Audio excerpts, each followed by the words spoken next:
Order, please. We'll now begin with the daily routine, beginning with presenting and reading of petitions.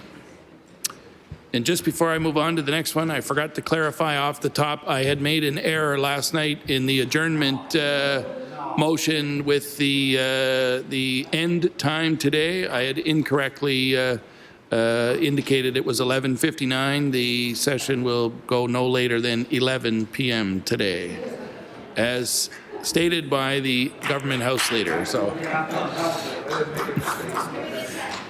I do apologize for that.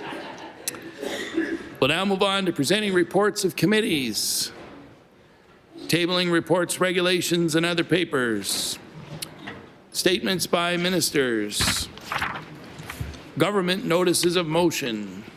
The Honourable Premier. Thank you, Mr. Speaker. May I do an introduction? Permission granted. Mr. Speaker, last week in the House on Friday, we passed a resolution that dedicated this week to Social Enterprise Week in Nova Scotia. And with us today, we're joined, Mr. Speaker, with some very special guests, an extraordinary group of Nova Scotians who are making a lasting difference in communities across Nova Scotia.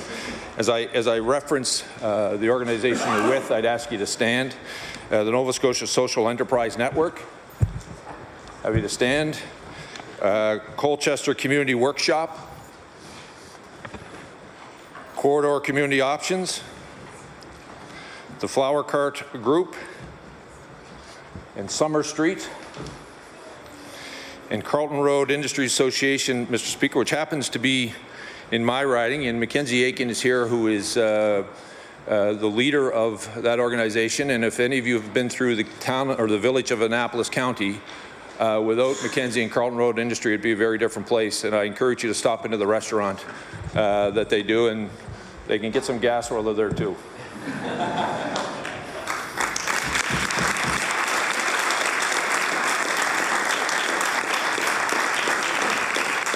Speaker, before I read my resolution, I just want to put on the record how proud I am to be associated with these organizations who are truly making a difference in the lives of so many of our citizens and in community through the work that they are providing. Many of their employees would impact all of us, and they're here. Some of them are here, but some of them are not here. They're still back in their buildings working and providing services. And I know many members of this House are represented by either the organizations that are here or some that couldn't be with us today.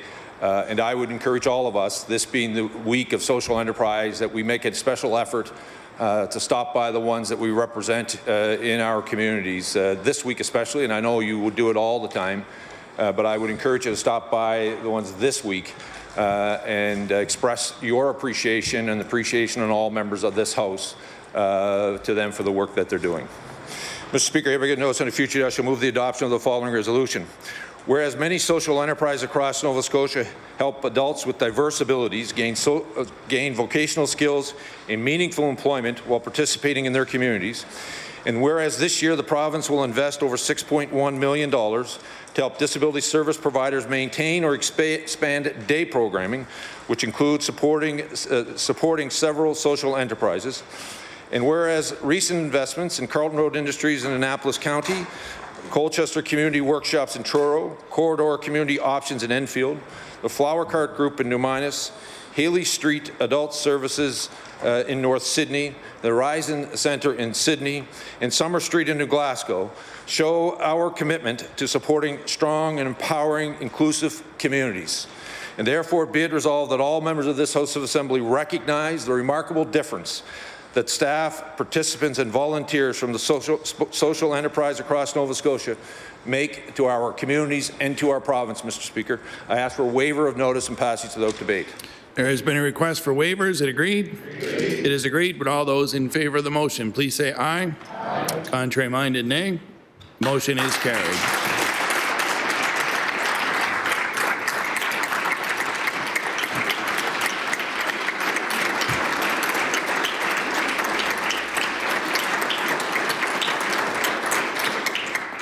The Honourable Minister of Community Services.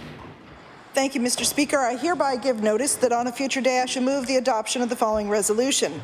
Whereas we all want to build a province with no limitations, a place where Nova Scotians can live their best lives, and whereas social enterprises not only earn revenue, but give back to their communities by providing social, cultural, community, or environmental benefits. And whereas this week is Social Enterprise Week, with a specific focus this year on those social enterprises that involve people with diverse abilities. Therefore, be it resolved that all members of this House recognize the important social and economic impact social enterprises have on our communities across Nova Scotia. Mr. Speaker, I request waiver of notice and passage without debate. There has been a request for waivers. Is it agreed? It is agreed. Would all those in favor of the motion please say aye. Contrary-minded, nay. The motion is carried.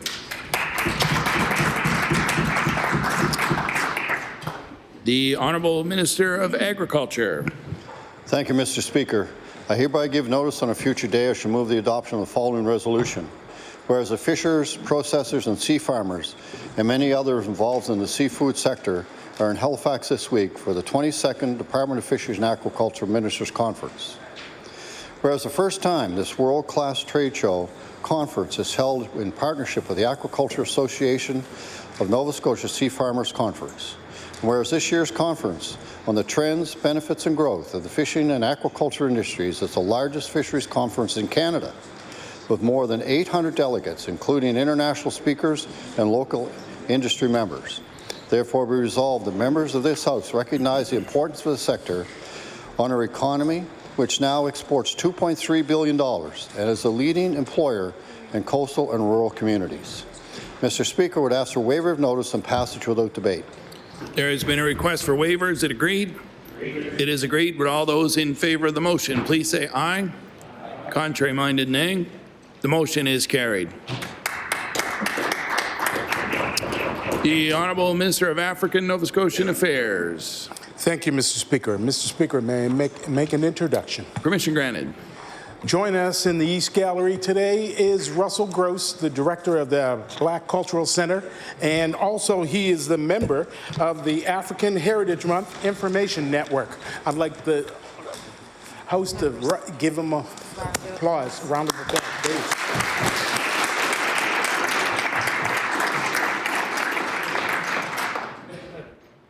I hereby notice that on a future day, I shall move the adoption of the following resolution. Whereas February is African Heritage Month, which is a time to celebrate the culture, history, and achievements of people of African descent. And whereas for the past several years, the African Heritage Month Information Network selects the annual theme, creates the educational poster, and promotes municipal proclamations and events across the province.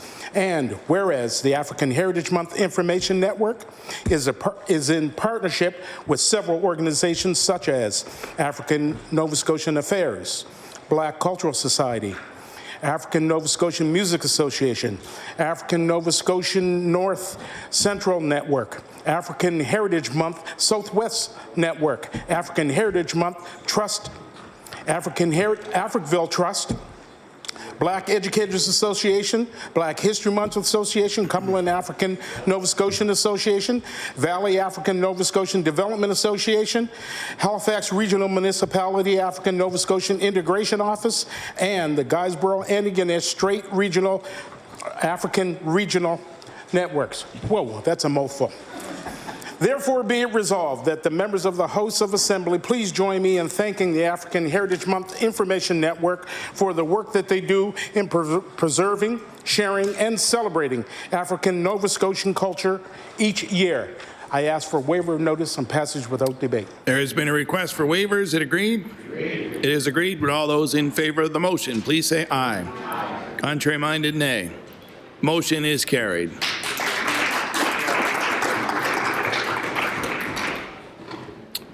We'll now move on to introduction of bills. The Honourable Minister of Health.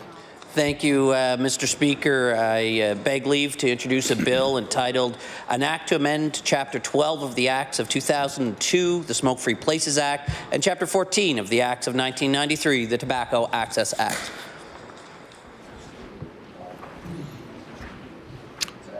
The Honourable Minister of Health begs leave to introduce a bill entitled An Act to Amend Chapter 12 of the Acts of 2002, the Smoke-Free Places Act, and Chapter 14 of the Acts of 1993, the Tobacco Access Act.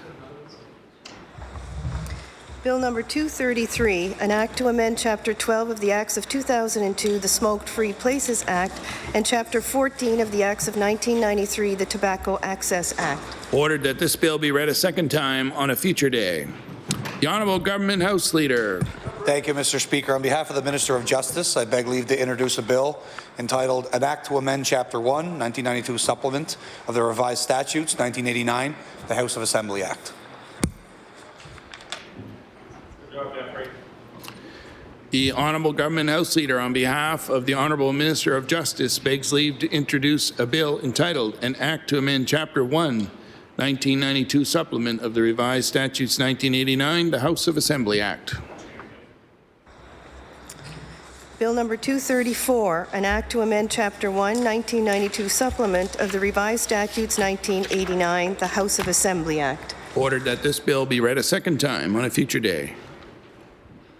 We'll now move on to notices of motion. We'll revert back to introduction of bills with the consent of the House. Is it agreed? It is agreed. The Honourable Member for Halifax Needham. Thank you, Mr. Speaker. I beg leave to introduce a bill entitled An Act to Amend Chapter 401 of the Revised Statutes 1989, the Residential Tenancies Act.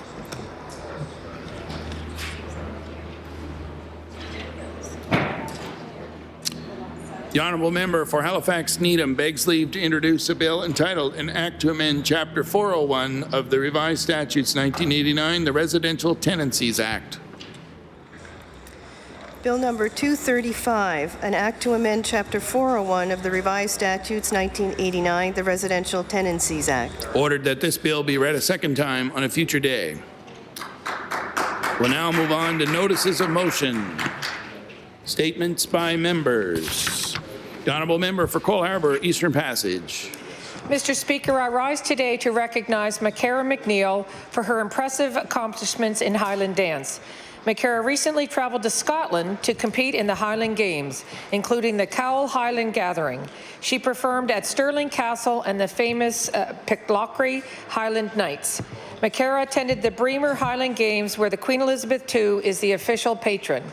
Macara is a 15-year-old who attends Island View High School in Eastern Passage. She attends the Warthern School of Dance with Highland dance instruction from Jennifer Warthern. I ask all members of the Nova Scotia Legislature to join me in congratulating Macara McNeil for having the honour of attending and competing in the Highland Games. Thank you, Mr. Speaker.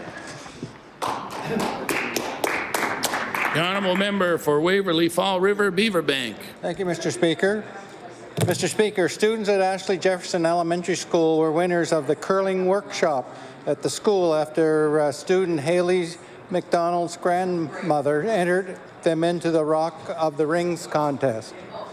To learn to curl workshop put on by avid curler Jill Thomas taught the kids the basics of the sport, including how to score, sweep and the ice, and throw the rocks. Along with the workshop, the school was also gifted with their own floor curling equipment set, cupcakes, and prizes. The project was made possible through the Ag Farmers Give Back funding program. Mr. Speaker, as a longtime curler myself, I'm also excited that the students at Ashley Jefferson will be introduced to the sport of curling for many years to come. Thank you. The Honourable Member for Victoria the Lakes. Mr. Speaker, St. Anne's Bay is a rural community with a population of 350, most of whom were over the age of 55. For 20 years, the Health Centre and Local Development Association have been supporting residents by providing programs to increase well-being and health and allow them to continue living in their community. Recently, St. Anne's Bay Health Centre started a new program called Stay in Touch, Watch My Back, to reinforce social connections. Watch My Back encourages someone who is alone and planning to do something risky like using a chainsaw, climbing a ladder, or even walking alone in the woods to contact a friend or neighbor to let them know. If the friend doesn't get a return call, they know to check and ensure everything is okay. I ask all members to join me in congratulating and thanking the St. Anne's Bay Health Centre and the community volunteers for initiating this program and providing an opportunity for people to stay safe and live an independent life. Thank you, Mr. Speaker.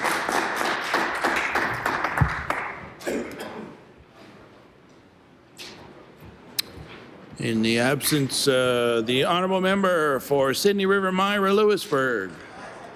Thank you, Mr. Speaker. I rise today to commend Hayley McLeod of Marion Bridge on her stellar rookie season with the Cape Breton Capers women's basketball team. This year, Hayley made the transition from high school basketball, where she was a top player, to university level, and without a doubt has found her way. She has indicated she feels she is getting better every game and is hoping to continue this route for the remainder of the season. Cape Breton has already clinched a playoff spot at the AOS Championship Tournament in Halifax next month. I would like to stand here today, Mr. Speaker, to congratulate Hayley and her teammates on their continued success and wish them all the best. Thank you, Mr. Speaker.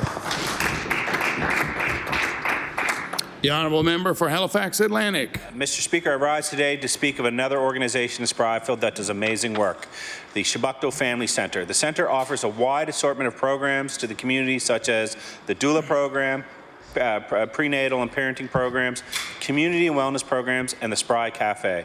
The mission of the Shabukto Family Centre is to nurture and enhance the quality of life of families through the delivery of community-based programs. Through their huge array of programs, they are extremely successful at improving the lives of families in the area. I've had the privilege of being involved in the Spryfield Cafe on a few occasions. The cafe is a monthly free dinner held at the Family Centre and is open to anyone in the community. I've had the pleasure of cooking and serving at the cafe, and I'm always amazed at the true sense of community that prevails that presides over this dinner. Sorry about that. Residents join together to enjoy great food and great conversation. Mr. Speaker, I'd like to congratulate the Shabukto Family Centre on their outstanding support on the Spryfield community and thank them for everything they do to improve the lives of our families. Thank you, Mr. Speaker. The honourable member for Sackville-Cobequid.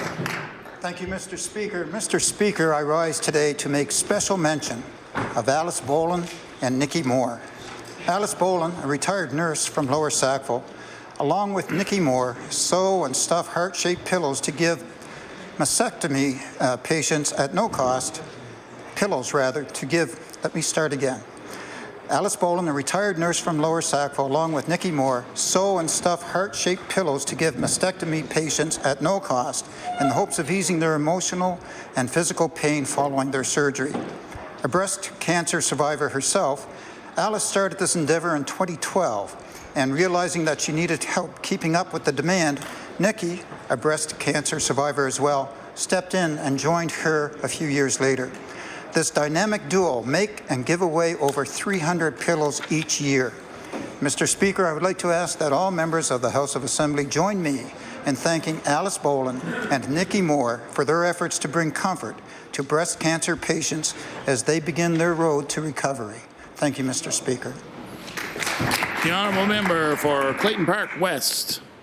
Mr. Speaker, I would like to recognize Jennifer Faugier, a passionate teacher at Halifax West High School that always goes the extra mile. Since 2004, Jennifer has taught at Halifax West and was recently appointed as the Languages and Social Studies Department head. Jennifer's enthusiasm for her student is apparent in everything she does. She's an avid volunteer both in and outside the classroom. There are too many initiatives to list, but here are a few that she leads. Litter cleanups twice a year, leaders of the Big Bunch program, politics club, model parliament, public relations and food chair of the 2015 Canadian Student Leadership Conference. Mr. Speaker, I ask this House of Assembly to join me in applauding Jennifer. I am so grateful for her work at Halifax West High School and in the community. Thank you. The honourable member for Pictou Centre. Mr. Speaker, in the hustle and bustle of day-to-day life, it can be easy to forget the difference that simple things can make to someone. For many seniors across Pictou County, a delivery of one meal will always bring a smile and a thank you. The Victorian Order of Nurses has been delivering its Meals on Wheels program for several years as part of the charitable part of the organization. program operates with the assistance of many volunteers. Kathy Campbell and her brother Donnie Frazier are regular volunteers. Meals are picked up at the Glenhaven Manor where they are prepared. Seniors are always happy to see the volunteers arriving. It also gives them the opportunity to have a brief chat about issues in their community. Volunteers like Kathy and Donnie are critical to the success of this organization. Your assistance is invaluable and greatly appreciated by everyone. Thank you, Mr. Speaker. The honourable member for Halifax Needham. As we approach the end of African Heritage Month, I rise today to recognize some recent powerful work by Owen Osound Lee, who has released a powerful track and video entitled Listen that discusses the historic and ongoing systemic discrimination faced by African Nova Scotians. It references Africville, Viola Desmond, police street checks, overrepresentation in prisons, negative portrayal in the media, and employment discrimination. One line that hit me, given the recent arrest of a 15-year-old by Halifax Regional Police that resulted in the boy being injured and police being investigated, was this: "The cycle keeps repeating and I'm getting nauseous. Got me praying for my sons. We gotta be cautious." He also highlights the resilience of African Canadians in the face of oppression and their efforts to bring about racial justice and social change. I encourage members of the House to listen. The honourable member for Lunenburg West. Thank you, Mr. Speaker. Mr. Speaker, Zoe Mosier, a grade 7 student at Bridgewater Junior High and a proud member of the Blue Nose Athletic Club and the 902 Athletics Kids Run Club, is passionate about running, a sport she started in 2019. Last June, while still in grade 6, she placed first in 3 individual events, 800 metre, 1500 metre and 3000 metre at her first Nova Scotia School Athletic Federation Western Region Track and Field Championships. Last summer, she placed first in the Athletic Nova Scotia Outdoor Track and Field Provincial and Club Championships in the women's 12 to 13 800 metre. And she also competed in the Youth Running Series, a combination of cross-country and track, and won first place in the under-15 female category. Zoe captured first place at the Junior Girls Western Regions cross-country and took silver at the 2019-2020 NSSAF Provincial Cross-Country Championships in October. This January, she won first place in the girls' 12 to 13 1200 metre run at the 2020 Athletics Nova Scotia Indoor Open. Congratulations to Zoe Mosier, this natural track athlete who had a fantastic first year in a sport she loves. Thank you, Mr. Speaker. The honourable member for Dartmouth East. Thank you, Mr. Speaker. I rise today to recognize Phil Power, a Halifax Regional Police Officer and Taekwondo Master at Grasshoppers Martial Arts in Dartmouth East. Mr. Speaker, Phil has always been a strong advocate, building a positive relationship between police and communities. In Dartmouth East, Phil took the initiative in 2017 to start a scholarship program to give 10 children the opportunity to study martial arts free of cost at Grasshoppers. There, they learn self-confidence, self-defense, and self-control. Since this program started, it's been a huge success. Many participants enter the program with little respect for the police, and they leave wanting to become a police officer someday. Mr. Speaker, I want to thank Constable Phil Power for his outstanding approach in building relationships with the East Dartmouth Community Centre, and I want to thank all our officers throughout Nova Scotia who serve and protect. Thank you, Mr. Speaker. The honourable member for Bedford. Thank you, Mr. Speaker. I'd like to commend a volunteer who makes Bedford an entertaining place to live. After Doug Cooney retired, he started his own band. Silver Wings played many events up until a few years ago. Doug also played his violin at various health facilities throughout our region for many years. He'd visit Magnolia Continuing Care in Enfield to play for the residents. These days, he entertains the members of and volunteers with the Bedford Leisure Club. And when people describe Doug, they talk about his bright smile, that he's fun-loving, respectful and considerate, and what a reliable and loyal volunteer he is. And really, Mr. Speaker, isn't that how we'd all like to be spoken of? I know the members of this House will want to join me in thanking Doug Cooney for bringing music into the lives of so many over the years. The honourable member for Colchester, Musqueam Valley. Thank you, Mr. Speaker. Recently, I attended a presentation during this African Heritage Month on the No. 2 Construction Battalion. Many young men were enlisting in Truro to serve in the First World War, including young African Nova Scotian men. They were told it was a white man's war, and they were refused enlistment. But these patriotic men persisted and eventually were able to form what is known as the Black Battalion in July of 1916. They were not permitted to carry arms, but were given other tasks such as construction of roads, bridges, and trenches. Now, the No. 2 Construction Battalion earned the respect of some, including Dr. Dan Murray, grandfather of Anne Murray. This was a sad story in our history, but one that we should learn from. There are no persons less than another, and we should always strive to make that a reality in this province. Thank you, Mr. Speaker. The honourable member for Clare Digby. Thank you, Mr. Speaker. I wish to congratulate the Club du Nouveau Horizons at Concession on their recent celebration of their 40th anniversary. In the 1970s, the Club du Nouveau Horizons were established in the area so seniors would have a place to meet, to participate in social activities such as playing cards, and to continue to be involved in their community. On the day of the grand opening, the community met and watched Disa LeBlanc, the oldest person in Concession, cut the ribbon to officially open the club. Ms. LeBlanc was helped at the ceremony by MP of the time, Colleen Campbell. Ms. Campbell had expressed her hope that the club will be meeting in a place for the community for seniors for years to come, a sentiment she repeated at the 40th anniversary celebrations. I want to echo Ms. Campbell's hope for the future of the club, as clubs like this are important to the well-being of seniors. These types of clubs encourage seniors to remain active and not become isolated and cut off from their community. In Concession, seniors continue to meet in the basement of their church where they catch up on the news and play cards. Thank you, Mr. Speaker.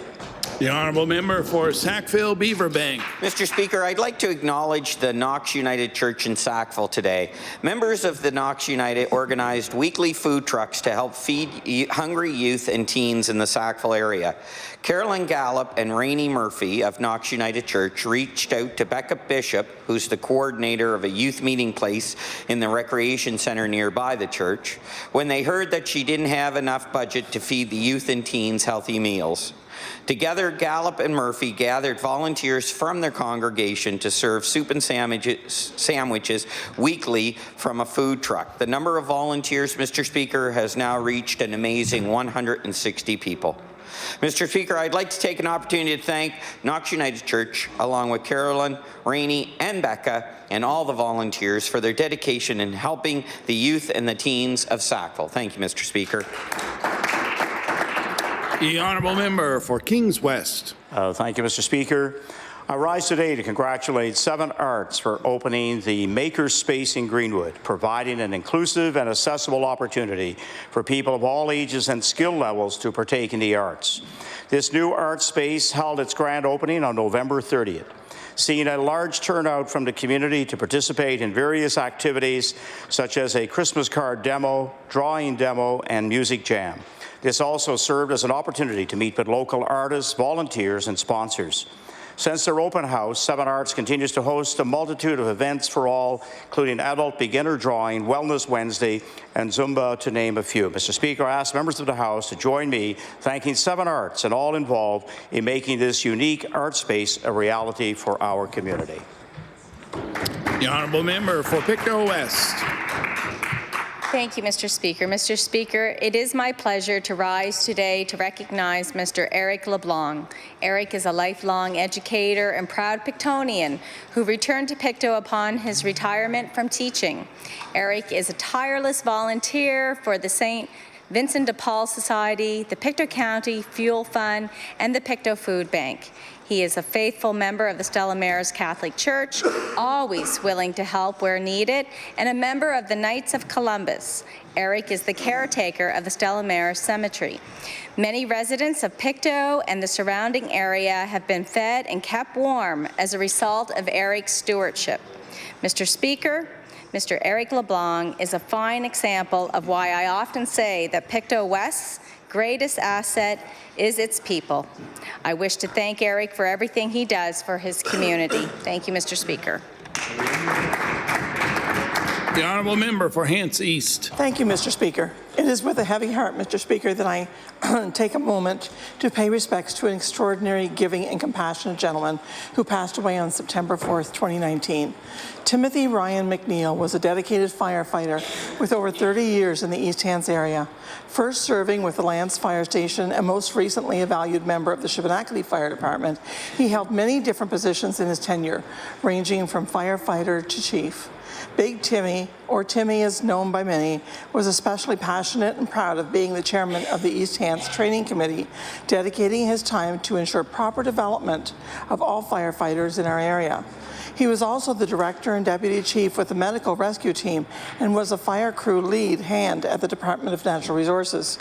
His sudden passing had left our community in mourning, and with mourning comes reflection that in reflection, those who are fortunate enough to know him should take great comfort in the footprint Tim left behind. His years of dedicated service, humble and kind demeanor, courage and compassion will not soon be forgotten, and he will always be an inspiration to us all. Thank you, Mr. Speaker. The honourable member for Queens Shelburne. Thank you, Mr. Speaker. Mr. Speaker, I am pleased to rise today to congratulate Liverpool Regional High School student Ellen Radall on her most recent achievements in the prestigious Duke of Edinburgh program. Currently in grade 11, Ellen recently completed her silver award level, which required 26 weeks in the 4 criteria of skill, physical recreation, service, and adventurous journey. Ellen played piano, participated in boxing lessons, served as an intern at my constituency office, and completed a 3-day, 2-night camping expedition. Mr. Speaker, I ask all members to join me in applauding Ellen on this very impressive accomplishment. She is indeed a wonderful role model for Nova Scotian youth, and I wish her the best as she works to achieve her gold level. Well done, Ellen. Thank you, Mr. Speaker. The honourable member for Guysborough Eastern Shore Tracadie. Mr. Speaker, the Sherbrooke Opportunity Society is planting seeds of sustainability with their exciting new program. The Sherbrooke Opportunity Society, or SHOPS for short, is a day program that started in August of 2018 at St. Mary's Educational Centre and Academy. SHOPS is a non-profit organization dedicated to enhancing the independence, well-being, and individual potential of persons with an intellectual and/or physical disability. This summer, SHOPS will be teaching participants how to properly plan and plant vegetables and flower gardens and use the resulting crops to prepare a meal for the community. They'll also be selling excess vegetables and flowers to the community for work experience. Their project will involve group sessions with gardening community consultant, and participants will tend garden over the summer, learning new skills and gardening know-how. The program will touch the community by refreshing infrastructure and providing work and volunteer opportunities. Mr. Speaker, SHOPS is a dedicated organization doing important work for those in Sherbrooke and area, and I cannot applaud them enough for their effort. Thank you very much. The honourable member for Northside Westmount. Thank you, Mr. Speaker. Mr. Speaker, I rise today to mark a milestone. This past February 1st, my wife, son, and myself, along with many cousins and friends, gathered to mark my father Murray Sr.'s 101st birthday at his home in North Sydney. Murray was in great cheer and enjoyed all of the attention he so rightfully deserved. He eagerly blew out his candles, and we all enjoyed some cake and his sharing of stories. Mr. Speaker, my family and I consider ourselves truly blessed to have my dad with us each and every day. Is truly a gift to be cherished. Not many generations can bear witness to the changes in our world that this man has witnessed during his lifetime. God willing, the family is eagerly looking forward to gathering again in 2021 to mark another celebration. Thank you, Mr. Speaker.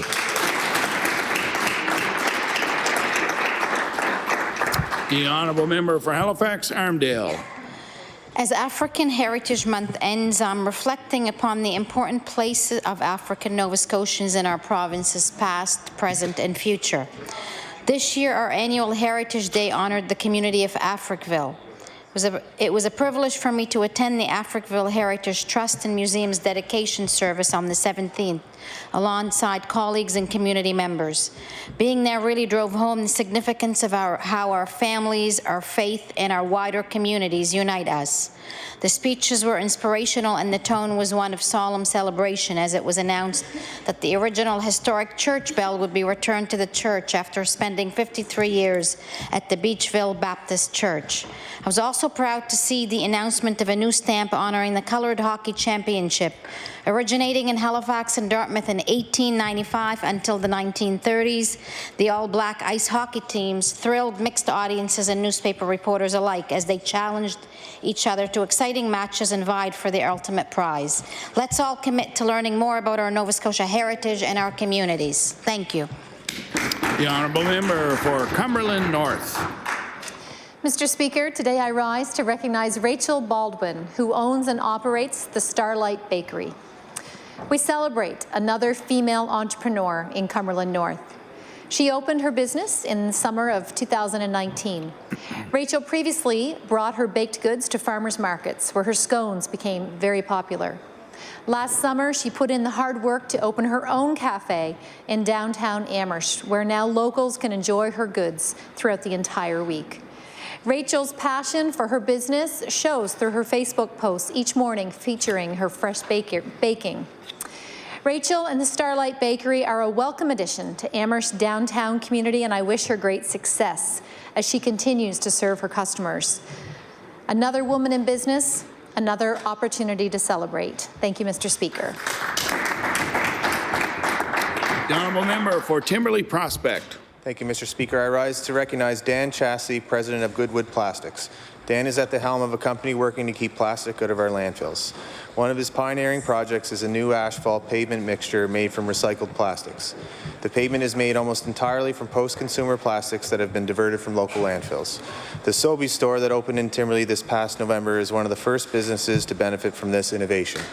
The amount of recycled plastics used in the Sobeys parking lot equates to more than 6 million plastic shopping bags. The initiative promotes plastic upcycling and is more flexible, resulting in less cracking during the freeze-thaw cycle we experience. In addition to the new pavement mixture, Dan's company has been able to turn film plastic into plastic lumber used to make outdoor furniture such as benches and picnic tables in partnership with Lake City Works.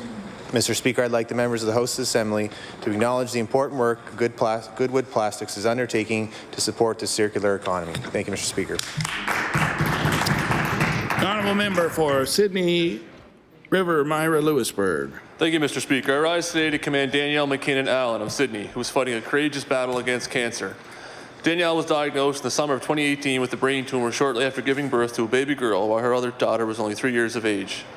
She has indicated although intense radiation and chemotherapy treatment were hard on her body, she was fortunate to be able to remain and have her treatment at home. This is partly due to the generosity of Cape Bretoners, including Danielle, who donated throughout the year and more so on Radio Day, which last fall raised over $1 million for cancer care and other needs at the Cape Breton Regional Hospital. I would like to stand here today, Mr. Speaker, to applaud Danielle McKinnon Allen on her courageous battle and wish her family all the best in the future. Thank you, Mr. Speaker. The honourable member for Fairview Clayton Park. Mr. Speaker, as you know, the YMCA Centre for Immigrant Programs is an important resource for newcomers in my community. The centre has many programs, some of which include providing information about gender-based violence, how to access available resources in the community, and helping immigrant children and youth settle into school. Now the centre has newly partnered with Digital Nova Scotia and Infinitus Academy to offer computer training classes twice a week. These new classes are being led by 2 representatives from each of these organizations, along with YMCA staff and volunteers. Digital Nova Scotia is supplying the equipment and curriculum, while Infinitus Academy facilitates the training. In addition, Digital NS has adapted its Tech-Shy to Tech-Savvy program to enable learning for all levels of computer experience for the 40 clients. I ask the members of this House of Assembly to join me in thanking the YMCA Centre for Immigrant Programs, Digital Nova Scotia, and Infinitus Academy for this new program that will help improve the skills of many newcomers. Thank you. The honourable member for Sackville-Cobequid. Thank you, Mr. Speaker. Mr. Speaker, I rise today to commend Jamie Monroe of Lower Sackville. Jamie submitted a bid with Kraft Hockeyville, hoping that Sackville would receive the coveted title of Kraft Hockeyville 2020, along with the funds to upgrade Sackville Community Arena. When Jamie found out that Tyne Valley PEI had lost their community arena to a fire, Jamie withdrew his bid. He then reached out to other maritime teams asking them to join Sackville in supporting Tyne Valley. On January 18, 2020, despite the frigid temperatures, hundreds from across the HRM, along with a full bus from Tyne Valley, gathered for the Rally for the Valley, wearing jerseys of every color in support of Tyne Valley. Mr. Speaker, I would ask that all members of the House of Assembly join me in congratulating Jamie for this selfless act of kindness for the community of Tyne Valley PEI. Thank you, Mr. Speaker. The honourable member for Sydney, Whitney Pier. Thank you, Mr. Speaker. Mr. Speaker, I rise to congratulate New Dawn and everyone involved with the new centre that's going to be located in the historic north end of Sydney. As many people know in the community, New Dawn has completely redone the former Holy Angels Convent into a new centre that's going to host a number of great community organizations, some of those being Celtic Colours and others, as well as hosting artists, artist space, so artists can actually use the facility to their advantage whether they live in the community or they're from outside. This has been a multi-million-dollar project that has been supported by the local community and multiple levels of government. So I stand in my place today to recognize New Dawn, especially Erica Shea, for her leadership in the project, and to congratulate the community. It's an amazing building. It's transforming the north end of Sydney. When it's completed, it's going to become a cultural hub in the CBRM. So thank you, Mr. Speaker. The honourable member for Sackville Beaverbank. Mr. Speaker, I'd like to rise today to acknowledge 10-year-old Dominic Lehman of Beaverbank Monarch Elementary School. Dominic is a grade 5 student at Monarch Elementary and was recently named the grand prize winner of the Scholastics Reading Club graphic novel contest. He won the contest with his entry, The Adventures of Batdom, a graphic novel he made himself. Dominic was also featured on Global News, where his teacher, Miss Forson, presented him with some of the prizes he won from the contest. Mr. Speaker, I'd like to take an opportunity to congratulate Dominic on his big win for his graphic novel, The Adventures of Batdom, and thank the Scholastics Reading Club for inspiring young children to keep reading and being creative. Thank you, Mr. Speaker. The honourable member for Cape Breton Richmond. Mr. Speaker, as we near the end of Nova Scotia's African Heritage Month, I'd like to acknowledge the importance of celebrating the contributions of people of African descent year-round. Nova Scotia has over 50 historic African communities and a history that dates back over 200 years. It is important to celebrate the culture, legacy, achievements, and contributions of people of African descent, while also drawing attention to the long-standing prejudices and unfair treatment endured for generations. Mr. Speaker, Nova Scotia has been a leader in the promotion and recognition of its African heritage, but we still need to work on improving areas such as employment, income, and education for many within the largest racially visible group in the province. Mr. Speaker, I call upon the members of this House to continue celebrating the important contributions of the people of African descent have made to our province and commit to addressing the areas where we've repeatedly failed these communities. Thank you, Mr. Speaker. The honourable member for Waverley Fall River Beaverbank. Thank you, Mr. Speaker. I rise today to recognize the Halifax Crown Search and Rescue, which was able to celebrate the addition of a new remote rescue truck to its operation. Rescue 1 was unveiled in the open house in Lakeview. The new truck is designated to specifically aid in remote rescues. A new addition to the embossed with a plaque reading Carmen. This is a tribute to Carmen Ison, a former volunteer in both Halifax and East Hants Search and Rescue. Mr. Speaker, Carmen's willed donation, along with 2 large fundraisers and a donation from 100 Women Who Care, enabled the group to go from a standard pickup to a remote rescue vehicle. Mr. Speaker, I request members of the legislature to join me in congratulating the Halifax Ground Search and Rescue requisition and thank them for all they do for all the people in Nova Scotia. The honourable member for Pictou West. Thank you very much, Mr. Speaker. Mr. Speaker, I am pleased to rise today to congratulate the Pictou Old Puckers hockey team on celebrating the team's 35th anniversary. In 1984, an ad was placed in the local paper seeking players interested in forming a hockey team for men over a certain age. The only requirement was that the player was 35 years plus and could lace up their own pair of skates. Since 1984, over 108 players have played with the Old Puckers. Many of these players remain close-knit, have a wonderful sense of humor, and share a camaraderie of playing together. The Old Puckers continue to call the Hector Arena home.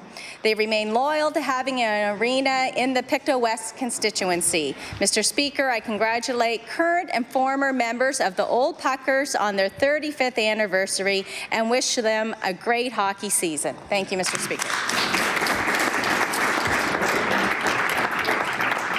I shall check my list of unparliamentary terms just to make sure. The honourable member for Dartmouth North. Mr. Speaker, some of my colleagues in this House may have heard me in the past talk about my famous to me at least, chili.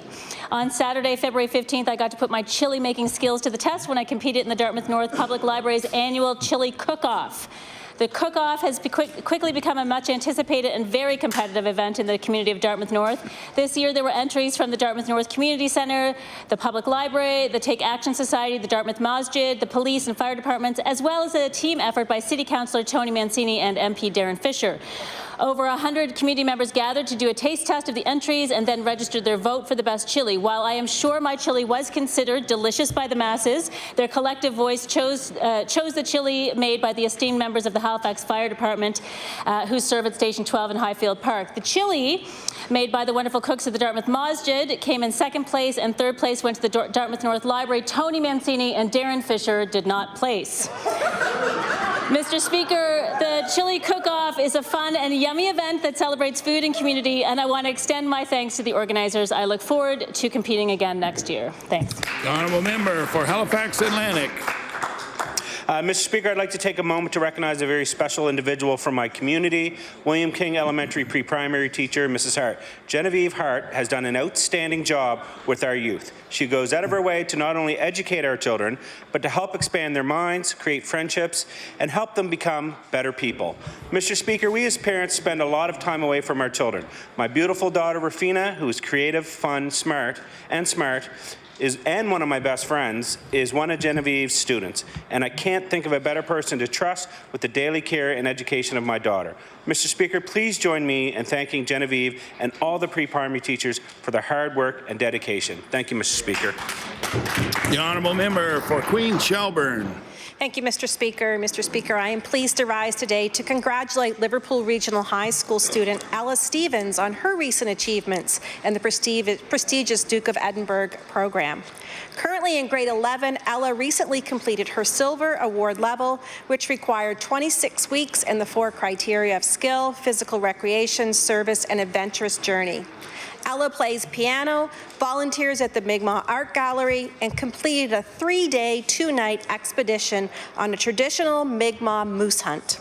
Mr. Speaker, I ask members to join me in applauding Ella on this impressive accomplishment. She is indeed a wonderful role model for Nova Scotia youth, and I wish her the best as she works to achieve her gold level. Well done, Ella. Thank you, Mr. Speaker. The honourable member for Halifax-Chebucto. Thank you, Mr. Speaker. May I say a word of introduction? Permission granted. Thank you. I want to say to members that we're glad to be joined at the House this afternoon by the Jason McLean, President of the NSGEU, and the Political Action Committee of the NSGEU are here to observe and take part in democracy in Nova Scotia this afternoon. So we want to welcome everybody to the House. The honourable member for Halifax-Needham. Mr. Speaker, food insecurity is a major concern for staff and parents at École St. Joseph A. McKay School, a school of 300 students in the heart of Halifax-Needham. This fall, the school began a free hot lunch program every Tuesday. Between 130 and 150 meals are enjoyed by students who were signed up by their parents or guardians. Mr. Speaker, this program is a labor of love made possible through the continuous support of school staff, parents, and community volunteers. Needham Preschool prepares the lunch. Parents send plate and utensil with their students to reduce single-use plastic, and up to 6 parents and community volunteers facilitate the serving. Thus far, the Hot Lunch pilot draws on several small grants and donations, enough to continue it until April, and school leaders are hopeful that they'll be able to identify funds to continue it through to the end of the school year and into next. Mr. Speaker, no student should be hungry in their classroom, and I commend all those involved for addressing food insecurity and hunger experienced by young Nova Scotians. The honourable member for Clayton Park West. The honourable member for Clayton Park West. Mr. Speaker, I would like to recognize a woman from Clayton Park West who works hard to teach the future stars of tomorrow. Linda Lau is the owner of Future Stars Daycare. She moved to Canada from China in 2002 and has operated her daycare since 2009. She has great love for children and enjoys teaching and sharing her culture with over 40 children through song and dance. Linda supports the Chinese Festival, which is held every September and has helped to make it a very successful event. She also keeps in touch with families that have adopted children from China and is always there to offer her support. Mr. Speaker, would this House of Assembly join me in applauding Linda, who is enthusiastic about making her community a better place to live? I am delighted that she has chosen Clayton Park West to be her new home. Thank you, sir. The honourable member for Fairview, Clayton Park, on an introduction. Thank you, Mr. Speaker. I'd like to bring the House's attention to the East Gallery, where we are joined today by my former mentor, wonderful teacher, John Stone, who is here with the grade 9 class from Armbrae Academy. I believe it's the Canadian government class, so I'd like to give them the warm welcome of the House.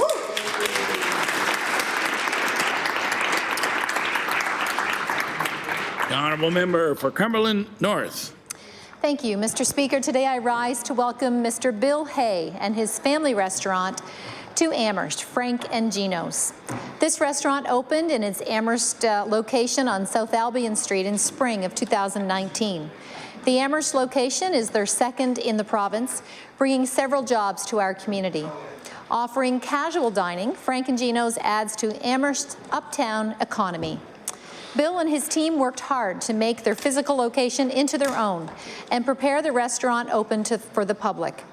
I wish Bill and his staff great success as he continues to serve his customers and create jobs for locals. Another new business in Amherst, another wonderful place to eat, and another reason to celebrate Cumberland North. Thank you, Mr. Speaker. The honourable member for Kings South. Thank you, Mr. Speaker. To be honoured as an academic All-Canadian is one of the most prestigious awards a student-athlete can receive. Even more impressive is maintaining a GPA above 3.5 while setting new AUS, Dalhousie University, and provincial records in your respective sport. Lorna Hubach of the Dalhousie Tigers women track and field team is an academic All-Canadian provincial record holder and AUS Field Athlete of the Year in consecutive seasons. A third-year engineering student from Wolfville, Lorna was named the AUS Champions Athlete of the Meet this month after capturing individual gold medals in the women's high jump, long jump, and 60-meter hurdles, and a team gold as a member of Dalhousie's 4x200-meter relay team. I invite all members of the Nova Scotia House of Assembly to join me in congratulating Lorna Hubach for the incredible success with her academic and athletic pursuits. Thank you, Mr. Speaker. Thank you very much. We'll now get ready to move on to oral questions put by members to ministers, and we'll start with the Honourable Leader of the Official Opposition. Thank you, Mr. Speaker. Mr. Speaker, a Chief of Staff is the most senior advisor to a leader. As a leader, they're the person that you rely upon the most. It's a relationship built entirely upon trust. And often what the Chief of Staff will tell the leader or not tell the leader says a lot about the leader. I'd like to ask the Premier, why would the Premier's Chief of Staff think that the Premier would not want to know about a serious criminal allegation against a member of his caucus? The Honourable Premier. Mr. Speaker, first of all, I want to thank the gentleman for the question. The reality of it is, Mr. Speaker, the Chief of Staff at the time was provided information about an incident that happened 6 months before. Mr. Speaker, she looked into it. It seemed the issues in the letter were not credible, Mr. Speaker, and that was the end of it. The Honourable Leader of the Official Opposition. And yet the RCMP found them credible enough to lay criminal charges. The Premier said his Chief of Staff is the gatekeeper, and it is her who decides what information gets to him and what doesn't, assuming that the most important and pressing matters are the ones brought to his attention. The fact that the person on the Premier's team, who arguably knows the Premier better than anyone, felt that information that one of the Liberal caucus members was potentially engaging in dangerous behaviours is not something the Premier would want to know, that says a lot about the Premier, Mr. Speaker. It suggests that the Premier wouldn't want to help the member, wouldn't want to step in and help the member, that he would rather protect the brand. I'd like to ask the Premier, did the Premier instruct his Chief of Staff that he didn't and doesn't want to know about matters that potentially damage the Liberal brand? The Honourable Premier. Thank you, Mr. Speaker. The reality of it is the allegation the Honourable Member is making in his question, Mr. Speaker, has no foundation. He has no idea what's before the court. There's no idea what's related to this letter, Mr. Speaker, which, by the way, has no author on it. The Honourable Member standing in his place making a whole host of accusations about an incident that happened, Mr. Speaker, in November of 2018. My Chief of Staff was notified in May. Looked into it. It's not credible, Mr. Speaker. And the reality of it is I want to say thank you to not only my Chief of Staff, but all those Nova Scotians, Mr. Speaker, who come and support our government and quite frankly, caucuses on both sides of this House to make sure they try to improve the lives of Nova Scotians, and I'm grateful and proud of the men and women that stand with us. The Honourable Leader of the Official Opposition. Mr. Speaker, in reality, I haven't mentioned the allegations at all. What I'm talking about is something that the Chief of Staff knew, and I'm asking why the Chief of Staff didn't think the Premier would want to know. The allegations speak for themselves in the criminal charges. I've tabled that for the Premier. I'll table it for his benefit again. But the Premier is the Premier's most senior staff member had key information. Tuesday, the Premier said that nobody on his team knew. Wednesday, he said, well, Chief of Staff knew. Thursday, he's saying, well, it wasn't important. So given the relationship between a leader and their chief, I think it's fair to say that the Chief of Staff knows what the leader wants to know and doesn't want to know. Can the Premier explain for the House why his Chief of Staff would presume that potentially criminal behaviours of one of his members, even potentially, Mr. Speaker, potentially criminal behaviours of one of his members is something that she felt the Premier wouldn't want to know? What kind of Premier wouldn't want to know that? The Honourable Premier. Thank you, Mr. Speaker. The reality of it is the Honourable Member has stood in his place and shown no evidence. Very thing, Mr. Speaker, the Chief of Staff, when it came to that letter, there was no evidence associated with the allegations that are in it. Mr. Speaker, that's the reality of this. The bigger question is, he's held on to this letter for a period of time. He's taken the effort to block out the name of the person who's in it. Why didn't that person who's making all these allegations call the police that night? Why didn't they go and make those accusations, Mr. Speaker? They didn't, Mr. Speaker, but what's the reality of it is, Mr. Speaker, this is now becoming a political document, and the Honourable Member is trying to gain political points, Mr. Speaker, on the backs of people, Mr. Speaker, who are requiring support. We continue that's an issue that is before the courts. Mr. Speaker, the legal system will deal with this issue. The Honourable Leader of the New Democratic Party.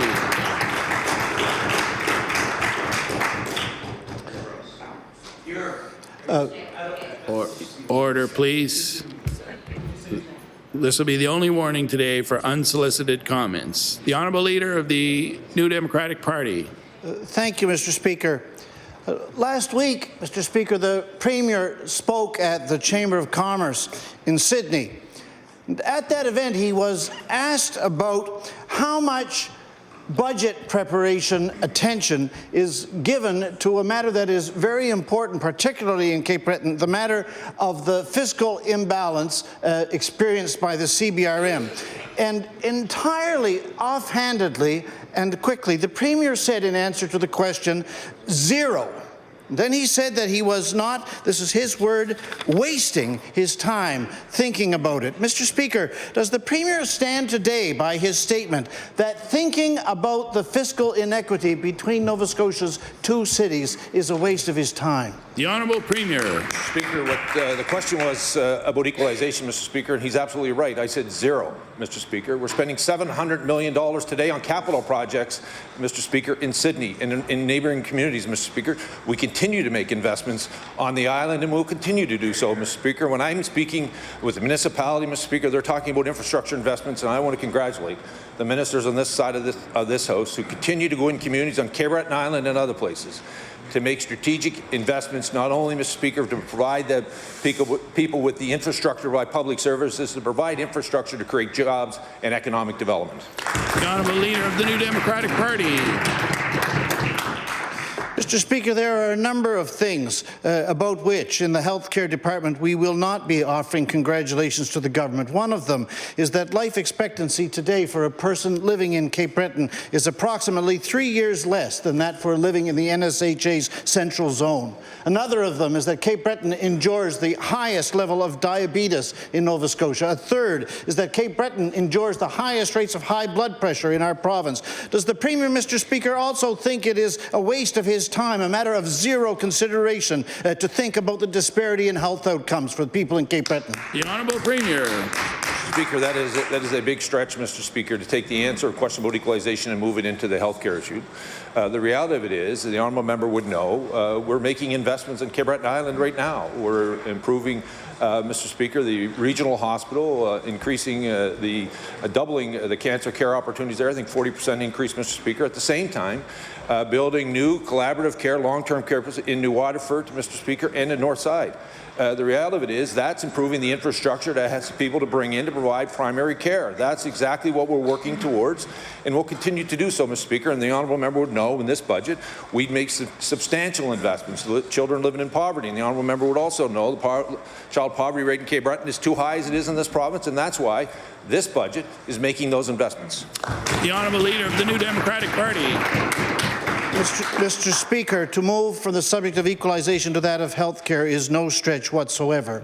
And another area of inequity is child poverty. We know that 1 in 3, more than that, of children in Cape Breton are living in families where there's simply not enough money to meet their needs. Now, last week, at this same Chamber of Commerce meeting in Sydney, the Premier was speaking about government spending in Cape Breton and then made reference to people who were picketing that meeting on both of the subjects of fiscal inequity and child poverty. And the Premier said, $700 million, and they still protest me.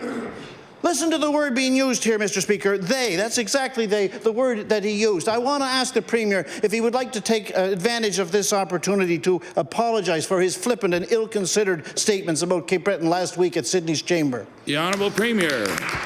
Thank the honourable for the question. The reality of it is, Mr. Speaker, I've enjoyed a great relationship with Cape Bretoners, Mr. Speaker. The honourable member would know I'm very proud of the 2 members that are currently sitting in our caucus. Mr. Speaker, you would also know at that meeting I announced that we were adding 62 more nursing seats to CBU. I want to thank the CBU for the tremendous work they're doing to continue to grow the population, Mr. Speaker. The honourable member would know the population is increasing in Cape Breton Island for the first time in a long time. And he also raised the issue of child poverty, which is a serious issue, Mr. Speaker, and that is why this budget has a substantial investment in those children living in poverty, not only in Cape Breton Island, Mr. Speaker, but across our province. The Honourable Leader of the Official Opposition. Mr. Speaker, as the Premier continues his narrative that we somehow knew and didn't do anything, I've answered that question for the Premier. We knew for 3 hours and we did do something. But in reality, to use the Premier's words, an unidentified individual felt that this issue was an important enough issue that they called the Chief of Staff while she was in Europe. The Chief of Staff made a decision not to do anything. Premier didn't need to know.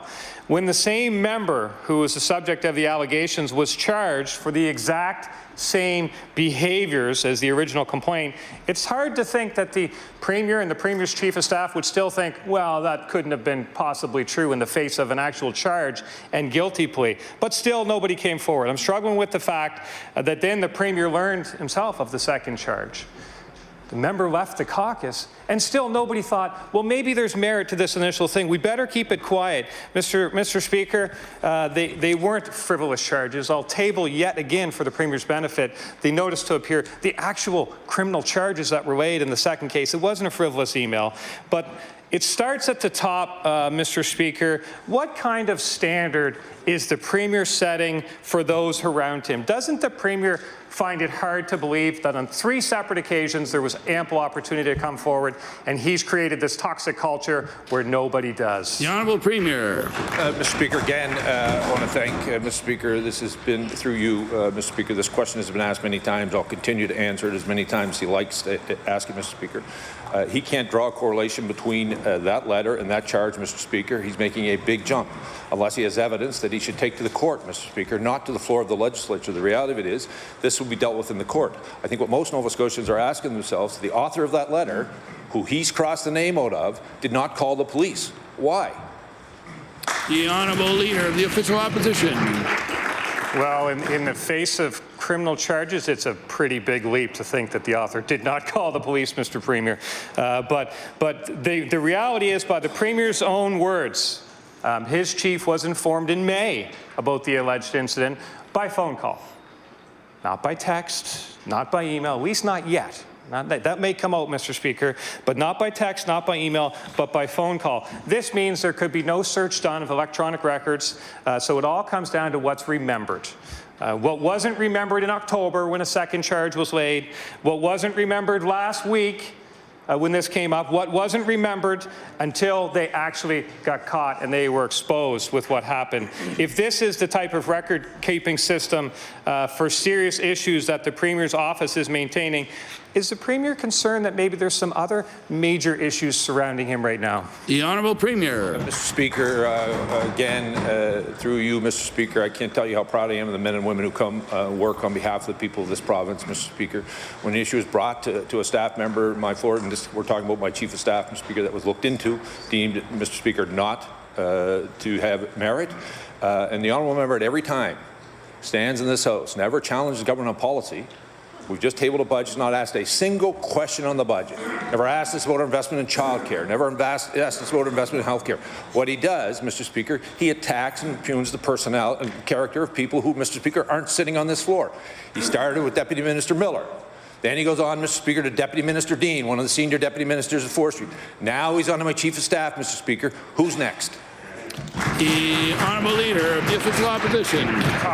We're talking about the moral character of a government, and isn't it interesting that we've been in the legislature for 1 week, and we've had 2 major scandals. I think that speaks to the moral character of a government, Mr. Speaker. But yesterday I asked the Premier a very simple, direct question in question period. Which of the caucus chair or the Chief of Staff were aware of these allegations? Which were aware? Acceptable, straightforward answers could include the chair, the Chief of Staff, neither, both. Those are all acceptable answers to a direct question. Instead, the Premier said that the riding president received the email, and it was the riding president who did the investigation, and implied that it was only the riding president that knew. That story has changed a little bit. But my question for the Premier is, why did he answer the question in a way that clearly insinuated that neither the chair nor the Chief of Staff had saw this email when he was well aware that the Chief of Staff knew? Honourable Premier. Mr. Speaker, I will be sure not to ask the Honourable Member for some advice on how to answer questions, Mr. Speaker. But I will tell you this. This is what speaks to the character of a government.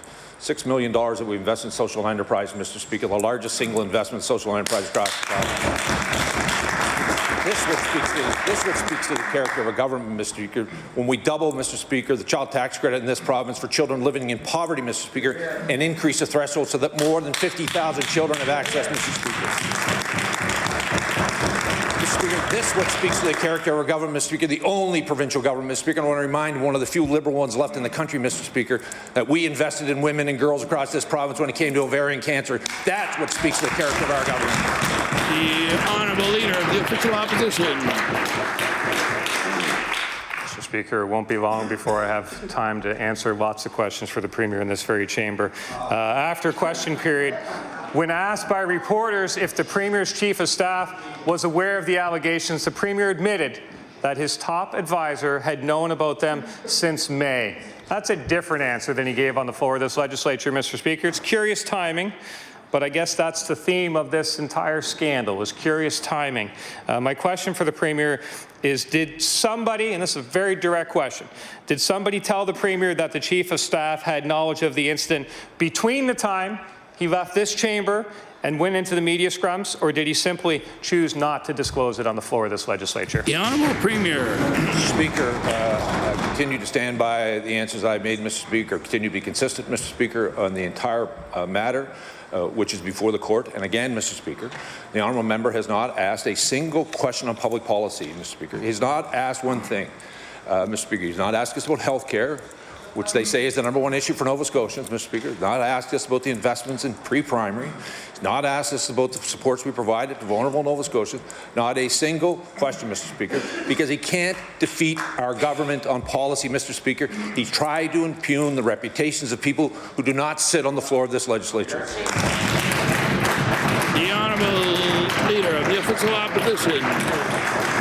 Mr. Speaker, what we're doing is disclosing some facts for all Nova Scotians to see. Nova Scotians are interested how they are governed, and they are interested in the moral character of the people who make decisions on their behalf. On Tuesday, when presented with the email at issue, the Premier said, "Mr. Speaker, I'm going by what the member's reading from, but if anyone received that, and they know information in it, they should have sent it to the police." And I agree with the Premier, Mr. Speaker. That information should have been sent to the police last May. And yesterday, when the Premier announced that his team had the information since May and didn't take it to the police, he started singing from a different song sheet, Mr. Speaker. Personally, I agree with his Tuesday gut reaction. On Tuesday, his position was go to the police. On Wednesday, his position was, oh, maybe we'll look at it internally. I'll ask the Premier for his Thursday position now. The Honourable Premier. Mr. Speaker, again, I want to thank the honourable member for the question. I think he's confusing matters, Mr. Speaker. It's the honourable member who stands in one part of the province and gives a public policy position and then stands in another and changes his mind. When he's in Yarmouth, Mr. Speaker, he's for the ferry. When he's elsewhere, he's against it, Mr. Speaker. Continues to stand in this House, and Mr. Speaker said he was against pre-primary, and then when he stands in front of children, he says he's in favour of pre-primary. One thing, we are a consistent government, Mr. Speaker, that continue to move this province forward. More young people are seeing an opportunity for a future for themselves in this province. Our population is at an all-time high. Young people are choosing to live and work here, Mr. Speaker, raise their families. We're a more diverse population. We continue to make investments in the economy of this province to drive job opportunities. Unemployment is at an all-time low, Mr. Speaker. But the reality of it is, the honourable member can't take on our government on policy. He's attacking and impugning the reputations, Mr. Speaker, of people who don't sit here. The Honourable Leader of the Official Opposition. It's a bit rich. It's a bit rich to hear the Premier talk about impugning reputations. I'm talking about the reputations of the people who do sit here, to be perfectly clear. And the last few days, as we've just seen right now, the Premier has gone to his old standby of deflect and accuse and point fingers. He essentially accused me of playing politics with this the other day and again today. And he said this, he said, it's surprising to me that he has become judge, jury, and executioner here on the floor of the legislature. I will remind the Premier that my team did everything we were supposed to do with information. And in fact, appreciating the seriousness of it, my team actually told me about it, Mr. Speaker. Now that the fuller picture, I don't know, Mr. Speaker, is the Premier okay to speak now, or is he going to wait for his turn? Or? Yeah. Now that a fuller picture has come to light of who knew what and when, would the Premier agree that it was actually his own staff who in fact played judge, jury, and executioner when they made the dangerous decision to ignore the credible information? The Honourable Premier. No, Mr. Speaker, I would not agree with that at all, Mr. Speaker. The reality of it is he's tabled a document that he crossed out the name of the very person who should have went to police in November, Mr. Speaker, if the accusations are true. And he has zero evidence, Mr. Speaker, that anything in that email is Mr. Speaker, is actually true. Zero. He has zero evidence whether that email is connected to what's happening in our courts today, Mr. Speaker. And again, Mr. Speaker, I want to tell you, the honourable member cannot take on our government on policy. He cannot challenge what's happening in our budget, hasn't asked a single question, or quite frankly, hasn't let very many others stand up and ask questions, Mr. Speaker, on our budget. It's my hope, Mr. Speaker, he's come to the realization it is a good budget for Nova Scotians, and he votes for it. The honourable member for Halifax Needham. My question is for the Premier. In the wake of this week's budget, I am compelled to explain some of the dynamics faced by many people in this province. People who, despite Nova Scotia having the lowest median income in the country, are lucky enough to make a decent living. But even if they make well above minimum wage, say $20 an hour, they are still challenged to absorb rent hikes of $100 or $200 or $300 a month or more.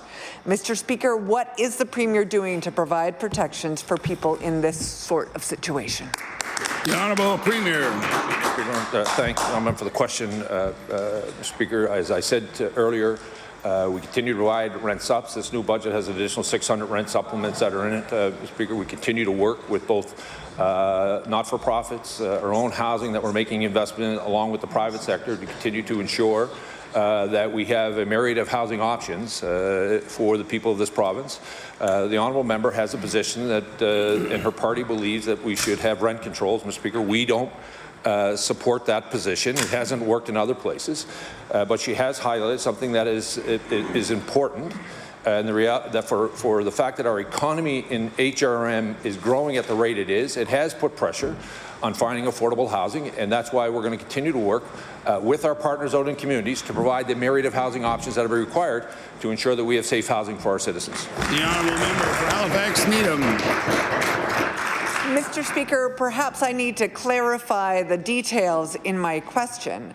I am not speaking about low-income Nova Scotians who would be eligible for rent supplements. I am not speaking for Nova Scotians who would require or be eligible for the support of nonprofit organizations, which are doing the best that they can in this very difficult housing market. There are one-bedroom apartments listed on the Halifax Peninsula for $1,445 a month. In fact, I know someone who rented a one-bedroom this week for $1,550 a month, and there is no limit set on the annual increase. There are people moving out this year who moved in last year because the rent has gone up so much. If someone makes $20 an hour, this rent would constitute more than 50% of their income, an unsustainable amount. Mr. Speaker, what is the Premier doing to protect middle-income people from massive rent hikes? The Honourable Premier. Thank you, Mr. Speaker. As I said in my first answer, Mr. Speaker, housing is a myriad of options that will be required. As you know, we just invested in this in first-time homebuyers program that we've doubled the investment. You should know that we continue to work with both our own housing stock to improve it, to ensure that in working with co-op housing, Mr. Speaker, to provide other options when it comes to affordability, and at the same time, Mr. Speaker, working with our partners here at HRM to continue to work on how do we provide an environment where affordability about rent is not something that puts families in a difficult financial position. And we're going to continue to try to work with everyone so that we can continue to increase the housing stock, not just here on the peninsula, but in surrounding communities, to keep and provide Nova Scotia families with affordable, safe housing. The Honourable Leader of the Official Opposition. Thank you, Mr. Speaker. Why does history keep repeating itself with this government? Kylie Harris, the Premier said he didn't know. The former Liberal member from Dartmouth East, Premier said he didn't know. Concord people, Premier claims he didn't know. Court affidavit suggests maybe he did. You may remember the conversation with the very tall man that was referred to. And now once again, he's claiming he didn't know. And I'm reminded of a quote from former Liberal interim leader Michelle Sampson, who, when in opposition, criticized the Premier of the day. He said that the Premier of the day didn't want to get to the bottom of how his office handled a situation. At that time, he mocked the Premier and he said, "Today the Premier stands in his place and says, I was left in the dark, I'm still in the dark, And boy, I'm in a happy place staying in the dark. I'm reminded of that discussion today. I'll table that for the benefit of the Premier. Can the Premier confirm that he is indeed in his happy place and happy to stay there? The Honourable Premier. Mr. Speaker, thank the gentleman for that question, Mr. Speaker. I'm very proud to be the Premier of this province, Mr. Speaker. I'm very proud to lead a government that has delivered our fifth balanced budget. I'm proud of a government that increased the child benefit program, Mr. Speaker, double it for low-income Nova Scotians. I'm proud of the fact human trafficking, Mr. Speaker, we're the first government to take it on, Mr. Speaker, the 5-year strategy. I'm proud of the fact we have a 5-year strategy on the issue with housing that's being raised by the Democratic Party. I'm very proud of the fact that more people in the global community are choosing to live and work in Nova Scotia, Mr. Speaker, the most diverse population we've ever had, the largest number of people living in our province on our march to 1 million, Mr. Speaker. And the reality is, even our sons and daughters, Mr. Speaker, that for decades had to leave our province to find new opportunities and somewhere else in Canada to build their economy, are living here, Mr. Speaker. And, Mr. Speaker, they're inviting other young Canadians to come here and live, and that's what I'm proud of, Mr. Speaker. The Honourable Leader of the Official Opposition.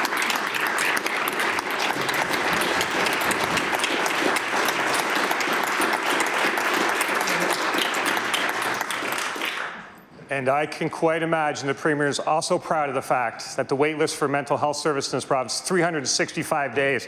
I can also imagine that the Premier is very, very proud of the fact that his colleagues so clearly needed help. And for almost an entire year, his senior political advisor said, don't worry about them.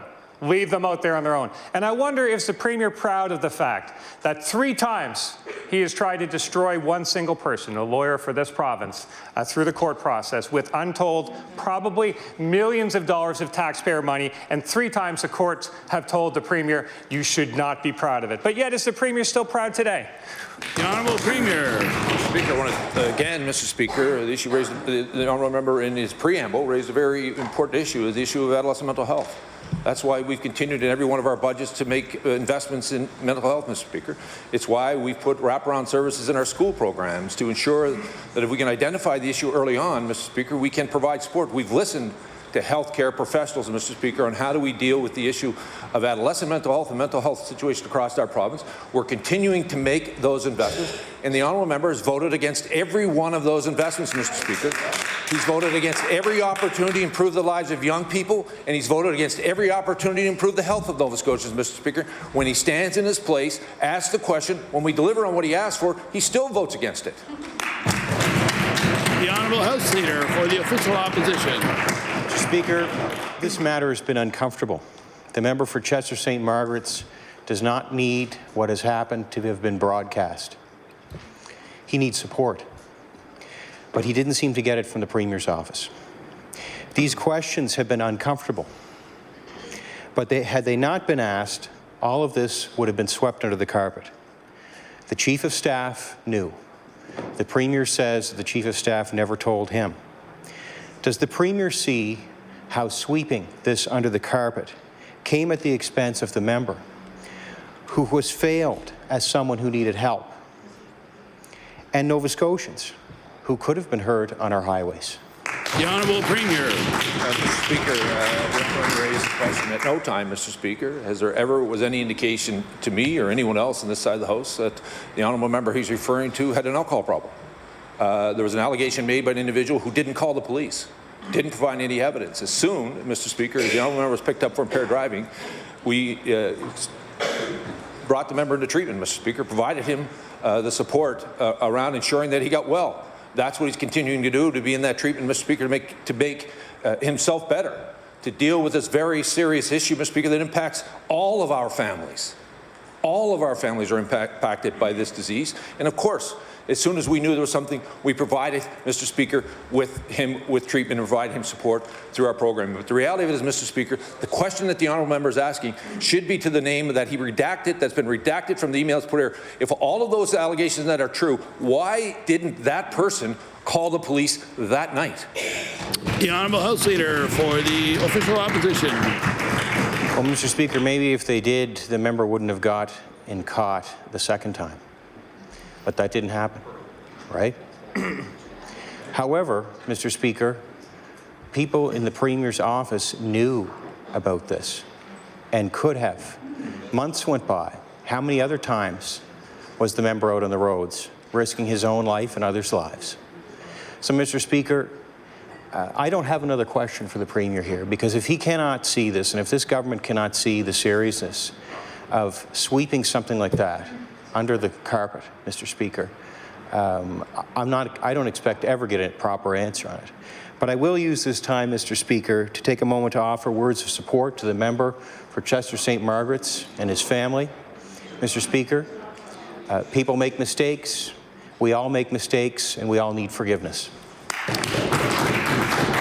Honourable Premier. Mr. Speaker, the honourable member has no evidence, Mr. Speaker, that anything in that email is accurate. If he does, I encourage him to go, Mr. Speaker, to the courts. That's the reality. Whoever passed them on that email, Mr. Speaker, they should be asking them the very questions. Why didn't you do something about this when you knew? Mr. Speaker, why didn't you provide proof? Why didn't you go to the police in November of 2018? Those are all the questions. Instead, Mr. Speaker, they bring it to the floor of the legislature after it's already in the court system. And I agree with the honourable member. I hope, as I said in my statement on Thursday, that the honourable member continues in the treatment to provide himself good help. And my hope is, Mr. Speaker, that those Nova Scotians out there who are struggling with alcohol today and whose families are having to live with this disease, they see an opportunity as well to seek out help to ensure that not only they return to good health, but their families actually can return to good health.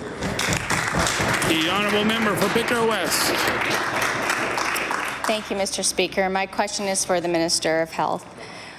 We're all watching with great interest and concern as the world responds to the spread of the coronavirus. Canadians who have been traveling and living in Asia are returning to Canada, and there are growing reports of cases across Canada.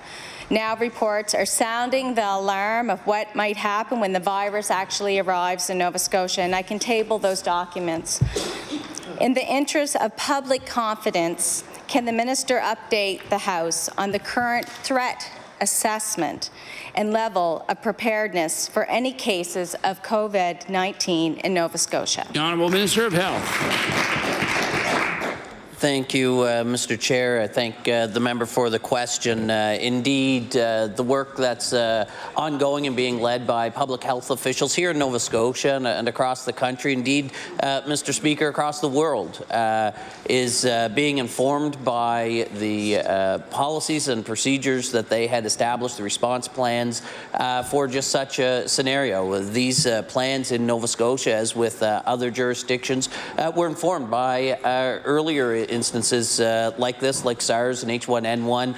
They continue to be refined. The work within the province includes continued engagement with counterparts across the country, as well as within the province, with our partners within our health authorities and other stakeholders that are important to be kept informed of the work that they're doing and to be prepared should the virus arrive in the province. The honourable member for Pickering West. Mr. Speaker, healthcare is in a crisis. We struggle to keep emergency rooms open at the best of times. We know that there's close to 100,000 Nova Scotians without a primary care physician. There are regular reports of limited or no paramedic and ambulance coverage at the EH system, and as it struggles, we just don't want to see a sudden influx of scared people overburdening a tax system right now at our ERs. We're struggling right now, and it seems that likely that the COVID-19 will arrive eventually in Nova Scotia. So what does the minister advise people should do if they are concerned that they may have been in contact or even contracted the coronavirus? The Honourable Minister of Health. Thank you, Mr. Speaker, and sincerely appreciate the member bringing this conversation to the floor of the legislature. First and foremost, I think it's important for individuals to be informed. I think it's important that when becoming informed, that individuals should rely on really reliable sources of information. I encourage them to go to our public health website that provides updated information, as well as the Government of Canada's. I would encourage people not to rely necessarily on social media accounts and other sources of information that may not be as accurate. Again, public health officials across the country continue to reflect that what individuals can do is really the same as they should do for any virus like the flu and others, is good hygiene. Wash your hands frequently, stay home if you're sick, proper coughing protocols, cough into your elbows and so on, Mr. Speaker. Taking good steps like that is good for your public health, not just for COVID-19, but indeed for many other conditions as well. The honourable member for Dartmouth East. Mr. Speaker, my question is for the Minister of Education. On February 25th, Global News reported that some parents at Dartmouth High School were concerned about their children travelling to Europe with the COVID-19 outbreak, and I'll table that document, Mr. Speaker. We've also heard concerns from parents at Island View and Eastern Passage. Mr. Speaker, I think everyone can understand parental concerns for their children as they travel overseas with this outbreak. We can also appreciate the hard work that goes into preparing for these trips and the disappointment of students if these trips are cancelled. A constituent in Dartmouth East reached out to me yesterday with questions regarding his child's overseas trip during March break and wants to know who will make the final decision if overseas trips need to be cancelled. My question to the minister is this: will the minister please clarify the chain of command? Who makes the decision to cancel an overseas school trip? And what is the process to communicate to parents and students? Thank you, Mr. Speaker. The Honourable Minister of Education. Thank you very much, Mr. Speaker. This is an important issue as global concern over COVID-19 does rise. Right now, that decision does rest with our school communities and particularly parents. But we are in the process of evaluating the situation and identifying whether we do need a more consistent and robust policy or protocol in place. In fact, department heads are meeting with regional centres of education executive directors this afternoon to discuss this very issue, Mr. Speaker. But right now, we would refer people to the Health Canada guidelines and also any travel restrictions that are in place. And some school communities have actually acted on those travel restrictions. I'm aware of one that isn't traveling to Italy because of the current health and safety concern there, and they are going to California instead. So these decisions are currently in the hands of those organizing these trips, and they do have advice from the federal government in terms of how they make the best decision in that regard. The honourable member for Dartmouth East. Mr. Speaker, certainly I appreciate the minister's response with respect to the notion of school communities. That interpretation of school communities can be wide open. As we all know, Nova Scotians want leadership on this issue, and we all know, Mr. Speaker, nothing frustrates parents or any individuals more when they can't get a clear answer. Now, along with clarity, Nova Scotian parents expect the government to have plans in place for our schools. We all know that schools have potential to be a transmission zone for various colds, flus, and viruses. Certainly the time I spent in the classroom, there were some days I felt like I needed to wear a hazmat suit. Nova Scotians want to know if the department is considering enacting any extra or different practices. So my question to the minister is this: what preparations are being taken by department staff, RCEs, and school administrators to ensure the safety of students and staff to minimize risks of transmission? Thank you, Mr. Speaker. Minister of Education. Thank you very much, Mr. Speaker. We're in constant contact with the Chief Medical Officer and the Department of Health to get guidance on this issue. We currently do have regional protocols in place that were developed during the H1N1 scare. We're in the process of reviewing those to see if those are applicable for this situation. Our goal is to have a consistent approach. Having the integrated governance structure of education makes that easier now to have a consistent approach from one end of the province to the other. And the member's right. We want there to be clarity. We do not want the lack of clarity on this issue to contribute to people's anxiety, so we will be developing very clear communications to every school community across this province on this regard if there is any developments from a policy perspective. The Honourable House Leader for the New Democratic Party. Mr. Speaker, my question is for the Premier. I don't need to remind the members of this House about last year's collapsed crane debacle on South Park Street in the wake of Hurricane Dorian and the chaos and resulting hardship that this caused, particularly for small businesses and residents in the corridor. Recently, the same developer whose costs were covered by this government erected a second crane at the site in order to finish the interrupted work. It's unclear that anything much has changed in the meantime, including whether the developer and the crane operator will be required to carry more appropriate levels of insurance. Mr. Speaker, has the government changed anything around disaster response, liability, or transparency as a result of this disaster? The Honourable Premier. Thank you, Mr. Speaker. The Honourable member raised a very important question. She would remember that happened. There was a number of issues about who owned the crane. Was it the crane responsibility? They were on there as a subcontractor. We then moved in, Mr. Speaker, to ensure that we provide public safety. That's what this was about. It took, Mr. Speaker, much longer, I think, than any of us would have liked, but it was about ensuring the safety of the people in that surrounding community, but also those that were going to have to be on that site to remove that crane, the first of a kind of collapse that we had in this kind of a centre. They moved in, did that, and now the department will move through to ensure that we recoup the cost for the people of Nova Scotia. The Honourable House Leader for the New Democratic Party. Maybe the Minister of Business will be able to respond to whether anything has changed. My follow-up is for the Minister of Business. The many small businesses who were impacted by this issue were cautiously optimistic at the announcement of federal disaster relief flowing through the Department of Municipal Affairs last year. However, upon closer inspection, most of the businesses didn't even bother to apply. The money only covers damage to property, in many cases already covered by their insurance, and which is not the true loss suffered by them here. They made it very clear when they met with the Minister of Business last year that lost revenues were their main concern. One of the businesses posted over $100,000 in lost revenue. This is on South Park Street and Spring Garden Road in the commercial corridor that tourists frequent every single day in the summertime. Mr. Speaker, for these businesses, this was an empty gesture.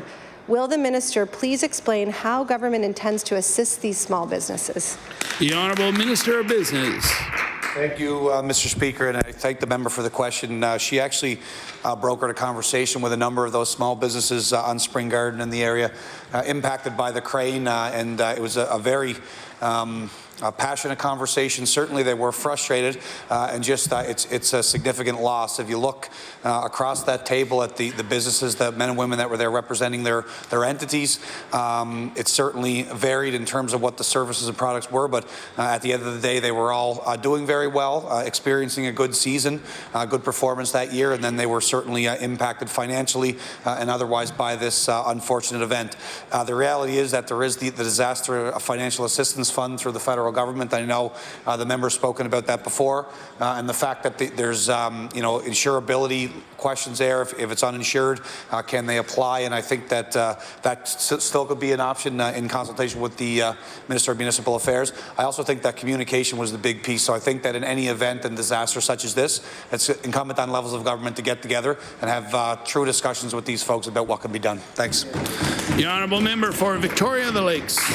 Thank you, Mr. Speaker. Mr. Speaker, my question is to the Minister of Fisheries. Mr. Speaker, lobster sales are down.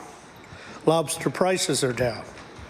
Coronavirus has taken a deep cut into the global market, and it shows no signs of letting up. Economists are warning of the long-term worldwide impacts of the virus, but the men and women on the boats are worried about their own backyard. The minister expects it'll take 3 to 4 months before exports resume, but that's going from zero to something.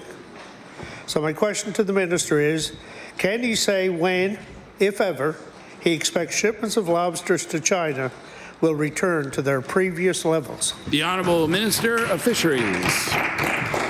Thank you very much, Mr. Speaker. I appreciate the question. It's a very important question. It's one we're concerned about. The answer is, as soon as China will allow freight into China again, we'll resume shipments. The important thing is we have not lost the market. It's the closure of the borders with the virus has caused the problem. In the meantime, we're looking at value-added products we always do in other markets so we can sell our lobsters to. And a lot of the lobsters are being now shipped up processing for secondary processing, which is very positive. The Honourable Member for Victoria the Lakes. Thank you, Mr. Speaker. China is the #1 customer for our lobster, and now they're not buying any. The drop in demand is dragging down the price and sending ripples throughout the industry. Fishers and dealers are looking everywhere to find new customers to help offload some products. So my question to the minister is, after putting so many eggs in the China basket, what is the minister doing to find new markets and customers for Nova Scotia's surplus lobster? The Honourable Minister of Fisheries. Thank you very much, Mr. Speaker. We are indeed exploring markets all over the world. We have been very aggressively for the last 7 years. And as a result of those marketing activities, including areas like China, and China's #2 in the purchase of lobsters, and the U.S. is #1. We're continuing to develop new markets. The Premier came up with a fantastic program for Europe.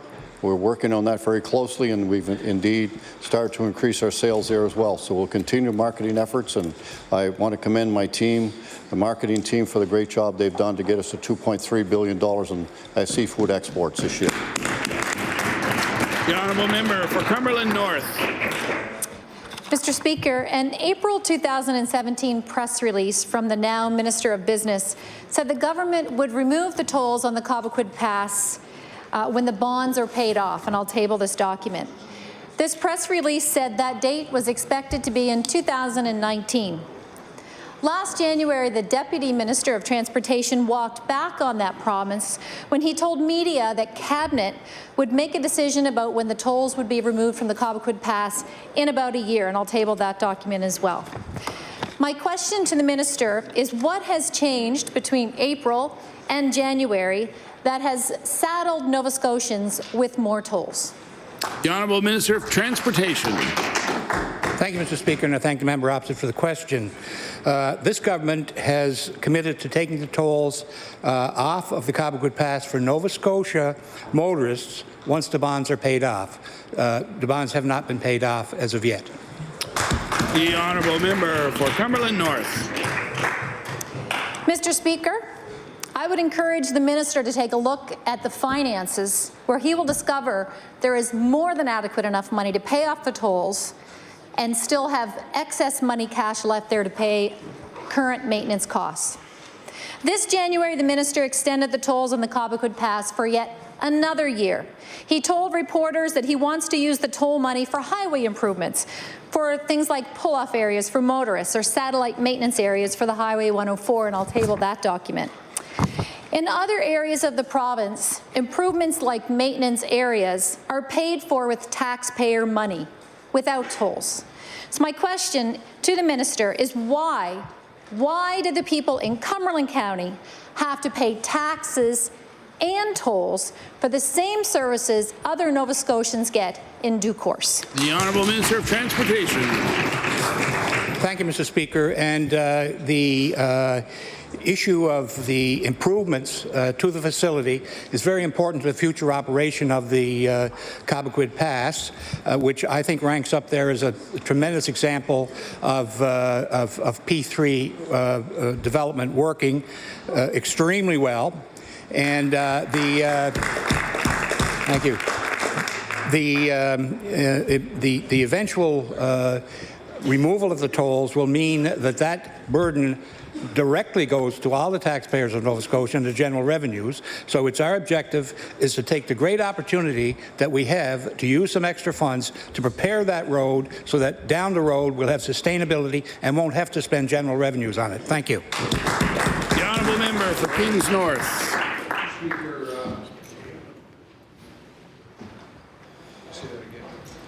Mr. Speaker, my question is for the Minister of Health. I think we're all surprised to see that the funding for mental health services are only set to rise by $550,000 in this year's budget. After the near $30 million increase last year, I was hoping this government was committed to making real change in the way it addressed mental health in this province. Now, with wait lists, little change, we see an increase that amounts to less than a drop in a bucket. My question for the Minister of Health, what has changed from last year to this year that has resulted in this government again not prioritizing the need for mental health services? The Honourable Minister of Health.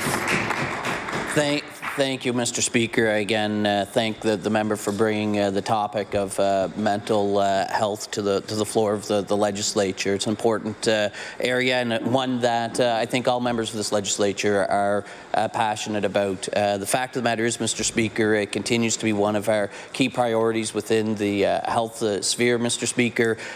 These investments and increased investments are building upon the investments we've made over the past number of years. We've talked extensively extensively about them. What has changed, Mr. Speaker, over the past year? We've seen a reduction in the wait time, Mr. Speaker, for both youth, adolescents and adults. One example, Mr. Speaker, is that for urgent care, a year ago it was 85% of Nova Scotian adults were being met within the clinical response time. Now it's 98%. The honourable member for Kings North. Mr. Speaker, 1 in 5 Nova Scotians experiences challenges with mental health, and this government is providing an extra 55 cents per Nova Scotian. That equates to about $2.75 per Nova Scotian who needs support. If I saw a friend who was struggling and I bought a cup of coffee, I would be equaling the new investment the government is making this year in mental health services. A cup of coffee is the least you can do for a friend in need, and it's the most this government is doing for those in need of support. So my question is the minister satisfied that this small investment in mental health services will make a difference in the lives of those in need? The time has expired for all questions put by members to ministers. We'll now move on to government business. The Honourable Government House Leader. Thank you, Mr. Speaker. I move that you did now leave the chair and the House resolve itself into a committee of the whole House on supply. The Honourable Member for Dartmouth East. Thank you, Mr. Speaker. Mr. Speaker, I rise to speak on supply on Budget 2020. Mr. Speaker, on Tuesday, as I listened attentively to the Minister of Finance as she was delivering the budget, the title of the budget, Better Together, struck me as interesting, or rather, out of place. Out of place, Mr. Speaker, given how the government has established their priorities these past 7 years and how they have governed. Mr. Speaker, the members of the PC caucus cannot allow this budget and government to go unchallenged. Better together. This is just ironic, Mr. Speaker, and I'm just guessing a possible campaign slogan. This government's policies have not met the needs of Nova Scotians. Mr. Speaker, has there ever been a government who has been more divisive? Mr. Speaker, has there ever been a government who has marginalized and vilified one group in this province after another? Film workers, teachers, Crown attorneys, doctors, education specialists. Mr. Speaker, has there ever been a government so intent on pitting Nova Scotian against Nova Scotian, citizen against citizen? Now, Mr. Speaker, I'd like to take a few moments to examine the policy track record of this government. A track record, Mr. Speaker, that is not always in line with the priorities of the community that I have the honour of representing, the community of Dartmouth East. For Dartmouth East, our priorities are health care, specifically improvements with accessing mental health services, education, specifically improving the learning conditions in our classroom. The environment is another key priority of Dartmouth East, specifically the impact of climate change on our 25 lakes in Dartmouth. And of course, Mr. Speaker, affordable housing and proposing a long-term plan to deal with the unacceptable rates of child poverty. Mr. Speaker, if this government truly believed in the title of its budget, Better Together, we would have never witnessed a massive disruption to our film industry in 2015, 2016, 2017, 2018, and 2019. An industry, Mr. Speaker, that brought in over $100 million to the gross domestic product of our province. If this government truly believed in the idea of better together, they would have honored the commitment of the member from Annapolis, who stated in 2013 that he would renew and extend the film tax credit. Instead, we had a government that broke that commitment to the film industry. Funny enough, we see in this budget the Film Incentive Fund back to where it was in 2015. It makes one wonder what that debacle was all about. And I believe, Mr. Speaker, history will judge the film tax debacle as one of the worst public policy blunders in the history of Nova Scotia.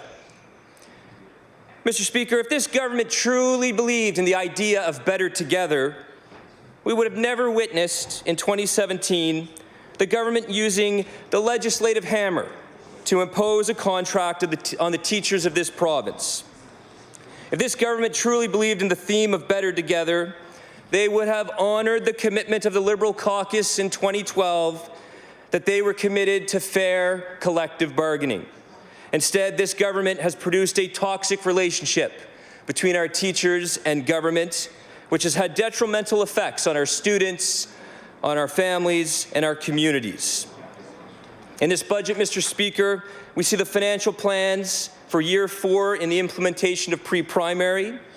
If this government truly believed in the concept of better together, they would have taken the time to consult with early learning centres. They would have taken the time to consult with schools and communities in order to get the implementation correct and minimize the impact.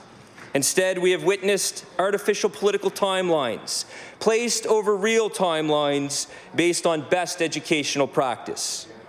The other day in question period, Mr. Speaker, the Minister of Education stated that he was glad he didn't listen to the opposition and our advice to slow down and consult. So much for better together. Because of the rushed implementation of pre-primary, we now have a two-tiered system of rules for our early childhood educators. We have students being displaced from their building as pre-primary moves in. All of this could have been avoided, Mr. Speaker, if they practiced the concept of better together, but instead they practiced the concept of my way or the highway, or rather, Mr. Speaker, welcome to a portable in the back of the school. Mr. Speaker, if this government believed in the practice of better together, the opposition parties in our province would not see the trail of broken relationships between this government with nurses, doctors, teachers, Crown attorneys, filmmakers, education specialists, the forestry sector, and some municipal governments. If they practiced the idea of better together, then we would see different outcomes. We would see collaboration, authentic consultation, and healthy relationships. Instead, because of the politics of confrontation, we see the opposite. Mr. Speaker, if this government practiced the idea of better together, then we would not see a measly $500,000 increase to mental health spending. Improving access to mental health services needs to be a priority. That is why this caucus has championed improving access to mental health services as a priority. How can improvements to access be achieved, Mr. Speaker, with only a $550,000 increase?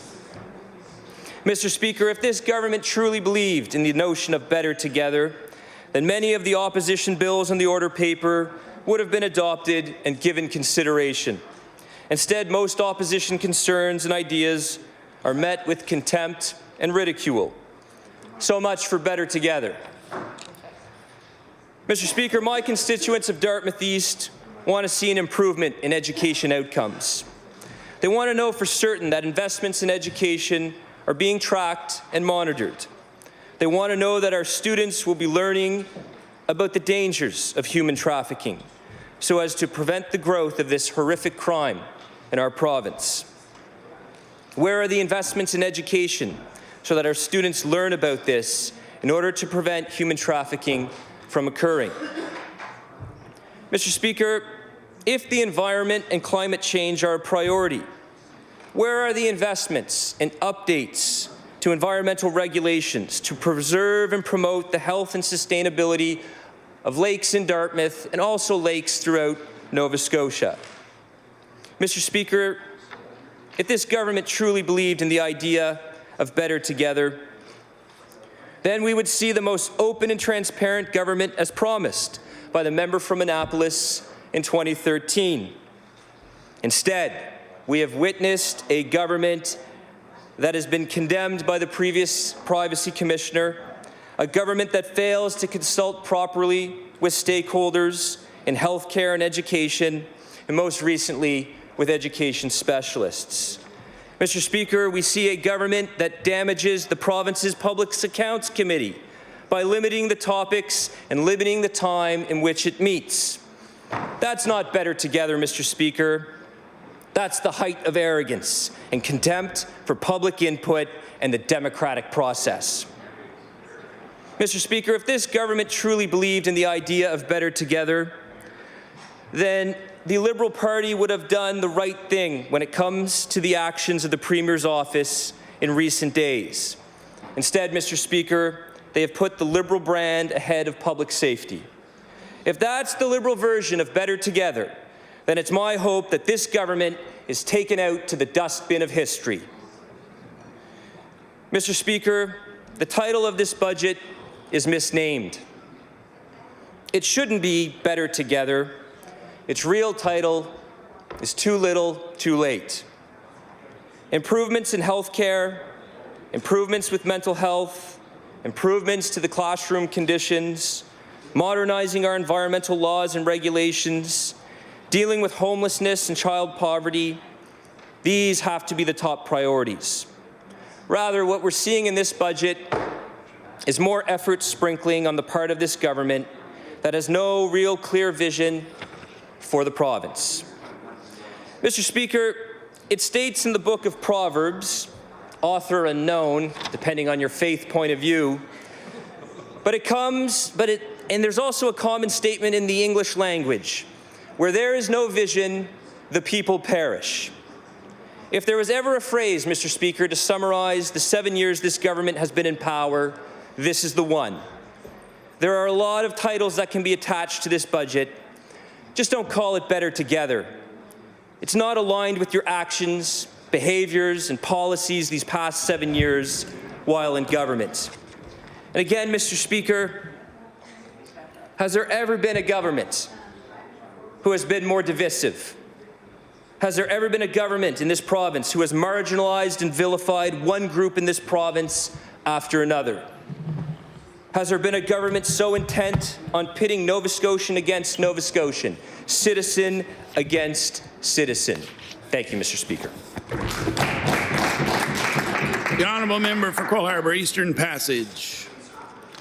Thank you, Mr. Speaker. I am very happy this afternoon to have an opportunity to talk about an issue that is so important to all Nova Scotians, and that is seniors, home care, and long-term care.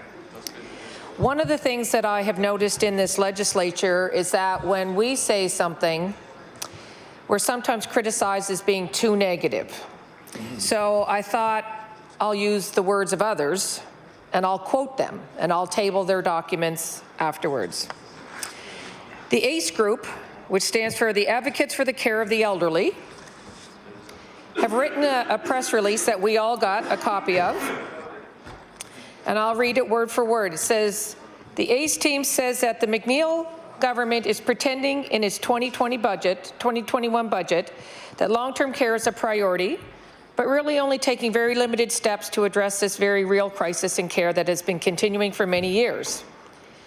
Yes, according to ACE team chair Gary McLeod, there is an additional $5.3 million added to enhance long-term care, and an additional $1 million to help with repairs and maintenance. But realistically, how far can this new money go to address years of chronic underfunding and understaffing in nursing homes? And unlike what the Premier said during question period, that this government hasn't been asking questions of this government on budget, that's what 40 hours of budget debate are all about. And we have been asking those questions. There were just other important questions that needed to be asked as well. I'll go back to quoting. At this point, there appears to be no clear plan or strategy on how that money is to be used. This truly is much ado about nothing. Yeah. We were hoping there would be a clear plan and funding commitment to end $5 a day meal allowances in nursing homes, 1 bath a week, 1 diaper change per day, persistent bed sores, widespread reports of alleged abuse, and instances of people being denied admission or readmission to nursing homes if they do not have a family doctor. Instead, we got some very limited funding increases with no clear plan on how to move ahead. McLeod said they were also concerned about the lack of an updated plan on progress for implementing the recommendations of the expert panel, whose recommendations came out in January 2019, about the lack of substantive investment or leadership necessary to move forward with them. He also noted that there was nothing in the capital budget to help build new long-term overdue facilities and develop new beds. He further asked where the long-promised 5-year continuing care strategy or blueprint has gone. This government has yet to admit that there is a serious crisis in long-term care or to work closely with everyone concerned to implement the long overdue directions and solutions needed. For reference, the ACE team was started in 2006, and it's composed of concerned family members who are appalled by the deteriorating quality of care in nursing homes and who want to improve the overall standards of living for the elderly. So, Mr. Speaker, I will table that because that is someone other than this government saying what they think about long-term care. So let's go on to someone else besides this side of the House. The Nova Scotia Health Coalition, in their analysis of the 2021 provincial budget. There's lots in here, but I'm going to reference what they said about long-term care. The province, who's been in power for 7 years, I added that part, continues to neglect facility-based long-term care. The 2021 budget offers no significant improvements in long-term care, including no funding to address the dangerously low staff-to-patient ratios. I'm going to say that again. The dangerously low staffing-to-patient ratios. No funding to increase staff salaries or training to improve retention and quality of care. I'm going to say that again. No funding to increase staff salaries or training to improve retention of quality of care. And no money for new long-term care beds, not the ones that were already announced over and over again. The ongoing crisis in recruiting and retaining continuing care assistants in both long-term care facilities and home care support agencies is not being directly addressed with any new program spending. The total budget spending for continuing care will increase by an amount just above inflation at 2.36%. That's just above. The combined neglect of long-term care and home care is worrisome given the demographic challenges facing Nova Scotia. As our population ages, government cannot be in a position of reacting too late, and I'll add 7 years too late, to changing health care needs. Instead, the province should be building public capacity to care for the elderly now. So that's someone other than this opposition government weighing in. I also went around the province and visited long-term care facilities and spoke with a number of administrators over the phone. These were their comments. On the budget, even if you're putting a little bit of money back into long-term care, you're the same government that cut funding to long-term care. So you take it away with one hand and then want celebration for putting it back. It doesn't work like that. You cut 1% of the budget off the bottom line of some of the facilities. You got a 1% cost of living increase, so you take away 1%, you give back 1%. I can do the math. That's no change. Last year, for many of these facilities, these administrators, not me, say they have less money now than they had in previous years. I also want to know, because it's coming up in 2 days' time, leap year, February 29th, the Department of Health and Wellness is going to collect long-term care payments from every long-term care resident, up to the maximum allowable to bill them. The Treasury Board notified those long-term care facilities that they're only going to get money for 28 days.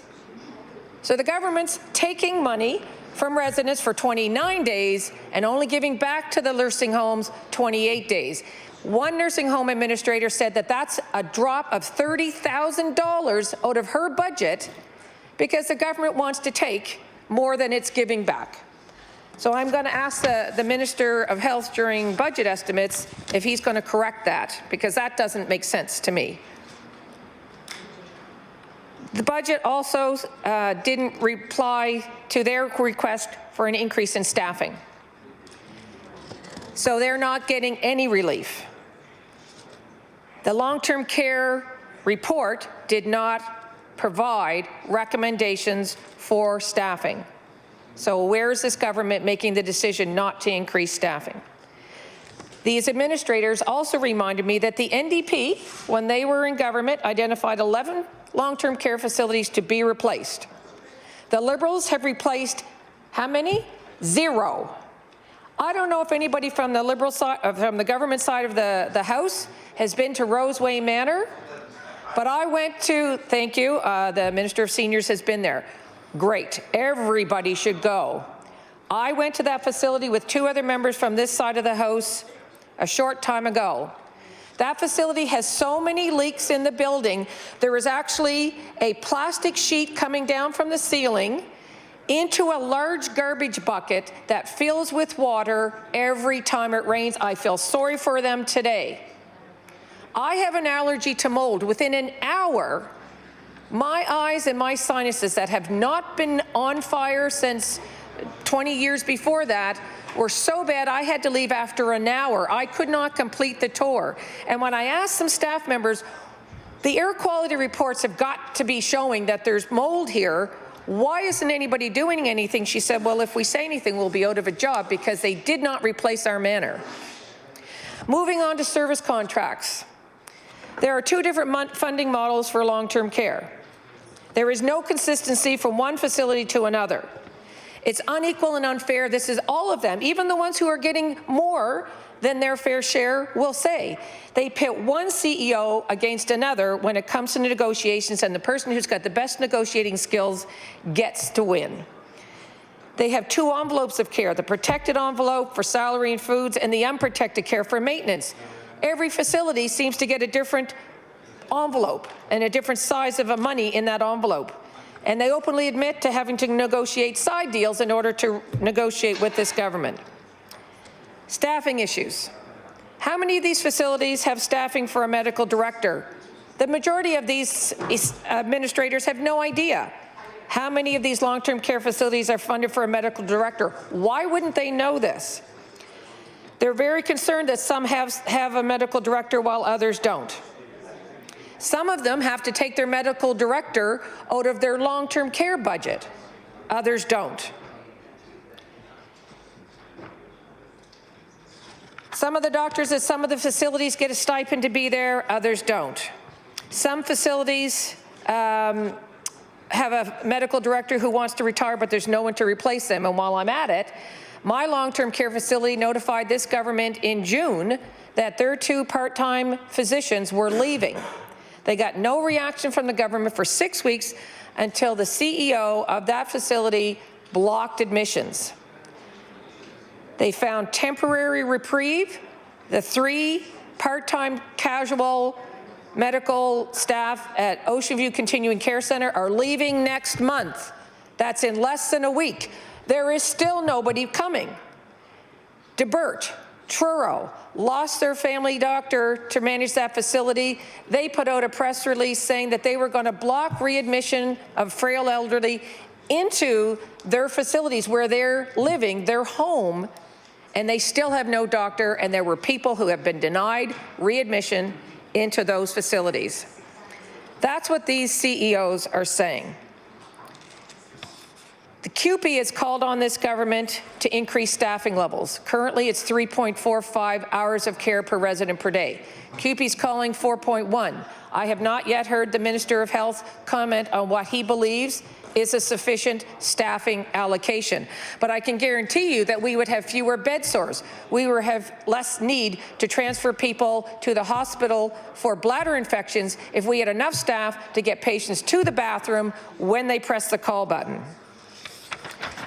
Mr. Speaker, I've referenced what others have said about this government. I'd like to reference what the government itself has said about long-term care. They came up with an expert advisory panel report. They tabled it, which is nice. They tabled it right away.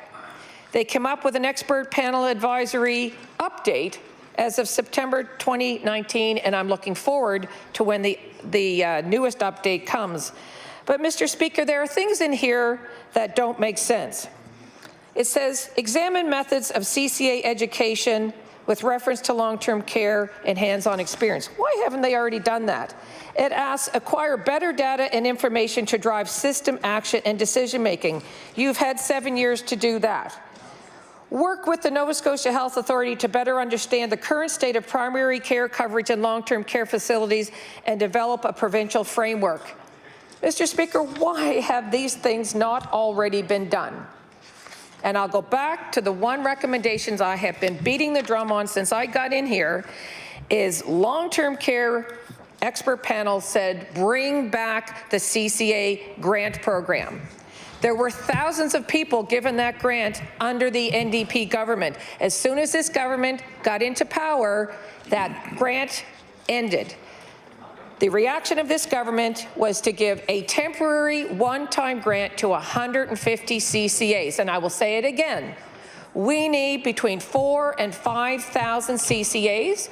We need to regulate their profession. We need a CCA registry so that we can make better plans.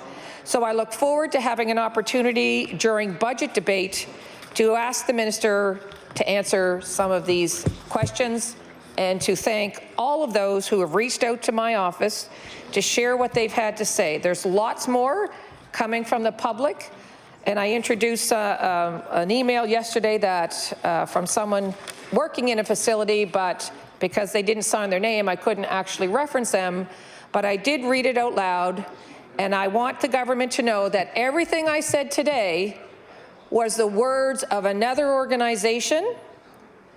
So if you go after this government on this, or this party on this side of the House for bringing forward the truth, well, I guess that's what our side of the House is committed to. Thank you, Mr. Speaker.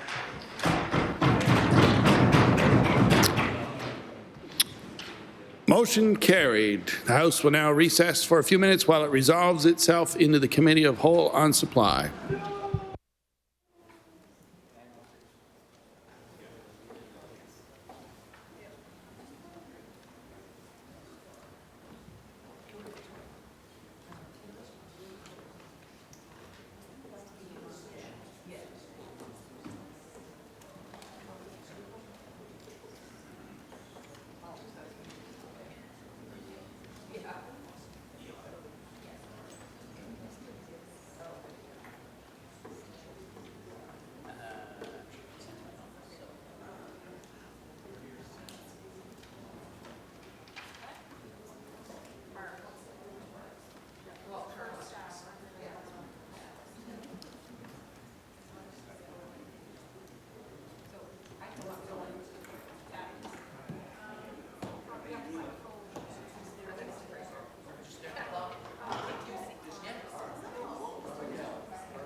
Order. I recognize the Honourable Government House Leader.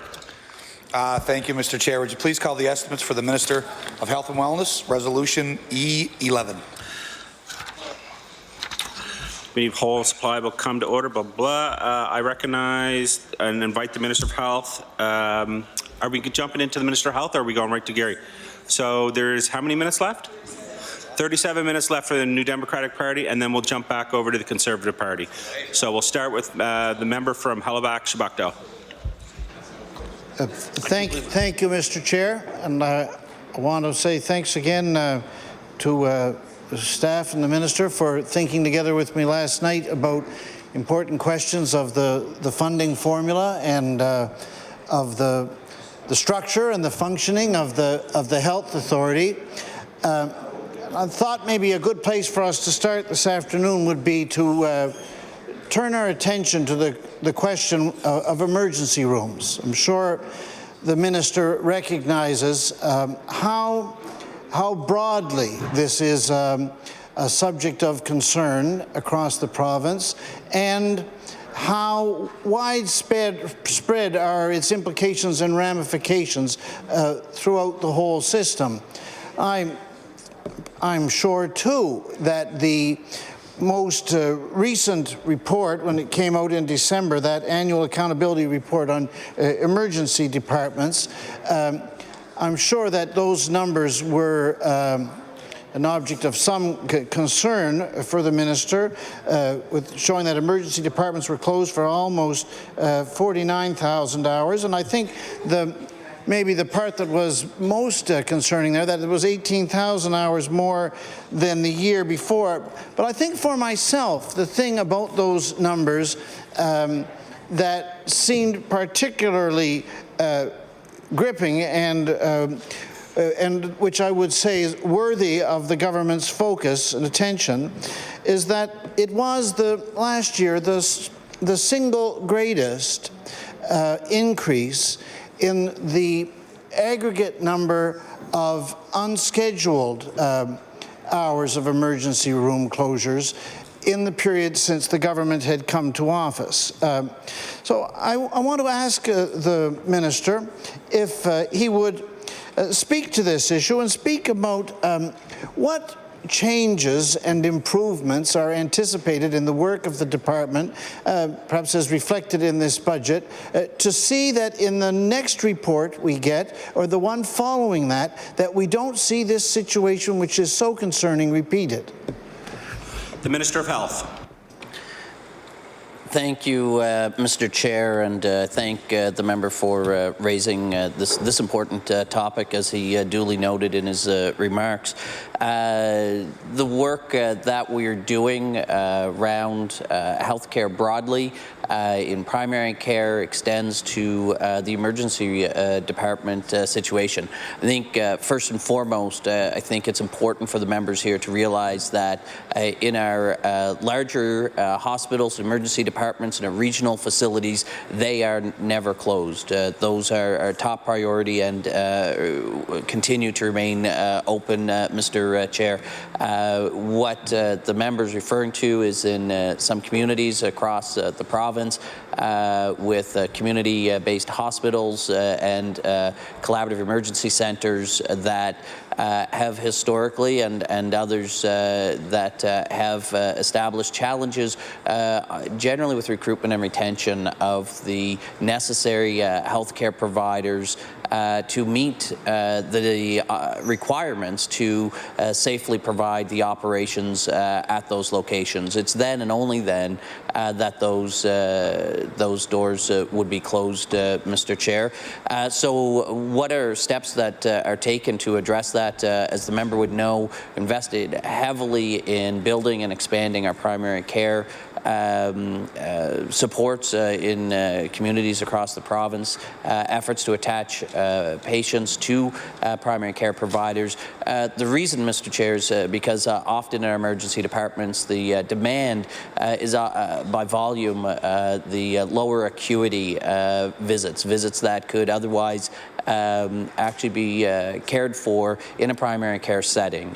So by strengthening our primary care environment, Mr. Chair, it reduces and removes some of the pressures in our otherwise busy emergency departments across the province.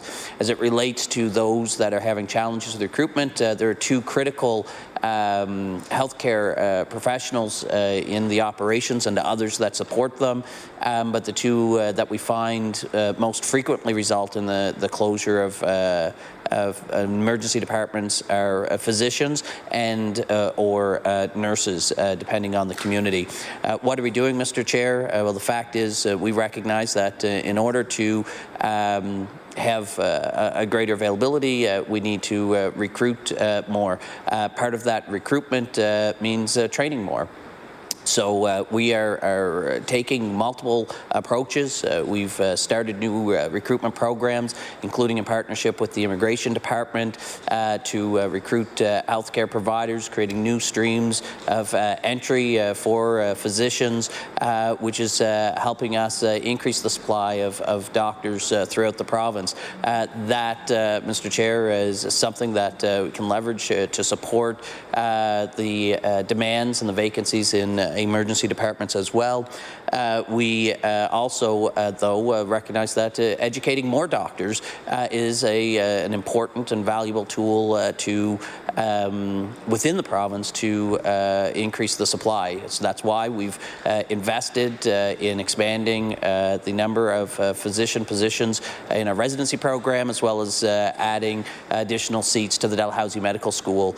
We started that in September of 19, and there'll be a further expansion in September of 2020, this fiscal year, to bring the total number of new medical resident seats to an additional 16. So those are steps that we're taking. But in addition, we recognize steps we've already taken. We recognize compensation in some instances as part of the challenge with recruitment and retention. So we entered into a new master agreement. That agreement includes recognition, and we'll see the compensation for family physicians, emergency department physicians, and others who will become the highest paid in Atlantic Canada, making them competitive not just regionally but nationally in terms of their compensation. We've increased incentives through that agreement to support and assist facilities that need to fill vacant shifts. And so these are just some of the examples of the steps we're taking to help ensure that we have the appropriate staff in place at those emergency departments. And another example, I guess, is work that we've started, you know, in Digby, where there were long-standing challenges, and we're able to bring in a nurse practitioner to support the continued operation of the emergency services in that community. So again, it's no single solution to solve the challenges we have in healthcare, but rather a multi-pronged approach, and I've just provided a few examples of steps that we're taking. Member for Halifax-Shabukto. Thank you. As I look at the accountability reports in emergency departments, and you know, unlike some government reports, they're not desperately thick and complex. They're pretty accessible to understand what it is they're having to say. And it seems to me that I would read them as many people might for whom emergency closures around their communities are major concerns. I speak from my own background, and I formerly represented the constituency of Colchester-Musquodoboit Valley, where closures were perhaps the most pivotal community concern that there was in the Musquodoboit Valley.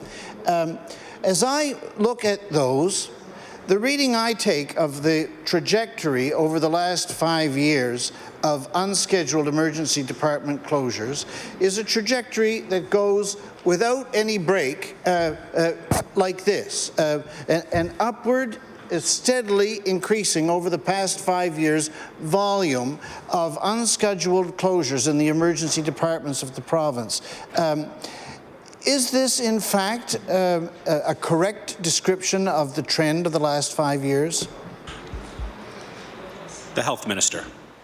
Thank you, Mr. Chair. Again, the fact is that the challenges with maintaining continuous 24/7 emergency department services in some communities across the province, and indeed Nova Scotia, as I've said numerous times, is not the only jurisdiction with these challenges. Just recently, members would be aware of the challenges faced in New Brunswick with the exact same situation. Other jurisdictions as well in both urban and rural areas based upon fundamentally the challenge around having adequate supply of appropriate healthcare providers to provide those services needed. That is the underlining root issue that is contributing to those challenges in these communities. One example that made the news last year about this time was with the availability of nurses in Canso. That was a challenge where the community was unsuccessful in recruiting nurses for a period of time, and eventually, those existing nurses get to the point in their career where it's time to retire and move on to the next phase of their life. And in that scenario, with again, despite incentives and other investments, individual nurses had not pursued the employment opportunity presented in that great community. However, more recently, Mr. Chair, we've seen through efforts over the past year that some new nurses, as I understand it, have expressed interest. I'm not sure if they've signed contracts yet or not, but there's certainly a degree of interest in nursing staff now to fill those vacancies. So we're quite optimistic that, again, with the multitude of steps we've been taking to increase our recruitment as well as our education of both nurses and physicians, that with more available qualified professionals to fill those shifts, that indeed we will be able to address the underlying challenge of those closures in those community hospitals and the CEC emergency departments. Member for Halifax, Chebucto. Thank you. But then going back to the question I'd asked originally, I wanted to ask the Minister, though, in his understanding, am I describing the trajectory of what has happened in the last 5-6 years with emergency department unscheduled closures? Is it correct to say that the trajectory has been one of steady, unremitting increase, with the increase in the last year the worst of all of them in the last 5 years? Is that in fact so? The Health Minister. Mr. Chair, I don't have the reports with me, but they are posted online annually, and it provides the comparator year over year, Mr. Chair, so that information, as the member noted, would be readily available for all Nova Scotians. Again, I don't have it with me to say exactly whether the specific statement is accurate, but again, I believe the member would have the report with them. And we'll take his word for it if that's what the date in front of him says. The member for Halifax, Chebucto. Well, with respect, the question I'm asking is not very complex. It's just that it appears to me that in every year since the minister has been the minister, there has been a deterioration in this situation, that we have not seen improvement. And so I want as a beginning point to establish whether or not that is in fact also the perception that he has. The Health Minister. Thank you, Mr. Chair. I think actually it's not the same perception or experience that I would have. In fact, when you look at the report, you do see improvements. There are improvements. That's what makes this situation so challenging. As you recruit and bring more staffing and are able to attract professionals to one particular community that may have been challenged in a previous year, others may again be retiring or moving on or pursuing new opportunities. So again, I would not agree with the member's statement in terms of not seeing any improvement. In fact, the challenge is broadly. It is in a variety of communities, but again, our partners in the Health Authority continue to focus to support those communities, to do what they can to ensure that vacancies are filled, that the appropriate healthcare professionals are available. And again, it's very important to remember that our regional facilities are always open and available. We have our 911 system, Mr. Chair, to respond to emergencies, health emergencies as well, to ensure that people get taken to the appropriate site for further health care depending on those emergency health needs. So again, as I've said, I think again, as far as overall total hours, again, I take the member's word for it, not having the reports for the past 5 years in front of me, but indeed the characterization that there's no improvements, I think would be a misreading of the reports, because we do see improvements in years at some facilities. Unfortunately, we see challenges at other ones during those same years. So it is a challenge to stay ahead of that curve, but it is a challenge that is not unique to Nova Scotia. Again, I think Nova Scotians were very familiar with the challenges being presented and the proposed solutions brought forward in our neighbouring province recently. The member for Halifax-Shabukto. Thank you. I think I understand where our views about that differ. What I'm trying to understand is how the department's work over the recent period is viewed within the department and is viewed by the minister. So maybe I could put it this way. When we look at the trajectory of unscheduled emergency closures in Nova Scotia in the last 5 years, would the minister say that this provides evidence of something that has been successful? Is this an area where he feels that the department's work has been in accord with his own goals? The Minister of Health. Thank you, Mr. Chair. Thank the member again for the question. In fact, I'm quite proud of the work of the staff, both within the Department of Health and Wellness and with our partners at the Nova Scotia Health Authority.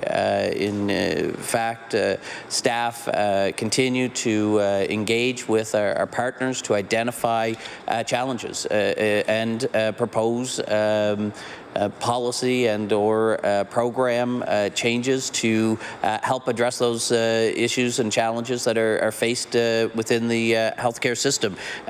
Specifically right now, we're talking about that challenge within the area of emergency departments.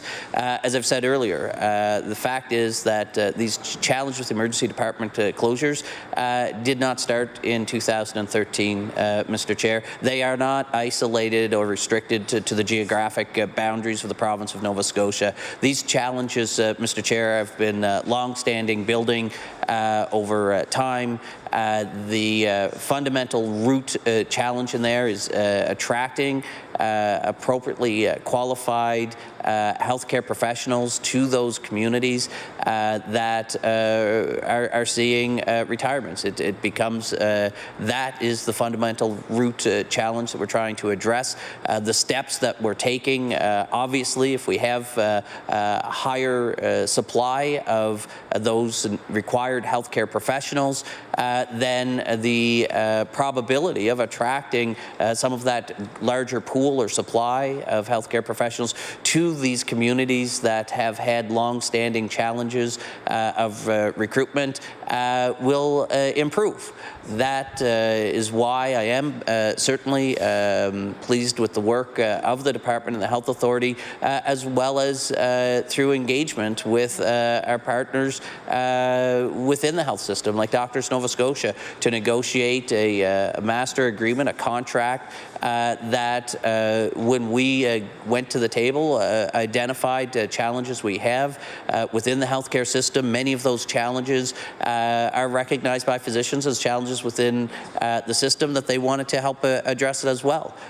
They provided then at the negotiating table work to design a contract, a master agreement that is believed to help with that recruitment and retention. That includes a targeted focus on primary care and emergency physician compensation.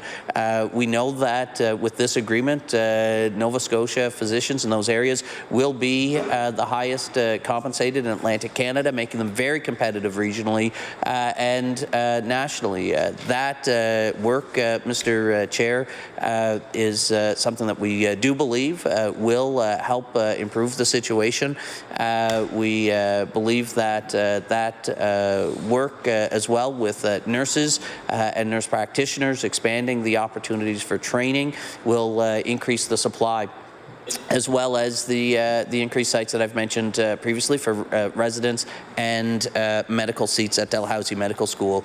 So again, to the member's specific question, do I believe that the department staff and our partners at the Health Authority have been doing good work? Yes, they have.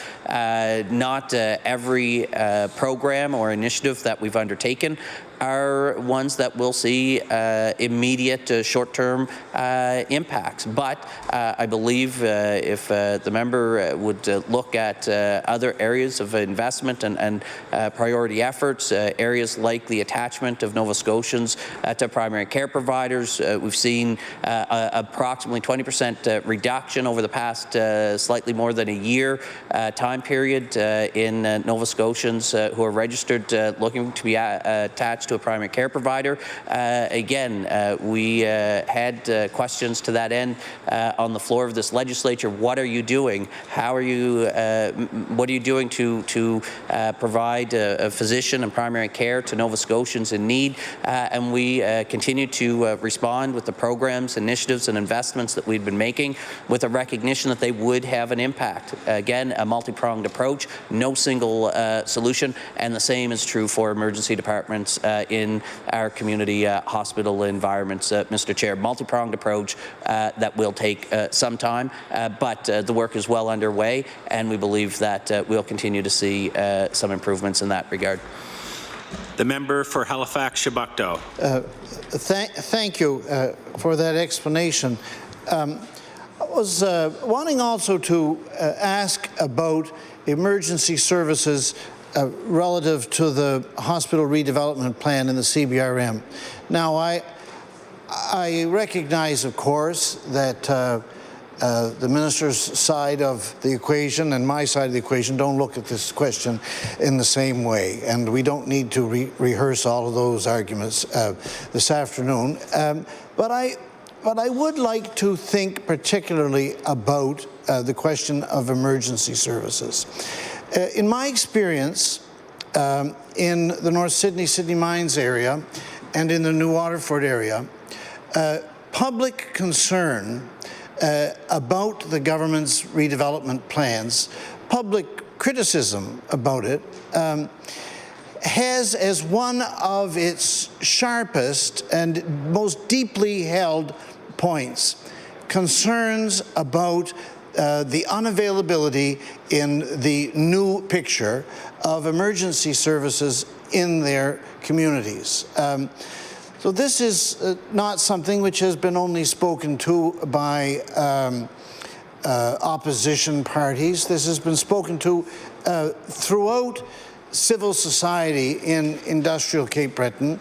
I'm sure that the minister has been present to hear the arguments made from New Waterford and the North Side about the concerns, the dangers, the very real worries about accessibility for numbers of people who don't have private transportation in an area which does not yet have the same public transportation as does the HRM. The many concerns about the removal, that when we are all is said and done and the redevelopment is finished, one of the things which will be different, not improved, but different, is that there will no longer be an emergency department in New Waterford, and there will no longer be a department of emergency in the North Side. I want to ask the minister, in this now period of over a year in which he has been present, and it must be hundreds of these conversations, is there nothing about the points that have been made about how those communities need emergency services that has commended itself to him? The Minister of Health. Thank you, Mr. Chair, and I want to reassure the member and indeed residents of the Cape Breton region that in fact, these changes that are part of the Cape Breton redevelopment, the single largest healthcare infrastructure investment, to my knowledge, ever being made in that region of the province. We're looking at well over $500 million investment in new modern healthcare infrastructure to support the healthcare needs. That means, Mr. Chair, if we're going to invest in infrastructure for the future, it means the starting point is looking at what the needs of the community are, not a starting point of what infrastructure is in place. And we did, though, look at the infrastructure that would be available. This has been publicly noted, which is what resulted in the decision to move forward with replacing infrastructure in North Sydney and New Waterford with new community health centres. Indeed, that model has also expanded to see, in addition to those community health centre facilities, also the addition of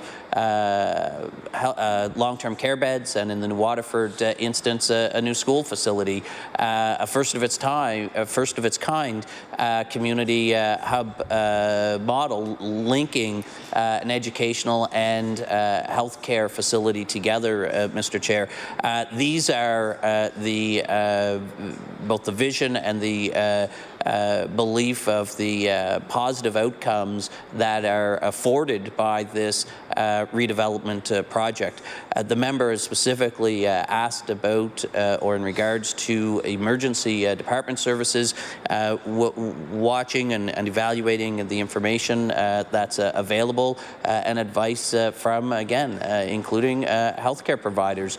I think in our conversations yesterday, Mr. Chair, I made note that one of the single greatest challenges in being responsible for the health system in the province is that the diverse complexity of needs and perspectives of providers, that it is nearly impossible to obtain 100% consensus on any change within the healthcare system. Therefore, I think the member would appreciate that, number one, we can probably agree that the status quo, Mr. Chair, was not an option. that the status quo situation and services being provided to the Cape Breton region was not the best path forward for the delivery of health care, including emergency care services, to those communities. So if we can at least come to that agreement on the floor of the legislature, then we can move to the next part of the conversation to say, so if the status quo was not the appropriate path forward, then let's look at the path forward that we have chosen to pursue. It is a path that has been informed and influenced by frontline healthcare providers, Mr. Chair.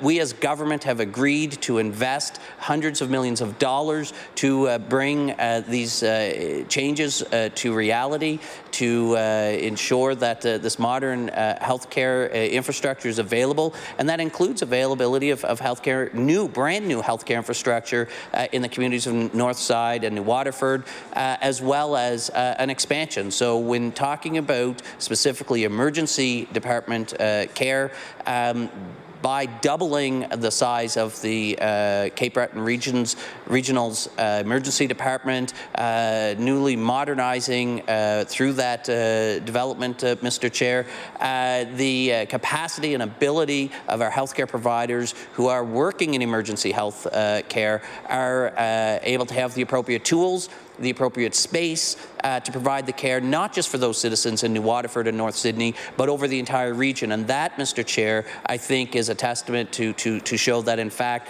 these changes will enhance, not hinder, as the member has suggested, the emergency care provided to those citizens. And that, Mr. Chair, is informed, again, by information and advice and recommendations that we've received from our partners, the Health Authority and frontline healthcare providers. Member for Halifax-Shabakto. Thank you, Mr. Chair. Is it, look, I asked not intending any disrespect, is it really the minister's view that the provision of emergency services in New Waterford and on the north side will be improved by a situation in which there is no emergency department in either community? The Health Minister. Mr. Chair, if the member is to review the path forward for the work being provided in this Cape Breton redevelopment, you'll realize that, for example, in the New Waterford situation, the new collaborative environment centre being built, connected to a school and long-term care facility, really the first of its kind community hub, education and healthcare facility being built, to my knowledge, in the country, but certainly in the province. That I think it's important to recognize that in the current, again, status quo. So again, I would ask perhaps the member opposite if he thinks the status quo is a better alternative than the redevelopment of enhanced programs and services, including the expansion of the Cape Breton Regional Hospital. I thought that perhaps we had come to agreement that the status quo was not the best option or path forward. And again, in addressing to the members' earlier questions about emergency department availability, New Waterford is one of those communities that is challenged to appropriately staff the emergency department, having closures, Mr. Chair. I believe having within not too much of a geographic or time distance apart, a much larger and robust emergency department at the Cape Breton Regional will actually enhance the emergency department services and health outcomes for the community when factored in with the overall complete picture of healthcare, enhancing and improving the primary care environment and services available to the community, Mr. Chair. That, again, in isolation of emergency services, again, when you look at the data within our emergency departments, many of the visits by volume are lower clinically a lower clinical acuity, which could have been addressed in a primary care setting. So again, by strengthening the opportunities within the collaborative health center environment within that community, having brand new infrastructure available to help attract and retain healthcare providers to provide that care. The objective there, Mr. Chair, is to reduce the emergency, lower acuity emergency visits by residents in those communities. And in addition, and they would still receive that care in their community. For the emergency department, it's important, Mr. Chair, for members to realize that, in fact, emergency care, when it is a high acute emergency, calling 911 is where that service should begin. That means, Mr. Chair, bringing the ambulance paramedics who begin providing that care right away and provide that care from the site of the interaction with the patient and continue that care while in transit to the emergency department, Mr. Chair. And again, I believe that through the advice and the decisions that inform the decisions that we've made, that indeed the redevelopment in Cape Breton is designed to ensure that we maximize the positive health outcomes for these communities throughout Cape Breton. The feedback, Mr. Chair, I don't believe the member was there in New Waterford when we announced this. It was extremely well received by the residents in New Waterford. The Premier, myself, the member from Glace Bay, the member from Sydney Whitney Pier was there as well. The members can attest and confirm that the feedback was very, very well received by those community members at that public announcement, and there were many of them. In fact, the announcement was done outside, so hard to quantify the exact number. It wasn't based on seats. So again, yes, Mr. Chair, I believe that there are many people in the community as well as in the healthcare system that agree with the decision of the government in these redevelopments, that for the future of healthcare in that region, that this is the right path. As I've said earlier, yesterday, as well as earlier tonight, this afternoon, fact of the matter is, it's not necessarily a consensus. There are a lot of perspectives, as the member started his comments and these questions with. We probably are not going to end up on the same side of this particular equation, but to answer his question, yes, I believe, again, that we are pursuing a path forward that, based on the information we have, indicates this is the best path forward to ensure that not just emergency, but all health care for residents of the Cape Breton region are met, not just based upon their current immediate needs, but those needs for the future as well. And that's what we were designing this redevelopment for, Mr. Speaker, not just the current generation, but the next generation as well. The member for Halifax Shabukta, about a minute and a half left. Thank you. So what I'm trying to understand with as much clarity as possible is the minister's own thinking and the department's thinking on this particular area of emergency services. So all our lifetimes, emergency services have been provided in New Waterford and on the north side. And this was never done as something frivolous or extraneous. It was always done because those emergency services were needed. So I want to understand what, in the minister's judgment, has changed in the year 2020 to make that no longer to be the case. The Minister of Health for less than a minute. Thank you, Mr. Chair. And I don't mean this too flippantly, but our lifetimes span different decades of time. And I think that the member perhaps has seen significant changes in many areas of society and the delivery of care. I myself, in healthcare, and specifically emergency healthcare, so in that period of our lifetimes that do overlap, in emergency care specifically, look at the the evolution, because during my lifetime and memory, emergency services that started with ambulances, they were run by funeral parlors, Mr. Chair. I'm sure the honourable member recalls that period of time. If you were to look at the services provided at that time and those provided now, they are nowhere near the same. The time for the NDP caucus has elapsed. The next hour will be for the Conservative Party. And I recognize the member from Cole Harbour, Eastern Passage. Thank you, Mr. Chair, and I appreciate the opportunity to speak with the Minister of Health and Wellness about topics important to Nova Scotians. I would like to start with a couple of topics that are important to my constituents. The Minister probably knows where I'm going to start. There are approximately 85 collaborative health centres in Nova Scotia. There are 51 current constituencies in Nova Scotia, so if you do the math, that's about 1.5 collaborative health centres per constituency, so that means some of them have 2 or more. So I'd like to ask the Minister of Health why, after 3 years of me asking, the constituents of Cole Harbour Eastern Passage are not being given the funding for a collaborative health centre.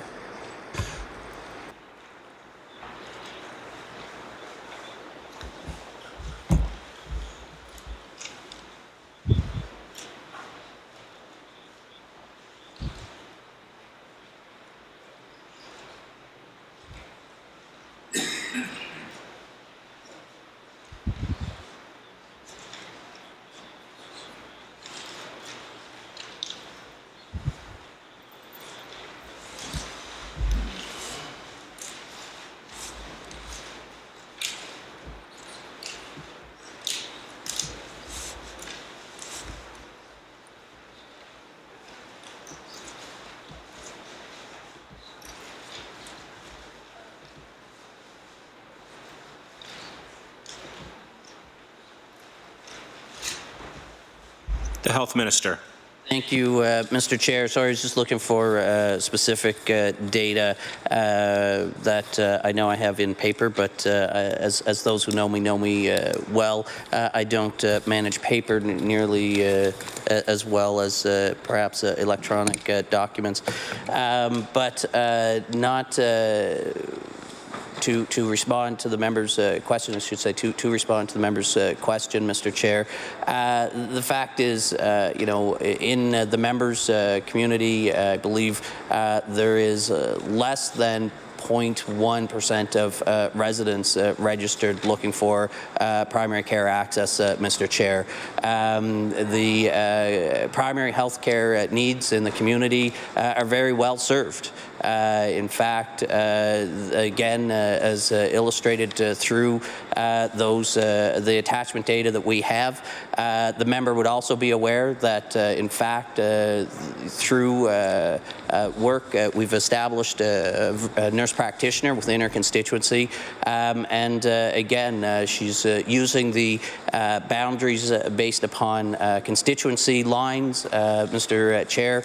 The work that's done within the health authority and the healthcare system don't always line up with those same boundary lines, but the fact is what we look at is the care needs. We know that again there's about 400 residents registered that would fall within roughly the boundaries that the member serves. Again, if you look at the total population of that area, you're looking at I believe there's about 15,000 voters registered, so that would only be legal voters. The population for the community would be significantly larger than that when you factor in the children and perhaps non-residents that wouldn't be eligible to vote. You factor in the 400 people that are registered looking for a primary care provider. Again, you're looking at a fraction of a percentage, Mr. Chair, relative to other communities and the demand, particularly in our western and northern zones, Mr. Chair. I think the member can certainly appreciate that while I value her advocacy, as I'm sure her constituents do, there are many communities within the province where the primary health care needs are significantly greater in the demands to fulfill them. So again, we've taken steps. We have responded to some of the community needs, provided a nurse practitioner that is working. It's also worth noting noting is that nurse practitioner is working as part of a collaborative practice that just happens to be located in Dartmouth. So again, that nurse practitioner is part of a collaborative practice within her community. The whole notion of collaborative care, Mr. Chair, is not necessarily a physical space. In fact, that is something we heard from healthcare providers. It's about having a collaboration between healthcare providers. They are not always necessarily co-located, and that is how we responded to her community, by providing a nurse practitioner as part of an existing collaborative practice which happens to be located nearby, and that just happens to be outside of the electoral boundaries of the members' riding. And again, if you were to compare the actual primary care needs that the members' community has of about 400 people registered on the needed practice list. Again, I think she can appreciate why our primary focus has been, after the recruitment and filling of that nurse practitioner seat, has been in other parts of the province. Member for Cole Harbour Eastern Passage. Thank you, Mr. Speaker. And for those who may be just tuning in for the first time, I'm going to refresh everybody's memory. When I took over as the MLA, after this government had been in power for 4 years, I don't know the exact number, but I think it's around 20 to 23% of my constituents did not have a family doctor, and nobody was getting called. So I pushed and pushed to find out if my constituents were getting called off of the NEDA family practice waitlist, and they were not. So for months, I pushed to get those postal codes added, because we don't have a family doctor. We still don't have a family doctor in my constituency. Because we didn't have a family doctor, every time a new doctor was hired in Dartmouth or the other side of Cole Harbour or anywhere else, patients or constituents were not getting called. I found that out. I brought it to the Department of Health and Wellness and Health Authority's attention. I got them to add those postal codes. They started getting calls. That's why those people have a family doctor. I asked you in this legislature, Minister of Health, for a clinical nurse practitioner until such time as you could find us a family doctor. You were so gracious in giving that. I'll never forget that day.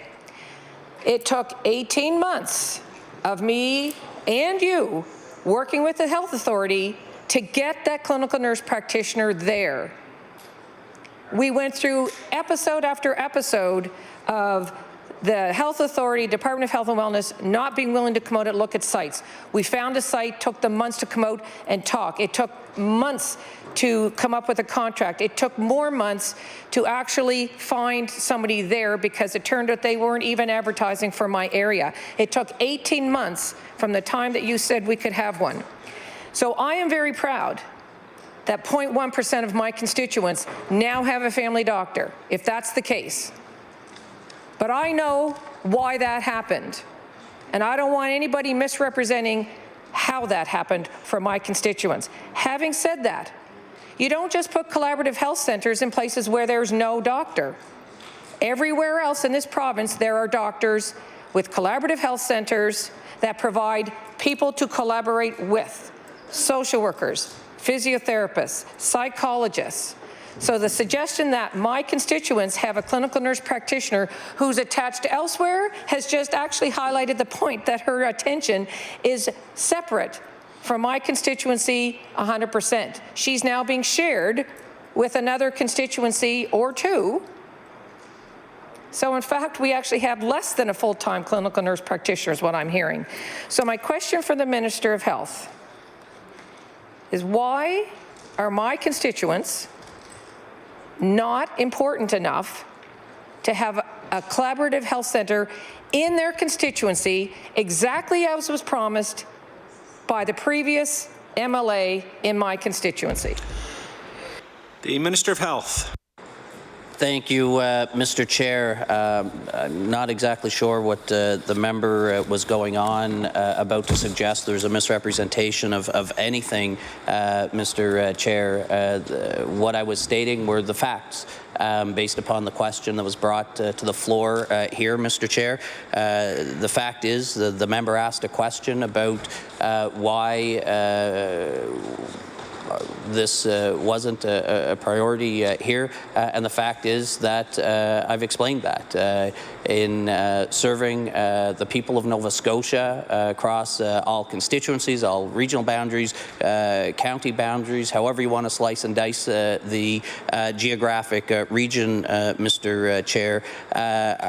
One of the major priorities we have as a government, that has been the case since I was appointed to this role in 2017, has been to focus on primary care services, to attach Nova Scotia residents to primary care providers. We've taken many steps, Mr. Chair, to do that. That includes the establishment and expansion of collaborative care practices. I'm glad to hear that the member supports this work and these investments that we've been making as an important contributing factor to improving primary care access and health outcomes to the people of Nova Scotia. I believe that's what I'm hearing the member say in her advocacy and desire to have one in her community. We've seen now, Mr. Chair, I believe around 85 collaborative practices and communities throughout the province providing care. Mr. Chair, as the member noted, the work that the province and the health authority has been undertaking to make better use of the data that was begun being collected in 2016 to help inform the decisions about healthcare, particularly in the primary care space, recruitment and programs and investments being informed in part by the 811 NIDA Family Registry, that the approach that would be taken to best utilize that information to attach patients throughout the province, not just in the area of Cole Harbour Eastern Passage, but again, making the necessary changes to become more efficient and effective at attaching patients to primary care. That's why, Mr. Chair, I am again pleased that the member notes, what did you say, 18 months ago it was about over 2,000 residents not attached, and now it's down to about 400. I'm glad that the member appreciates the positive progress that we've been making in serving her constituents, because she's referencing, Mr. Chair, her specific constituents there, that there were about 2,500 and now it's down to about 400. So those 2,000 of her constituents, I hope, appreciate the work and the efforts to attach those patients to primary care services.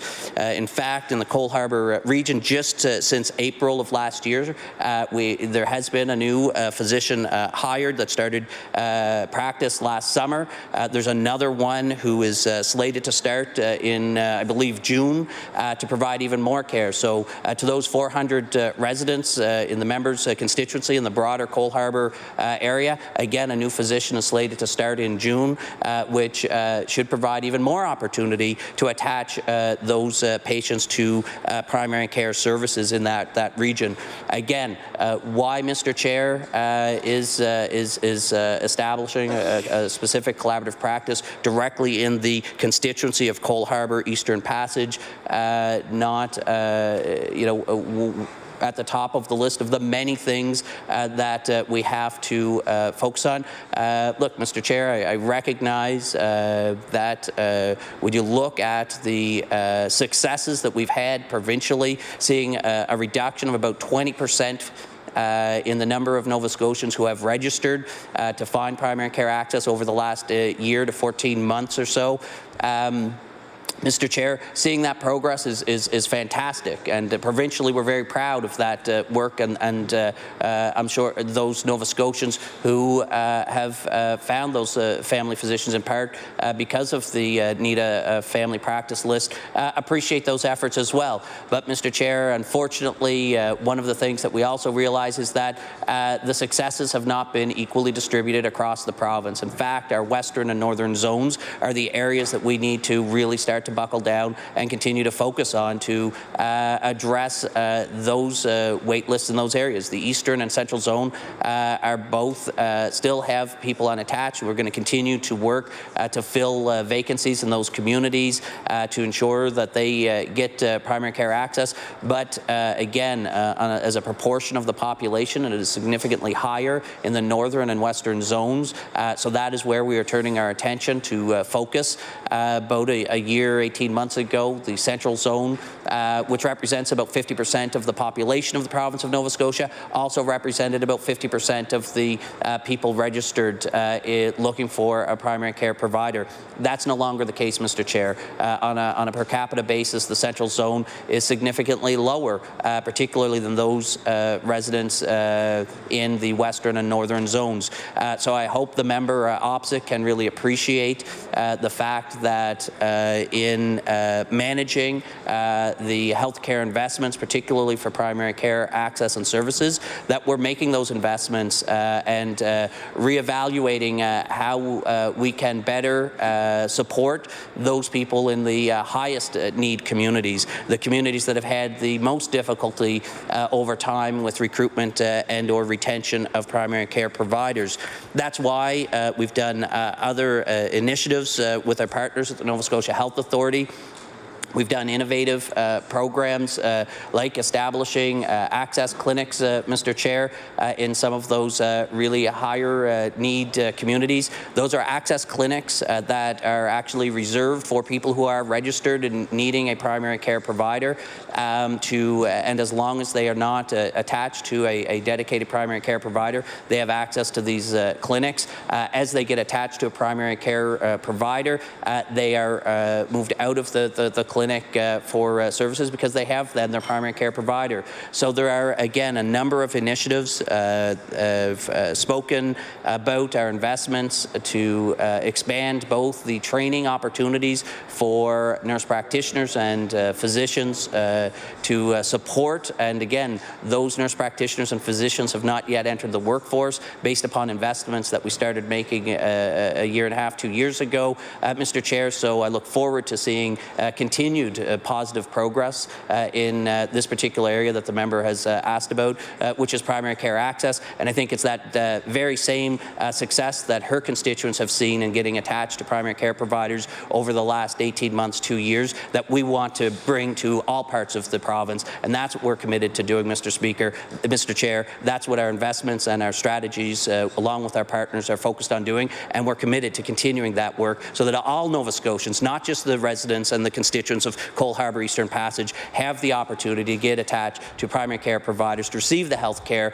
that they need and deserve. Thank you. Member for Cole Harbour Eastern Passage. Thank you, Mr. Chair. And given that I have an hour right now to ask questions, I guess if the minister is going to take almost 15 minutes to answer one question, I better get to the most important ones. Just a clarification for the record, I didn't say 2,500. I said approximately 23% of my constituents were without a family doctor, just to clarify the numbers. I'm not exactly sure what it is. The point is, I just heard the minister say that my constituency was not a priority for a collaborative health centre, but yet when it was election time and it was the Liberal running in my constituency, it was a priority then. It's just not now. So I get it. Okay, so I want to move on to the next question. You mentioned, the minister mentioned about how urgent it is to get family doctors to the Western Zone. So right now in the Western Zone, there are 21,044 people without a family doctor. In Metro, there's only 7,955. So we got the rural doctors moving into Metro, and I get that. And we've often wondered, is there any direct impact on a zone being that short of family doctors? So I want to ask about one of the results on CIHI, which is the Canadian Institute for Health Information, and I can table the document if the minister needs it. One of the results, it shows the results for Canada and gives the statistical average, and then it gives the results for Nova Scotia, and then it breaks it down by zone. So these are the results for all regions within the province of Nova Scotia for hospital deaths following major surgery by percentage between 2018 and 2019. In Canada, the percentage was 1.5% of deaths following major surgery. In Nova Scotia, it's 1.8%. In the central zone, if that's where you live, it's 1.5%. But in the western zone, which is the worst, it's 2.5%. So that's nearly double the number of people dying from major surgery because they happen to live in the western zone. I'm wondering if the Minister of Health can tell me why is that? I will remind everyone that the minister has as long as they feel to answer the question, as the questioner also has as long as they feel to put the question to them. So there's no questioning procedure here, please. Next, the Minister of Health. And we'll table that document, please. Thank you. Minister of Health. Okay, 1 second. Please.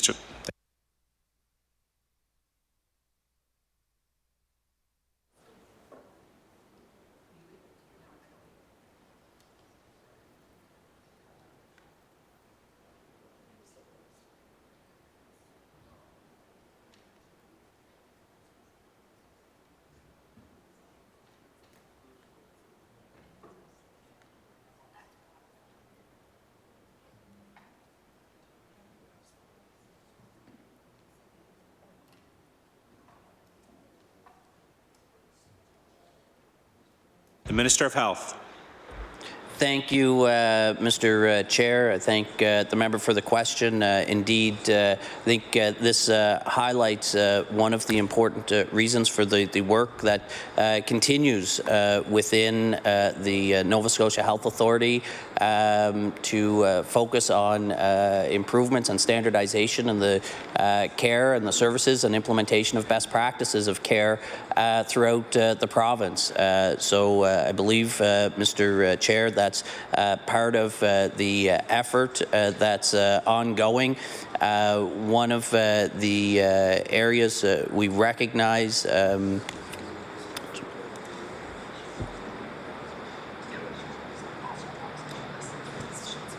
that includes, Mr. Chair, a recognition of patient safety as an important factor to improve patient outcomes. We have in this budget this year dedicated additional funds to hire additional staff to focus on the data analysis, to tease apart this data like this from CIHI to understand where we have variances, why those variances may exist, so that can help inform the investments and or changes in practice that may be necessary to improve those outcomes, Mr. Chair. That is part of the commitment to continuous improvement and pursuit of best healthcare practices that informs the work of our partners at the Nova Scotia Health Authority and the IWK. So again, to specifically the member's question about the specific data set, but I think the other thing to note again for the member is we kind of had a discussion like this last night with the member from the NDP presenting data and looking at a single specific measurement of a particular health outcome and tying it to a geographic region. And I just want to remind the member that while in some instances a particular region may have one health outcome that is better or worse than another, when you factor it out, Mr. Chair, another health outcome may be different in a different jurisdiction. So, for example, in this case, the specific measurement is hospital deaths following major surgery, flagged as the Western Zone needing the most improvement. Last night, the member from the NDP caucus was questioning about a variable on infant mortality, and the Northern Zone was the area that required the most improvement. On life expectancy, it was the Eastern Zone that required the most improvement. My point in just noting that is we bring questions on one single parameter or variable that's being measured or assessed, and tying it to a geographic region, Mr. Chair, it's not how we can necessarily operate the healthcare system, because we have to look at all of the health outcomes, all of the health variables.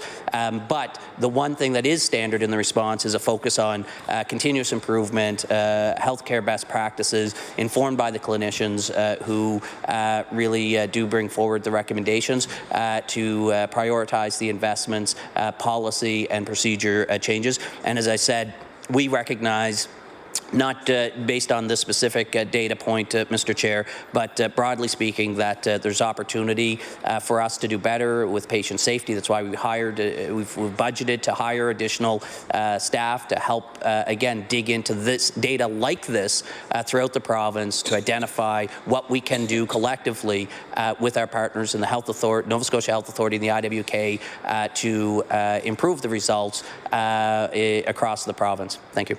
The member for Cole Harbour Eastern Passage.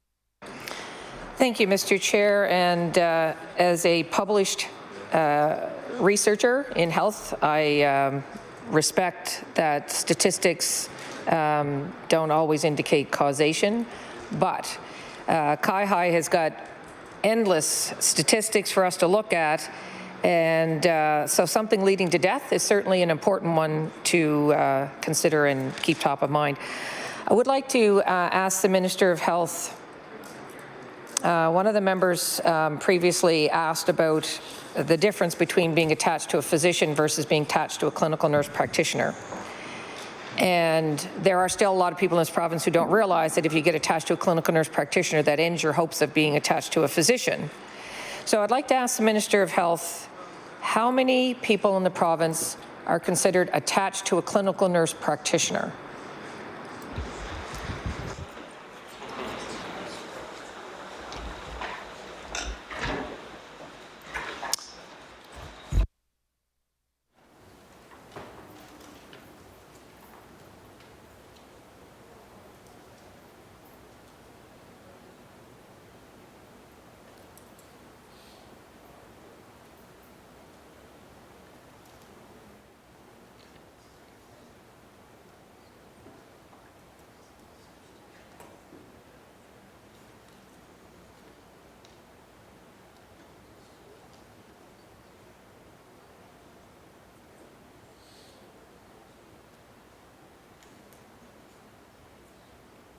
Minister of Health. Thank you, Mr. Chair. I don't have the data that would be housed with the 811 registry. To break that up, I believe the specific question was how many nurse practitioner attached patients would be recognized as being attached. Again, I don't have that data with me. Member for Cole Harbour Eastern Passage. Thank you, Mr. Chair, and thank the Minister. Can I ask then how many people in Nova Scotia are attached to a physician? The Minister of Health. Thank you, Mr. Chair. And that's not a question I don't think we're able to directly answer. The best data that we have available to us is information that identifies those Nova Scotians who have advised us that they're in need of being attached to a primary care provider. Physicians in the province, primary care providers, do not have an obligation to tell the province, and this is an historic practice. There's never a tracking of the information of the rosters that physicians have to identify the number of patients that they individually necessarily have. We recognize, Mr. Chair, that back in a couple of years ago, that in fact not having information about not just the number of people looking, but where those people are looking to require primary care access was challenging in optimizing the recruitment efforts to ensure we maximize the attachment of patients to primary care providers. That's why the Need a Family Practice list was started back, I believe, in 2016 in the fall. That has provided us a lot of information. That information has informed the province on how to best target initiatives. It's, I think, one of the reasons why we've seen the progress we have in the central region, and it also is why we identify the challenges in the northern and western zone, and that's where attention on identifying opportunities and approaches and to service those communities and again address the stubborn continued growth in those in that region, in those regions, to further support the attachment of residents to primary care providers. And I believe what we do have is about, so again, not being able to say how many are directly attached, but it is, I believe, about 5% of the population. If you look at it, I think it's about 46 or 47,000 people that are registered on the 811 Need a Family Practice list. Should be about 5% of the population that is identified that they are not attached to a primary care provider. So if I was to flip that number around, it would say about 95% of the population are attached. Again, as the member noted, as a researcher, she would know that couldn't be said with absolute certainty. So I'll stick with the reverse of her question and just go with the 5% that we know are unattached. Member for Cole Harbour Eastern Passage.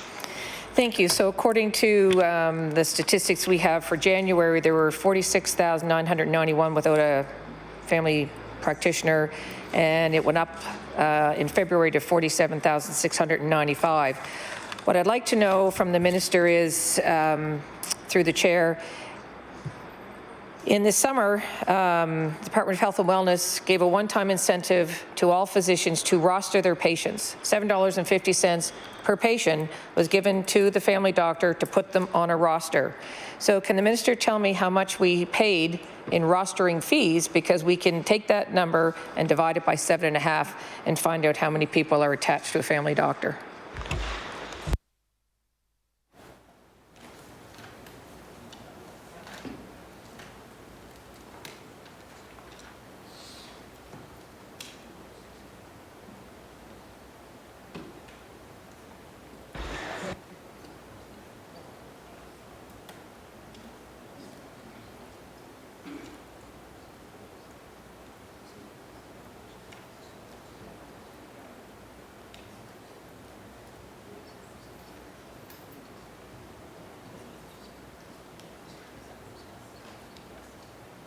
Minister of Health.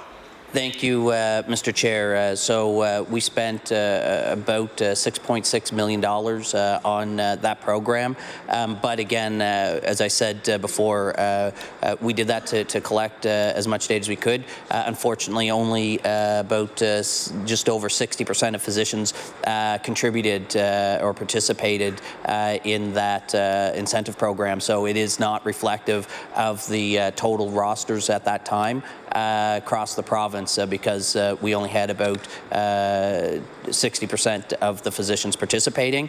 But for those that did participate, the total cost was $6.6 million to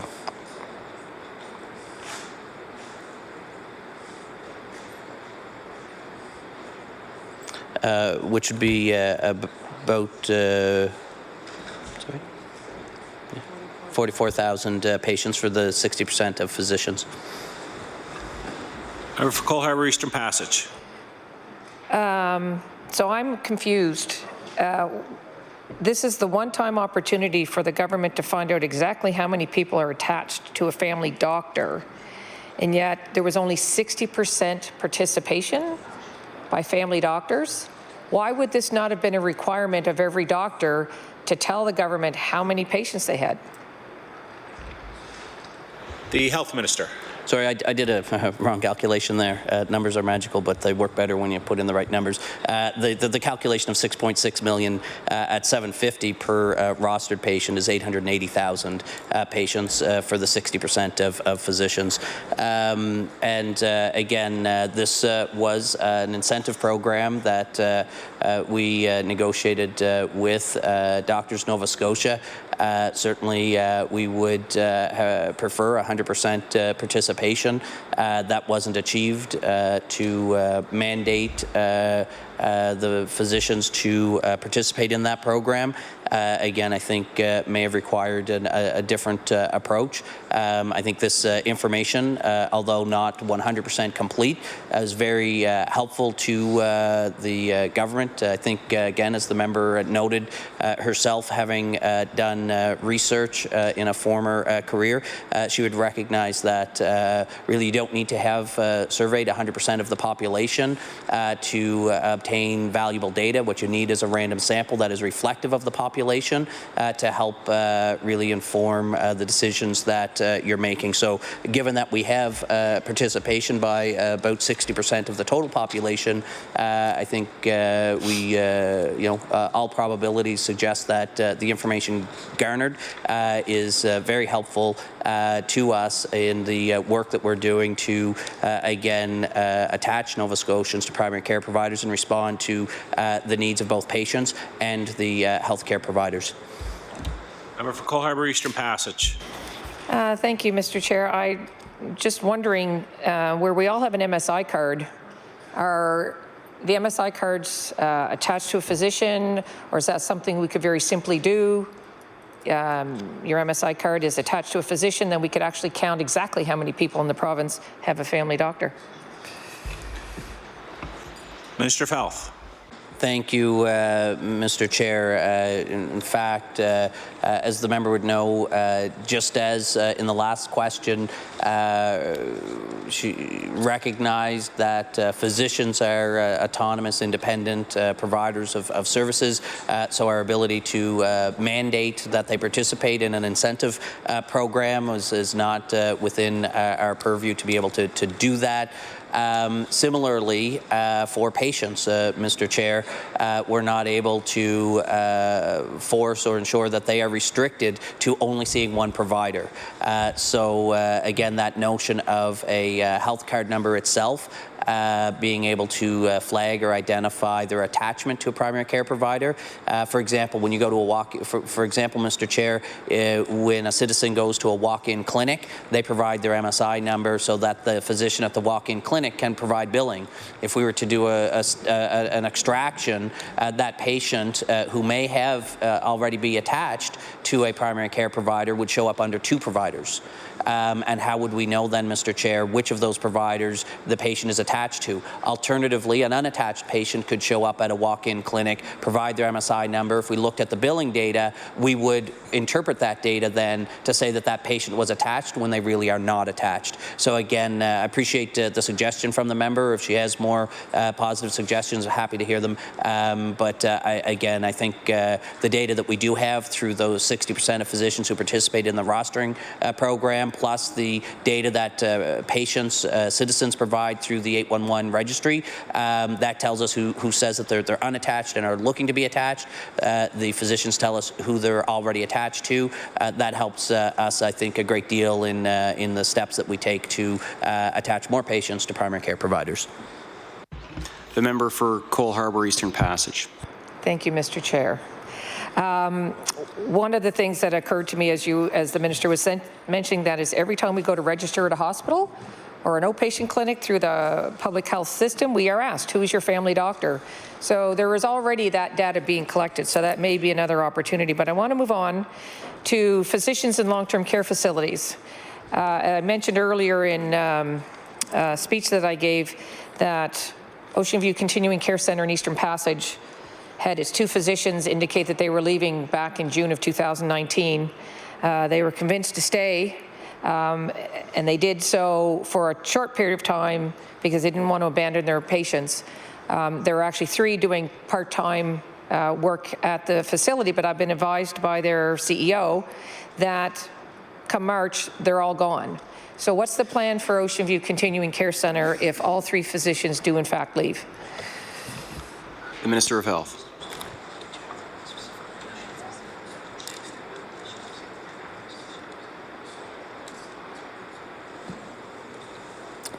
Thank you, Mr. Chair. With respect to providing primary care access in our long-term care sectors, the member noted in her motion to supply, she referenced a scenario earlier this year where long-term care providers, particularly in Truro, and had challenges where a physician was no longer providing the primary care services needed to meet the requirements of the the residents of the facility.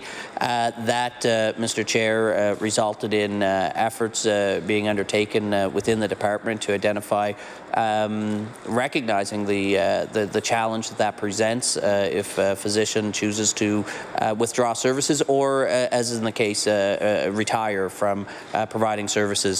So again, number one, of course, recruitment by the Nova Scotia Health Authority to fill physician vacancies as they do for providing primary care to all citizens, including those in long-term care facilities, is ongoing.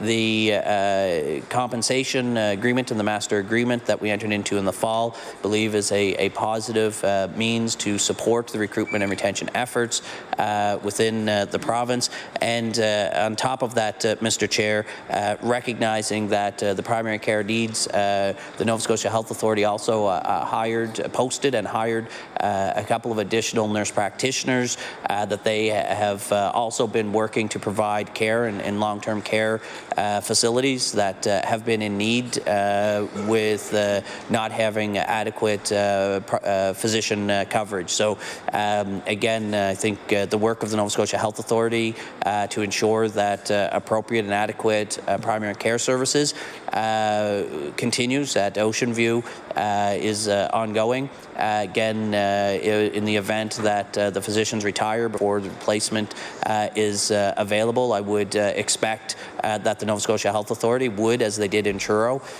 ensure that nurse practitioners that they have on staff are made available to provide the primary care meet the primary care needs within that facility. Member for Cole Harbour Eastern Passage. Thank you, Mr. Chair. So just to clarify, I'm not aware that there is a clinical nurse practitioner at Ocean View Continuing Care Centre. I think there was one there casually for a very short period of time. But the question remains, if all of these 3 physicians who are there very part-time leave in March, I have a cousin who lives in that facility. They want to know, I want to know, on a personal note, will they be then shutting down admissions? Will they be shifting these people to other facilities where there is access to a physician? Because according to the legislation, there is a physician required to oversee that facility. So what's the strategy if in less than a week all 3 of them are actually gone? The Honourable Minister of Health. Thank you, Mr. Chair, and again, thank the member. Appreciate the personal connection to the question.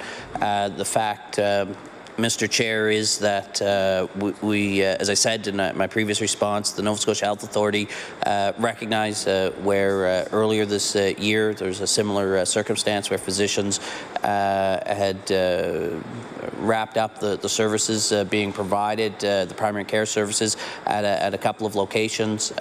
One of the actions taken by the Nova Scotia Health Authority was to redirect nurse practitioner services, employees of the Nova Scotia Health Authority, to provide care at those sites while the recruitment of primary care physician services continued. So again, I would expect that the Nova Scotia Health Authority would be again continuing their recruitment efforts. As the member noted, 3 physicians, but again, those 3 physicians share the workload. So again, a single nurse practitioner with more time dedicated may actually meet the immediate needs. Certainly that would be the expectation of a likely step, but again, efforts for recruitment of finding physicians to provide the care directly is again ongoing. Member for Cole Harbour Eastern Passage. Thank you, Mr. Speaker, and I appreciate the minister's efforts on this because I know he appreciates how serious this issue is. I have a couple of questions from the Nova Scotia Health Authority by the numbers. There is one number that doesn't get repeated past 2016 and 17, and it's the patients seen from out of province. So in 2015-16, it was 62,000 and change people from out of province who were seen here. And then in 2016-17, it was 34,807. But then in the next 2 years of reporting, that line isn't included. So I'm just wondering if the minister has an idea of how many people from out of province are coming here and using the healthcare resources that we are in fact paying for.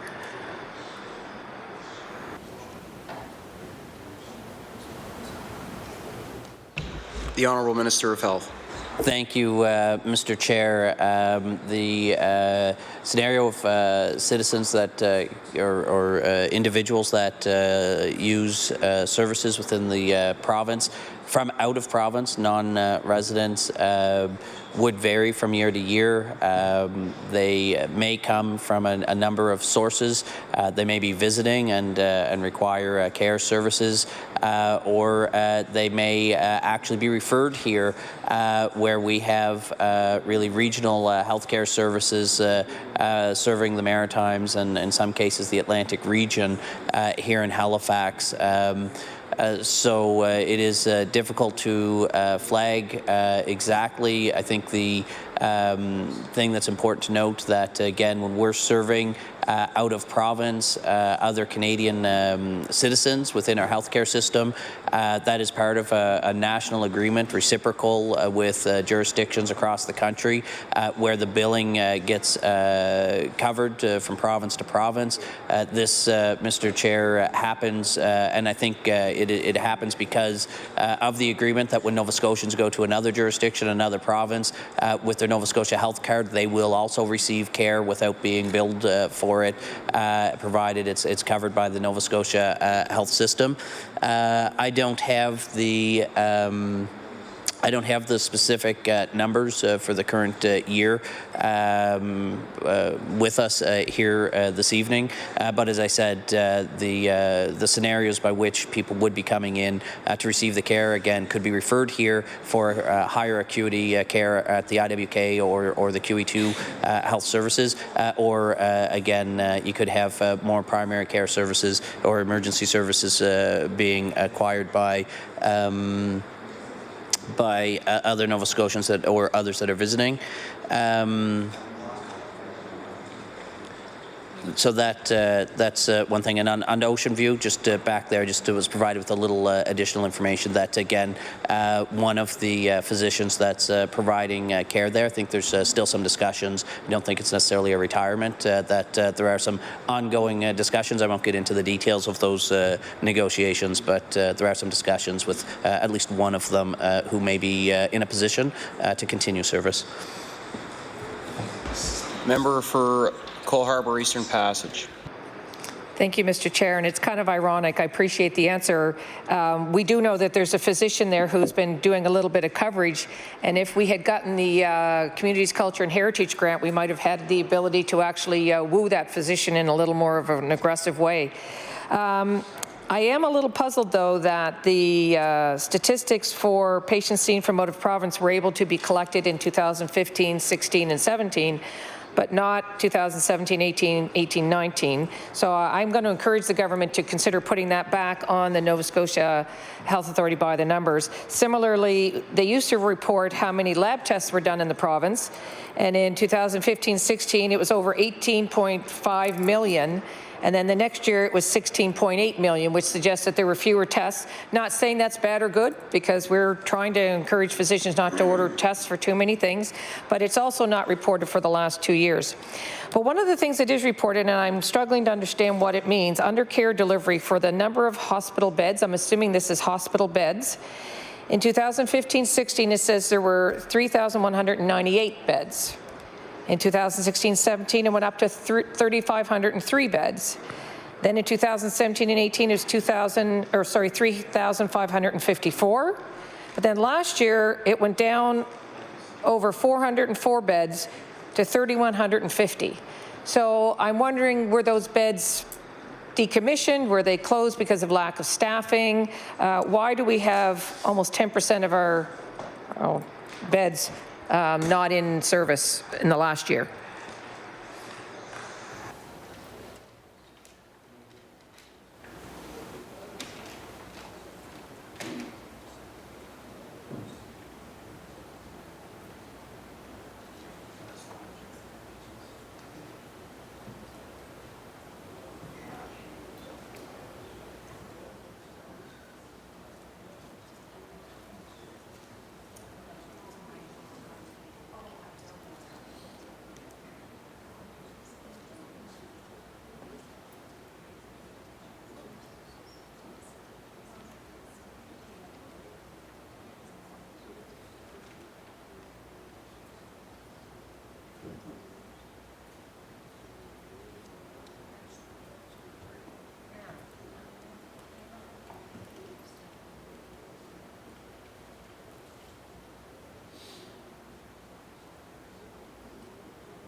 The Honourable Minister of Health.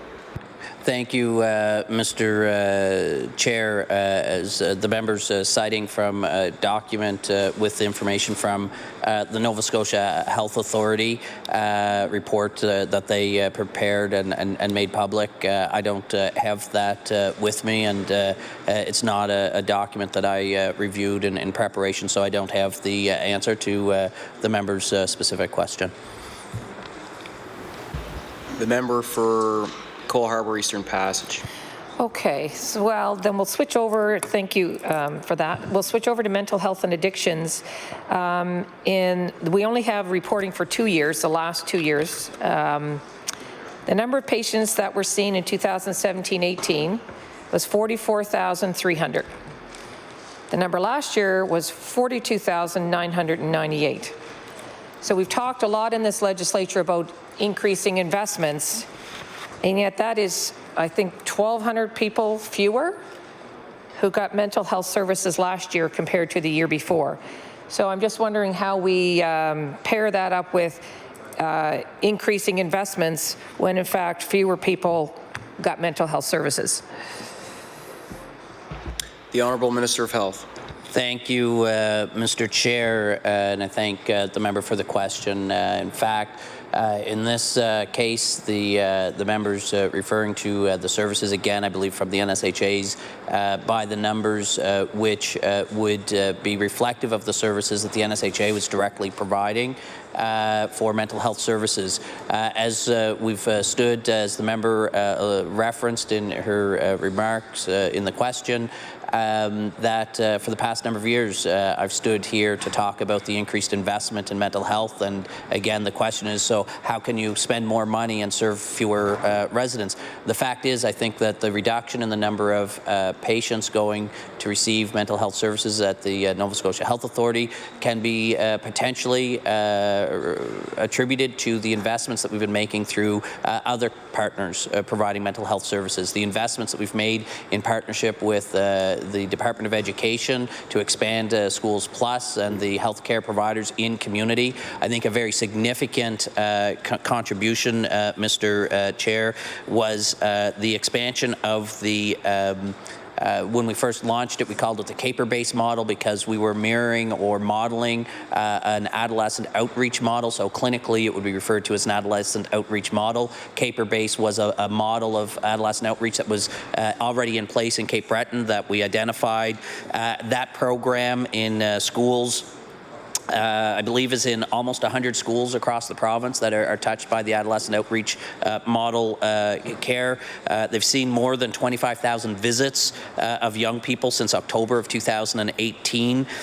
So again, the number, I think, perhaps is reflective of the actual positive outcomes which we anticipated to see in providing care closer to people, younger people, to help. Again, we do recognize there's still more work to be done here, but I think that may be a possible explanation to the member's question.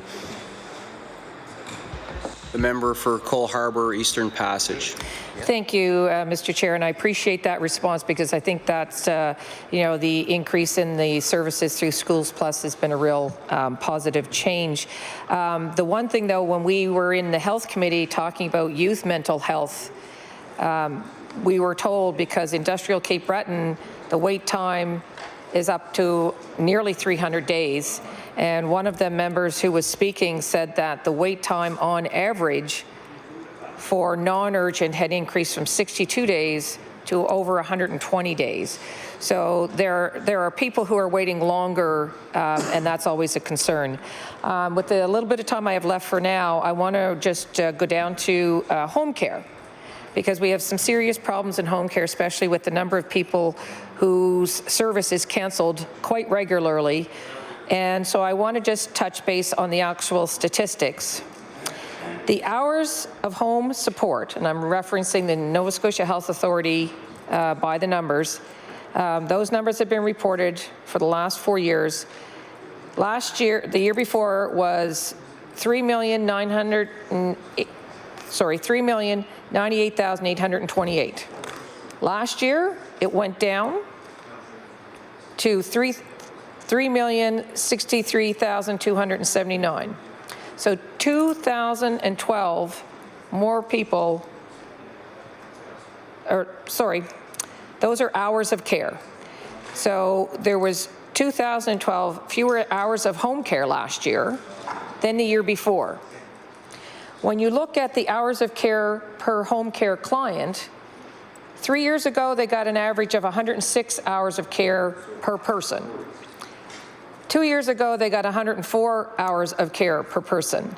Last year, they got 97 hours of care per person. So when we say we're investing in home care, that doesn't match with what an investment in home care means if the number of hours of care per person have gone down total and they've significantly dropped per person. So can the minister explain to me why the number of hours that seniors are getting in this province in home care is dropping each year? The Honourable Minister of Health. Thank you, Mr. Chair. I thank the member for the question. I believe the member has previously spoken about her previous career, which I believe included some support services in the continuing care sector. So I believe she may already know this, but for the benefit of other members here, Mr. Chair, that the decisions about the home care support hours are based upon a review of the needs of the individual citizens that are registered to receive care. So again, that would be expected to change from year to year based upon the citizens that are registered to receive home care and the actual needs that they have.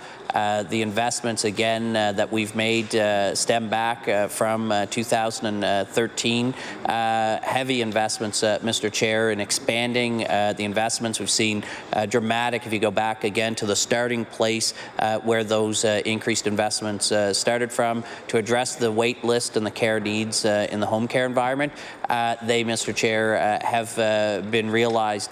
What we see here, Mr. Chair, I think is the recognition, which we talked about since I've come into office, is that we're starting to see the home care investments plateauing in and around the time that I came into this role, which is why we've shifted. Again, we continue those investments, we continue the supports of the home care space, and we continue to see increased investments.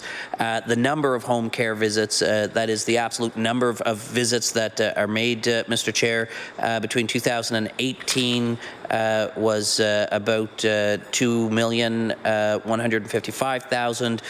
The number in 2019-20 is forecasted to be over 202,000. So the number of visits that are being made in the home care system have been increasing, Mr. Chair, and again, the hours and the nature of the care and the services being provided to those residents would be based upon a review and an assessment which follows an assessment protocol that is in place to ensure that they get the care that they need. Again, and with home care services, they are care delivered in their home. The member for Cole Harbour Eastern Passage. Thank you, Mr. Chair, and I thank the Minister for that. But just to clarify for those who might be watching, the number of home nursing visits is actually a nurse who's going into the home. So an increase in number of home nursing hours is an indication of increased frailty in the elderly because the number of people waiting for long-term care is going up. So just to highlight the actual number of hours of care the people who are getting home care get is 97 hours of care per year. That is 4 days of care for those home care clients. It is nowhere near enough home care for these clients. So the last question I'd like to ask the Minister is, with respect to long-term care, CUPE has called on the Minister to give an increase in staffing hours from the 3.45 hours of care per resident per day to 4.1. The Minister called on the long-term care expert panel to give an opinion and they didn't. So can the Minister of Health tell me what he thinks about CUPE's recommendation for 4.1 hours of care per resident per day in long-term care? The Honourable Minister of Health. Thank you, Mr. Chair. Thank the member for the question. Again, as we've noted, as the member referenced, in the fall of 2018, I appointed an expert panel to review the quality of care services within our long-term care sector. I want to thank again those panel members and all of the people that came out to engage with the panel, which resulted in recommendations that came forward just over a year ago. What we've done, Mr. Chair, is focused on those recommendations, which were broken up in short, medium, and long-term objectives. What was made very clear from that panel, Mr. Chair, was that we needed to make sure that we invested in and identified the quality investments in the care that's being provided rather than just expanding. I think they made reference to that with respect to the number of beds. And for the care being provided, they wanted to complete analysis work that continues and is ongoing in partnership with the Mount St. Vincent Centre for Aging so that they can know what the best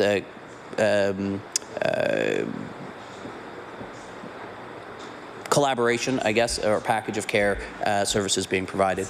The time has elapsed for the Conservative caucus. Unless the minister needs a health break, we'll carry on. We'll now call on the member for Halifax-Chebucto. Thank you, Mr. Chair, but I wonder if we might want to appeal that decision. Surely, to goodness, 5 minutes wouldn't hurt the staff and the minister to stand up and stretch for a minute. Well, it's not you I'm worried about so much, brother. Yeah. Would that seem reasonable, Mr. Chair? Is the member requesting a 5-minute break? Sure. Okay, so granted.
call on the member for Halifax-Chebucto. Thank you, Mr. Chair, and thanks for having made a little space there in the program. Banana break, half a banana. I'd like to think some now with the minister a little about the whole world surrounding the work of paramedics. We know that it has been an ongoing issue and challenge, the amount of paramedics' time that is being dedicated to the accompanying of patients while they are waiting in emergency services for patients to be, in that particularly inelegant phrase in the EHS world, offloaded. I'm wondering about this problem, which really has been recurring and long-standing.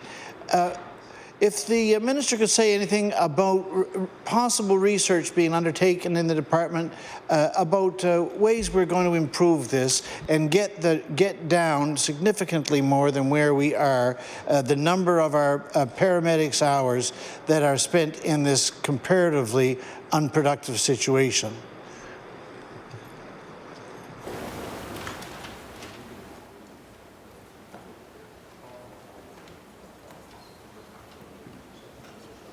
The Honourable Minister of Health.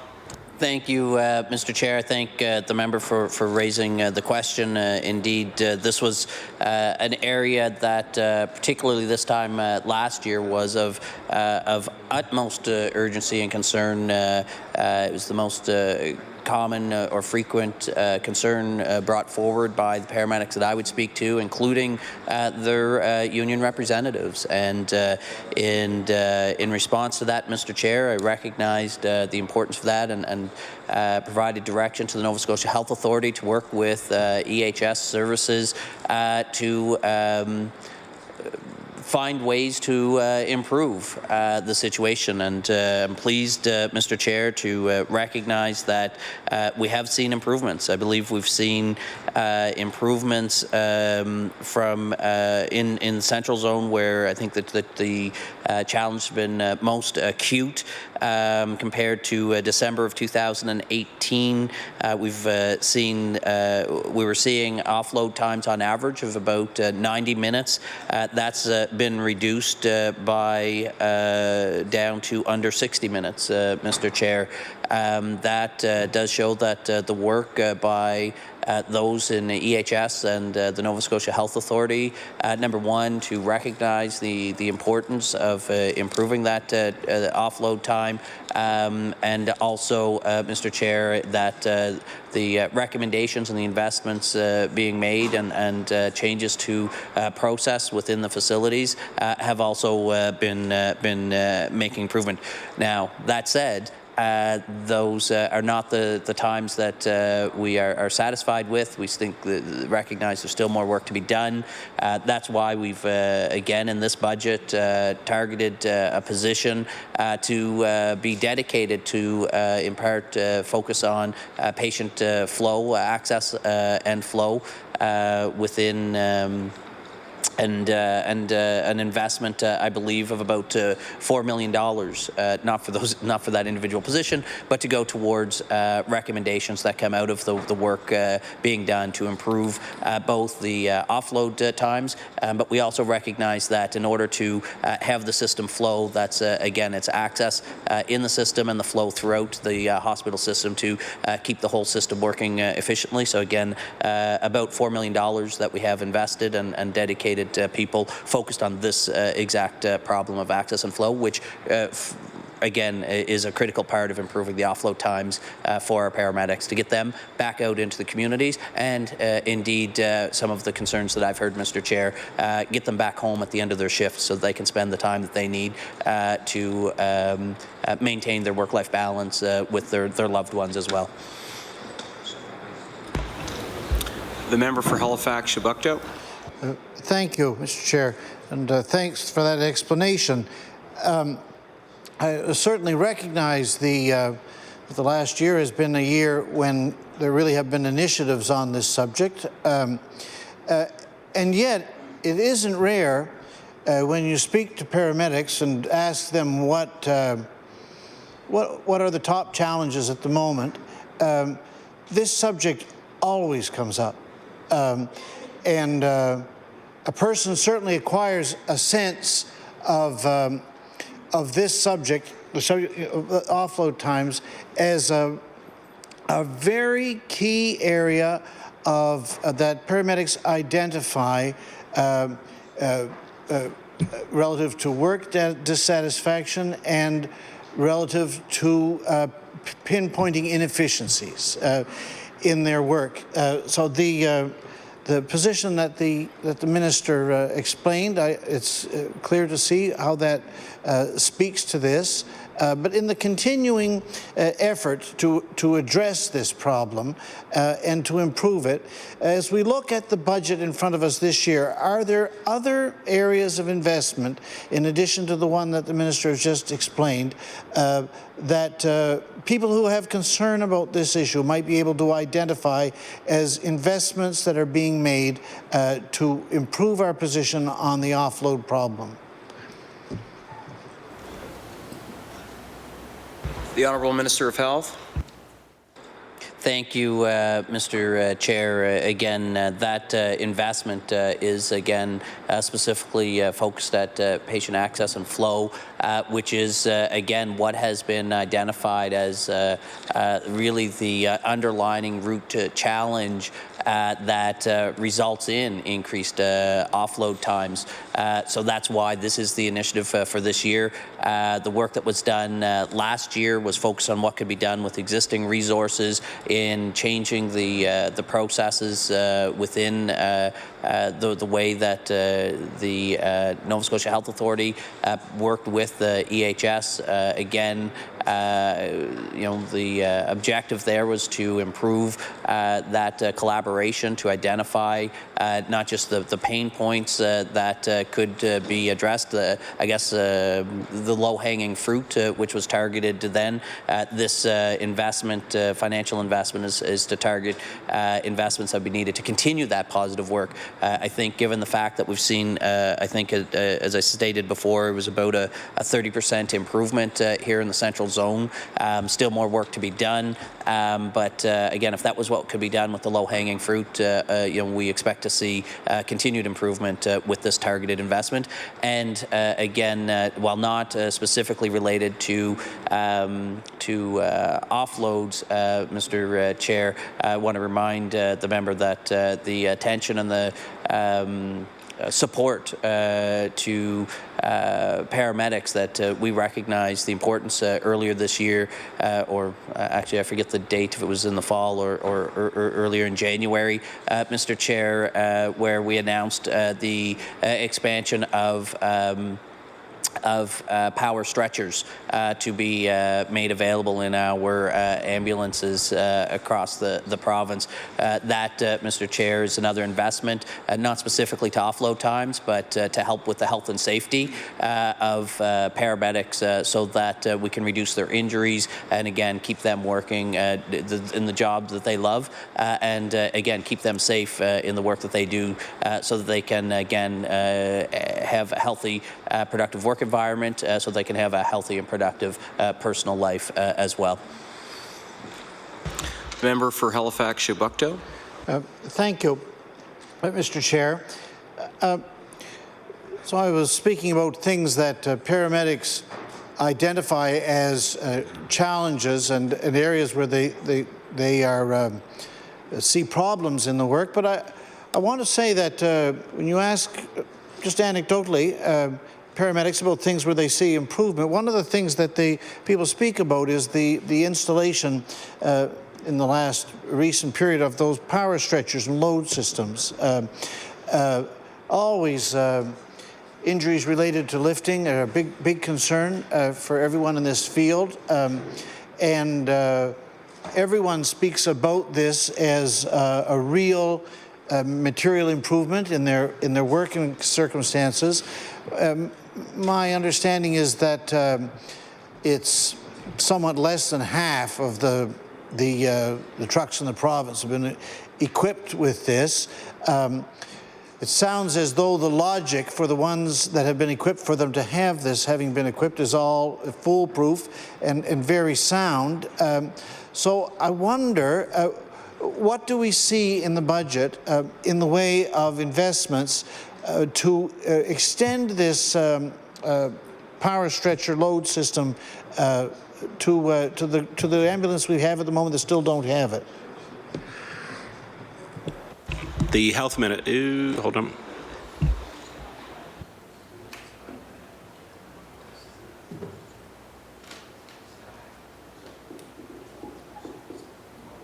The health minister. Thank you, Mr. Chair. Again, the announcement that we made and the investment that was made later in 1920 fiscal year, the actual outfitting and retrofitting of those ambulances and the procurement of the power stretchers for their implementation. It was about it was over $2.5 million announced to do that work. That work is ongoing. So although the investment was made in 1920, the rollout is coming out through this calendar fiscal year, and so again, there's only so many vehicles that can be retrofitted at a time, and so on. So the work is underway. We're trying to minimize the time an ambulance would be out of service to get the retrofitting necessary to work with the EMSA, but we did buy, I believe, about 54 complete systems, but the work for installation is still underway. The member for Halifax Shabukto. Thank you. So am I to understand that the retrofitting that's taking place at the moment would have been provided for in the previous year's budget? Then is there in the current budget provision for working towards a more complete complement of our present fleet, having the power lift provision? The Minister of Health. Thank you, Mr. Chair. Again, at this point, our focus is on the investment that was announced in 1920. That investment is ongoing to ensure that we get those ambulances retrofitted, the systems to support the power stretchers and the power stretchers themselves rolled out to those ambulances. We'll get those out. That will allow us to then see, does every ambulance in the province require the power stretchers? We want to get these rolled out. See the again, we've had a pilot for a little bit, saw the positive improvements. So we're going to get them out, get them in the most active ambulances where you'd be doing the lift. Paramedics would be doing the lifting most frequently, and again, we've got to see how long it's going to take to get those ambulances retrofitted this year. We do, I think, in our again $2.6 million investment. I think makes it very clear that we recognize the value of these stretchers. We don't have a separate investment line item for this fiscal year for that, but don't take that to mean that we don't believe that there will be future expansion. But we've got to get these ones rolled out first, see how it affects the system, and then we'd make future investment decisions at that time. The member for Halifax Shabukto. Thank you. So thinking about the future investments, could the minister speak to what kind of a general timeline the department might be thinking in terms of? Would we be thinking of just in the most general terms, are we talking about a 10-year conversion of the fleet or a 3, 4, 5-year conversion of the fleet? I guess we would have some sense of that. I think it's 60-some ambulances that are being converted now, some sense of the timeline there and what the investment would require. So I'm really trying to get a sense of what would be the overall timeline we would need to look at a completely made-over fleet.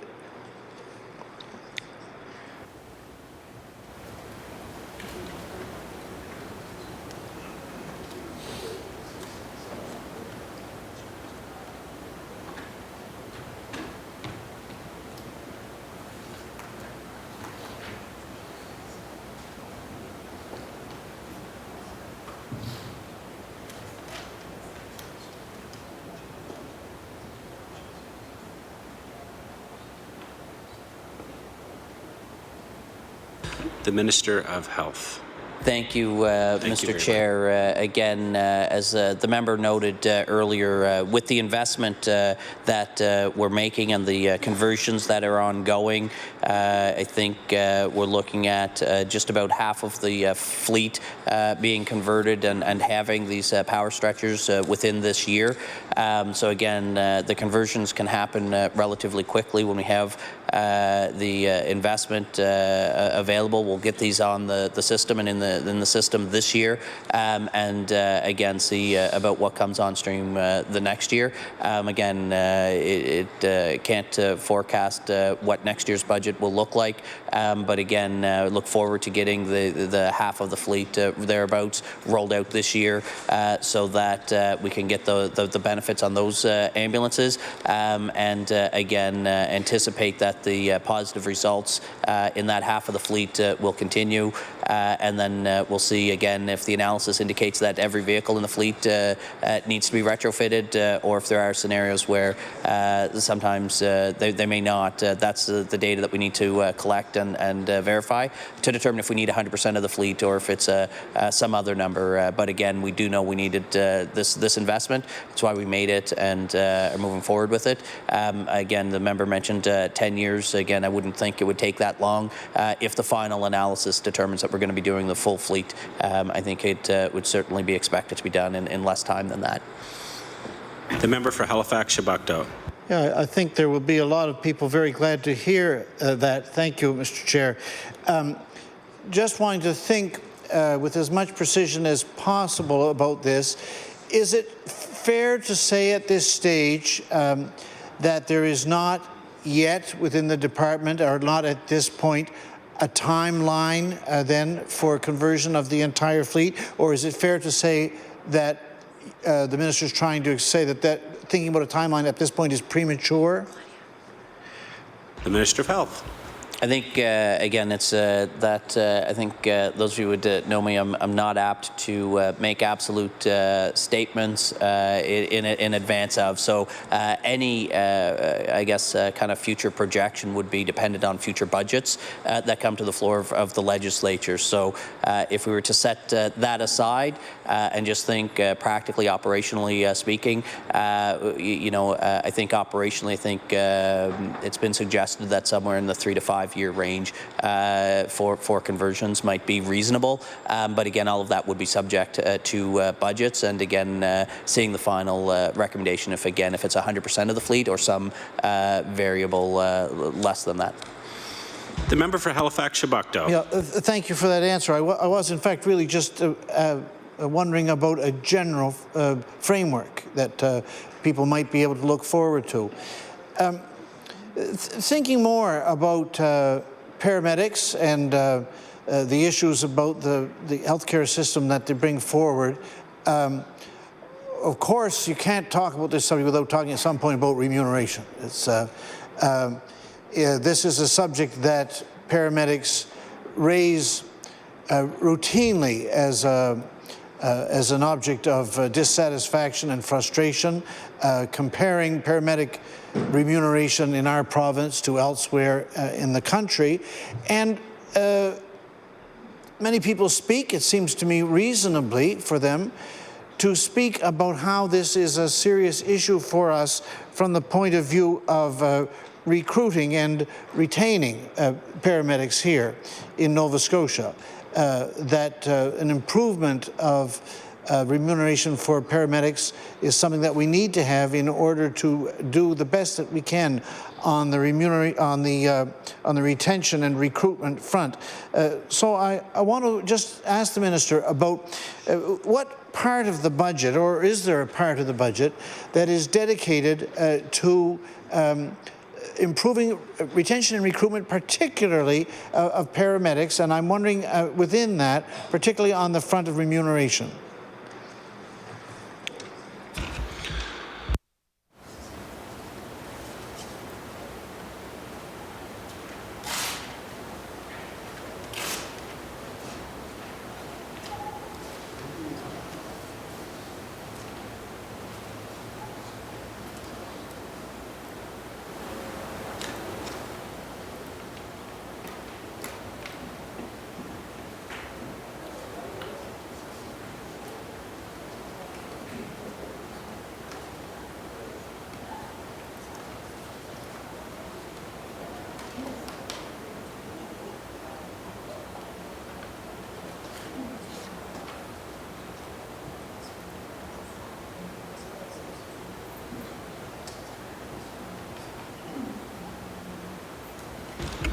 The Minister of Health.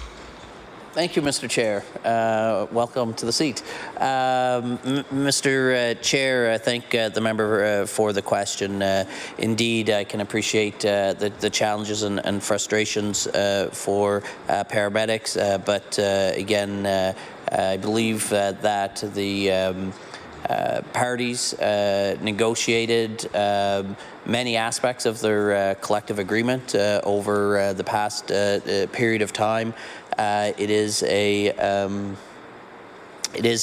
agreement that ran last expired, I believe, in 2015. So there's been extensive negotiations and time.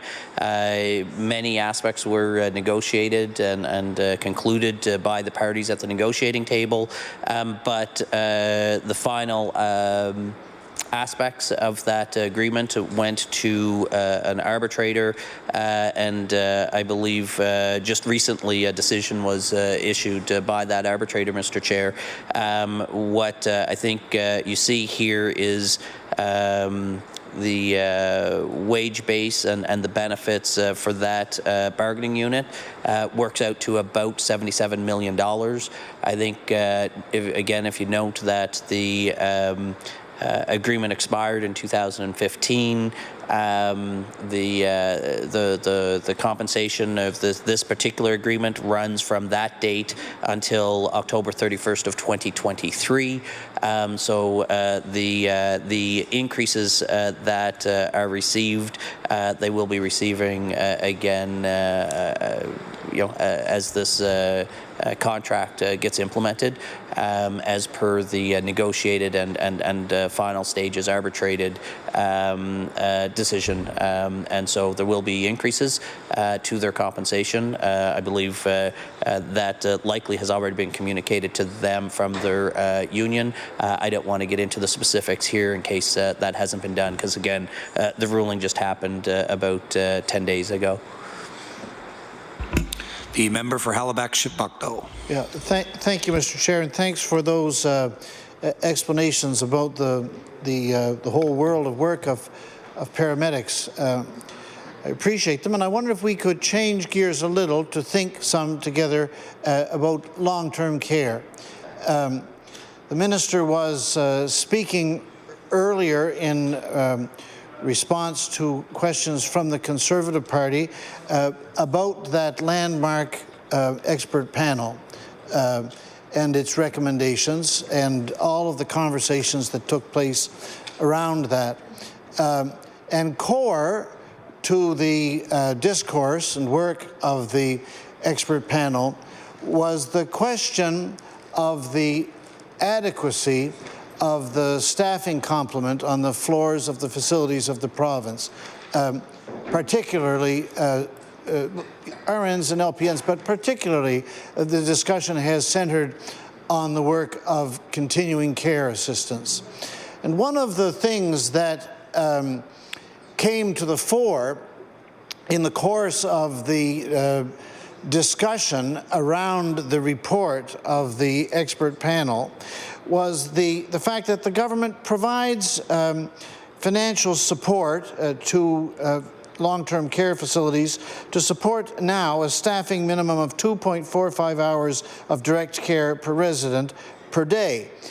But I'm sure the minister is familiar with the volume of research which talks about the change in the world of the population of nursing homes in recent years, that particularly, not just from the point of view of an increased age of the population of nursing homes, although surely that's a big factor, and also an increased frailty and an increased acuity, but it seems there's a pretty general understanding now amongst everyone who talks on this, speaks to this subject, that one of the consequences of an expanded home care regime is that when the day comes that people are no longer in a situation where home care is going to be able to provide them what they need, and they need to look towards moving into a long-term care facility, that very often now they're in a situation where they need an awful lot more support than was the case. Just a few years ago, the minister was referring, when we were talking a little earlier, about the fact that I'm a bit older than him. That's true. So I have experienced this with this change very much within my memory. When I first was a caller in nursing homes, which I've done for many years as a minister of the United Church, if one might go at supper time, was very common that the visitor could pull up a chair with the people that you were visiting, and they would be having their supper at the table, and you might even be served one yourself, and you'd be able to have your visit. This is almost unthinkable in the world of long-term care facilities, as I've experienced it in the last few years. That the volume of people who need support in order to have their meal is so much greater. Support in every aspect of their lives. So we know that one of the unions that represents probably more CCAs than any other in Nova Scotia, CUPE, has, on the basis of their research, called on the government, on the basis of these facts, to increase funding for CCAs from the 2.45-hour provision at present to the provision of 4.1 hours per resident per day. So I want to ask the minister if he would speak, please, to whether or not the budget does address an increase in CCA hours, as we have had from hours per resident, as we have heard it called for and amplified by so many voices, including the authors of the expert panel. The Minister of Health. Thank you, Mr. Chair. I think, in fact, I don't think I mentioned or used the term that the member was older than I am. I think we just mentioned that we existed over a different continuum of time. Semantics, I suppose. But on this particular one, Mr. Chair, I don't believe the expert panel explicitly recommended, I think, as he mentioned at the tail end of his question, to increase the hours. In fact, as it related to the services that were needed, what the panel's recommendation was an acknowledgement that ensuring that the quality of the care and how care is delivered and provided to residents in long-term care settings needed to be perhaps modified.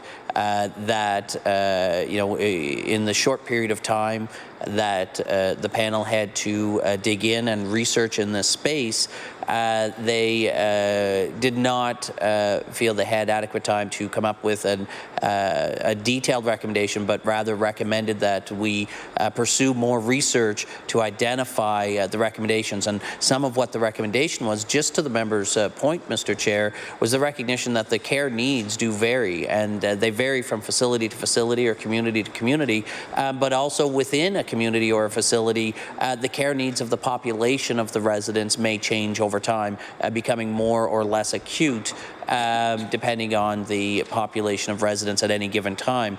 So they had recommended more work. That work is ongoing with the Centre for Aging, which is located at Mount St. Vincent University. We look forward to the continued advice and recommendation. We do continue to work. We know, again, in the challenges with providing care is also with staffing, as with other parts of the healthcare system. Having even within the existing care parameters, ensuring that we have the staff to fill to manage overtime and other requirements, which for the nursing staff, that's again predicated or supported by expanded investments in nursing student seats, and for CCAs, it's the work that we've done to promote, again, as recommended by the panel. The industry is a very rewarding, albeit challenging career to pursue by supporting as we did with the bursary, those potential CCA, those CCA students to complete the training they need to provide this care. So again, there is more work that falls in the medium and longer term space. It isn't just, and I understand and appreciate the advocacy of the bargaining agent, the union, on behalf of members for that specific request. We again are investing in a multitude of initiatives. We're having conversations again with the experts in the area to help inform what the best staffing model and approaches are for the future of our long-term care facilities. And again, we're being informed by evidence and the information and guided by the principles provided to us in the expert panel report. Member for Halifax, Shabukdo. Thank you. The expert panel, however, did say that it had real concerns about the adequacy of the care that's being provided in long-term care. And although, of course, I'm not quoting directly, I think it's a fair construction of the general sense of the report to say that inadequacy of care the authors of the report are concerned about, they identify as being very closely tied to the inadequacy of the numbers of people on the floors. I want to ask the minister in a more precise way, does the budget in front of us provide for addressing this question by making financial provision for there to be more hours of CCA care per resident in long-term care facilities? The Health Minister. Thank you, Mr. Chair. Again, I don't believe, again, the conclusion that the member drew in his remarks that, actually, let me back up. The member is correct, Mr. Chair, in terms of the references that the long-term care panel's report acknowledges the need to strengthen the care provisions to residents. That, in part, they did reference relating to acuity and care needs. So, again, the member is correct in that regard, and we acknowledge that. And where I think the member perhaps drew a different conclusion, though, than what I understand the recommendations to have been.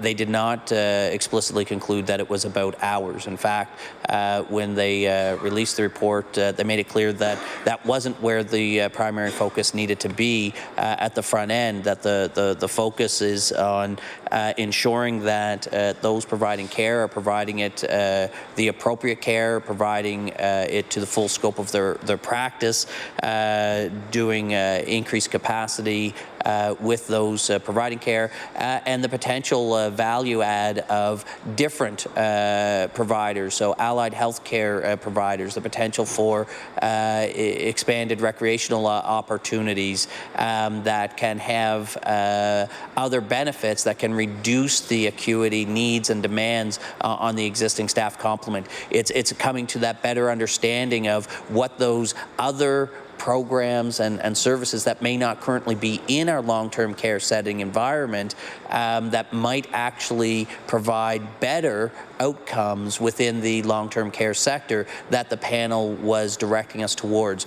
That is why they recommended more work around that to provide those further recommendations, as opposed to simply taking the investment money and putting it towards additional hours under the same model of care, Mr. Chair. Again, as far as investment to support the continued implementation of the panel, I believe there's about $5.1 million that we have in the budget targeted towards continued investment in recommendations identified in the long-term panel's report. And I think that's important and valued investment in, again, a priority area that I believe all members in the floor, certainly the member and his colleagues and my colleagues on this side of the floor share as a priority, and that's why we put that money towards continued investment to achieve the outcomes flagged by the expert panel. The member for Halifax-Shabakta. Thank you. It seems to me that there is no question more central in the long-term care world than the question of the adequacy of staffing. I'm sure the minister must hear this from many, many angles. I can't imagine how anyone could be near the work of nursing homes and not have discussions about staffing adequacy continually. I think about one highly respected nursing home administrator in a highly regarded facility in the province. I spoke to about this one time not long ago, and he said to me when I was talking about this, and he said, look, if we only had one more CCA per wing, it's not that we could change everybody's lives. We could change the whole picture.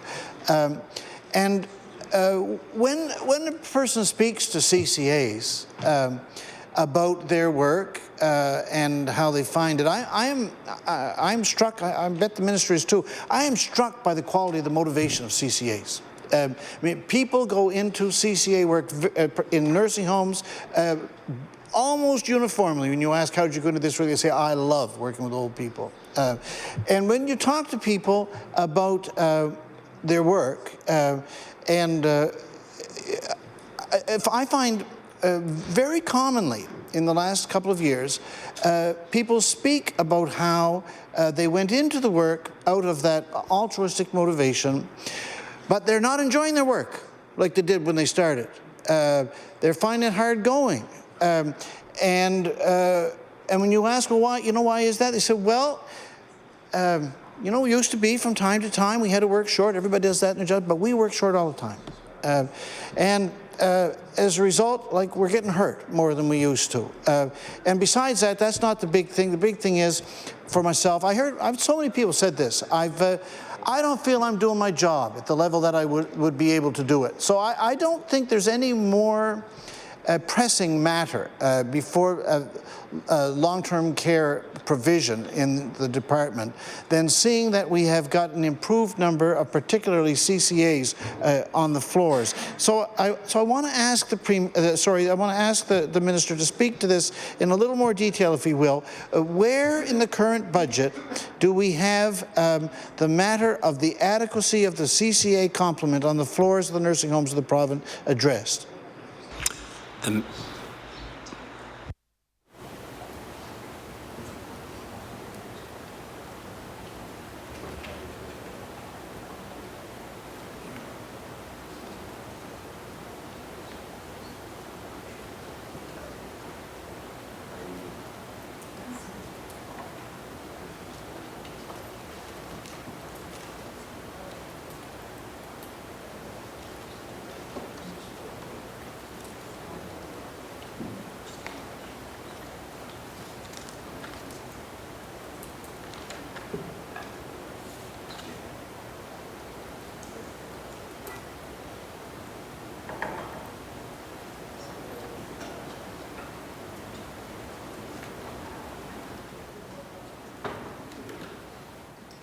The member or the Minister of Health. Thank you, Mr. Chair, to specifically answer the question with the budget details, it would be in the budget estimates and supplementary detail document on page 1310 that provides the investments towards continuing care. The details aren't broken down in every aspect of detail, but certainly at the level of detail the members are looking for. But as I'd mentioned previously, about $5.1 million is what we've allocated towards the implementation, continued implementation of work on the expert panel recommendations. So this is where we are focused on addressing those recommendations. I think to those two scenarios about the ultimately unacceptable rate of injuries of healthcare professionals, in this case in the continuing care, long-term care segment. We recognize that, Mr. Chair, and that's why we've done investment in new equipment, not just in long-term care facilities, but for home care providers as well, with equipment to help reduce the risk of injuries through lifts and moving the slip sheets that go on beds to help move. So again, this is something that we do value and think is important, and so we've made investments in that area for the appropriate equipment over the last couple of years as well. And again, in both long-term care and home care environment. The notion of working short, again, unfortunately, Mr. Chair, that notion is not necessarily directly or completely associated with the hours of care that the member's referring to. In fact, the challenge there is like the challenge in many other parts of the healthcare system. It's about having the appropriate, adequate supply of professionals to provide that care. That, Mr. Chair, was really when examining the expert panel report's recommendation came out very clear that in fact having an increased supply of staff, particularly CCAs, to provide the valuable and rewarding work that they do available in our long-term care facilities would address that piece. So it's we've got to first address meeting the necessary staffing complements so that the existing staff don't have to work the extra time that they don't want to work out of necessity, Mr. Chair. And that's why we've invested in things like the bursary program, in the training program, changing or the policies around to recognize the training and expertise of nurses who may have retired and left the profession, but to recognize that they can work as CCAs if they so include without having to do additional training or certification process, doing work with colleagues in the Office of the Immigration to help support the recruitment. I believe there's been several hundred or certainly over 100 CCAs that have come in the last number of months, in part because of better collaboration and partnership with the Office of Immigration. So again, like in other areas when it comes to the health human resource requirements to deliver the care that the citizens of Nova Scotia require, it's been a collaborative effort, multiple streams of initiatives, and that's step one. As that work is ongoing, as I've said previously, the expert panel, the Centre for Aging, is continuing its research to help inform any other staffing changes that might be recommended for long-term care space. And once we have that information and finalize the path forward, we would obviously come forward and advocate for the funding. But at this point, we don't have that. But we do have a number of other initiatives that are targeted, recognized to increase the recruitment and training of qualified CCAs to provide the care and help offset those challenges that the member has highlighted. The member for Halifax Shabakto. Thank you, Mr. Chair, and thank you for that explanation. About the 5.1 million, then, the budget explains that 2.3 of this is an increase to be attributed to the budget itself. Could the minister, with his staff, be able to provide an explanation of what the 2.3 is actually covering?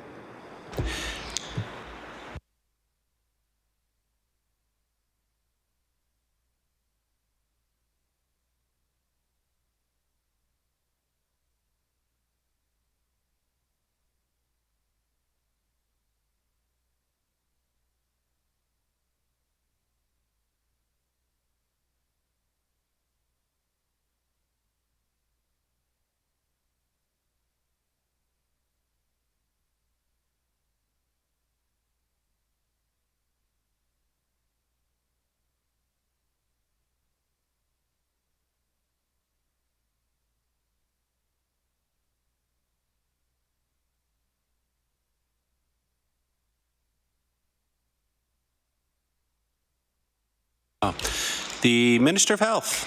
Thank you, Mr. Chair. Again, so that increase is attributed to, I think, last year's fiscal budget had about $3.7 million, and it's increased to 5.1. So again, some of the investments are being made into the various recommendations from the long-term care panel. There's work that will continue with some of these recommendations. Some of them include, you know, the CCA bursary is a significant investment for care or for the training, as I've said. Other items that are within the recommendations are continued work to support the research that's ongoing for the longer term items. There is meetings that are ongoing still within the sector, including one as recently as yesterday, to focus on exactly which priority items. So we have the money, but not all of it has been directly allocated. As I said, there's a meeting as recently as yesterday with the sector to discuss and see where they want to prioritize some of those investments, knowing that the funding is available. So we're guided by the framework of recommendations provided by the long-term care panel. We've obtained the investment through this budget, or we will through this budget, provided my colleagues vote in favor of it when the time comes. And again, that lines us up well to continue the work with our long-term care sector to really ensure that we're all on the same page to as to the sequence of the prioritization of those investments. So it's not all laid out at this point, but it's being guided by the expert panel recommendations and the ongoing discussions with the sector. The member for Halifax-Shabakdale. Thank you. Does that mean then that it's premature at this point to have a breakdown of what that 2.3 is for? That in fact the department's not really in a position to speak to that in an other than a global way? The Minister of Health. Thank you, Mr. Chair. That's correct, and that again, at the global broad sense is that our investments are being guided by the recommendations from the expert panel.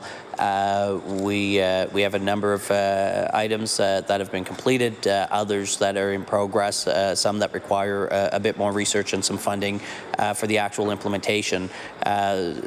We are focused on, again, having those conversations, continued conversations with the sector to ensure that as we prioritize the many items and recommendations from the expert panel, that we get their feedback as well to ensure that the ones that we prioritize and the sequencing of the investments align with what they think would have the greatest value and positive impact to their residents. So the member is correct, Mr. Chair, that it would be premature to break out exactly how the 5.1 is being being distributed on the various items. Suffice to say that the investment will be made towards the expert panel's recommendations to achieve the outcomes that have been flagged for us there. But the sequencing prioritization of that is being done in part in consultation with the sector. And again, as recently as yesterday, there was a meeting with staff and the sector to have those discussions on how to proceed forward. Thank you. The member for Halifax-Shabukto. Thank you. The Minister, I'm sure, can understand that this is a matter of pretty big interest in the sector. So I'm wondering, just try to get some sense of it. Of the 5.1, could I ask, is this too specific a question? Is any of this directed towards long-term care facilities at all?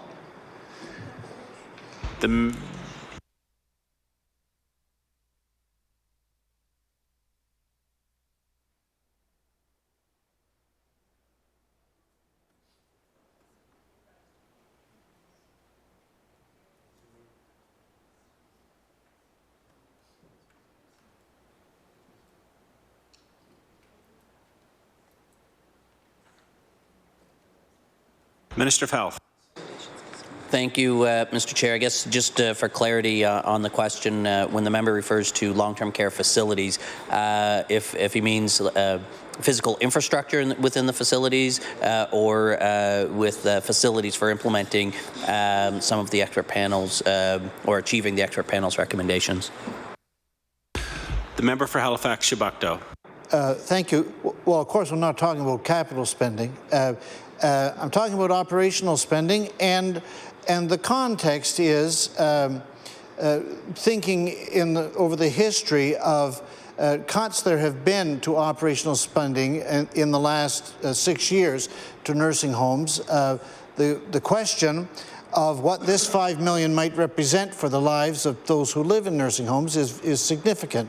So it's from that point of view that I'm wondering, of this 5.1, is there some component or no component that the minister could identify as being allocated to the operational budgets of long-term care facilities themselves?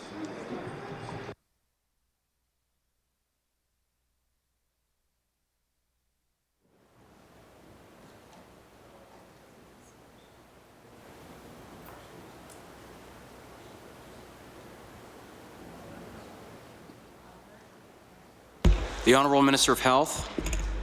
Thank you, Mr. Chair. If I understand the question about the operational side of investment again, and if it ties back into the theme of the questions that we started with here about hours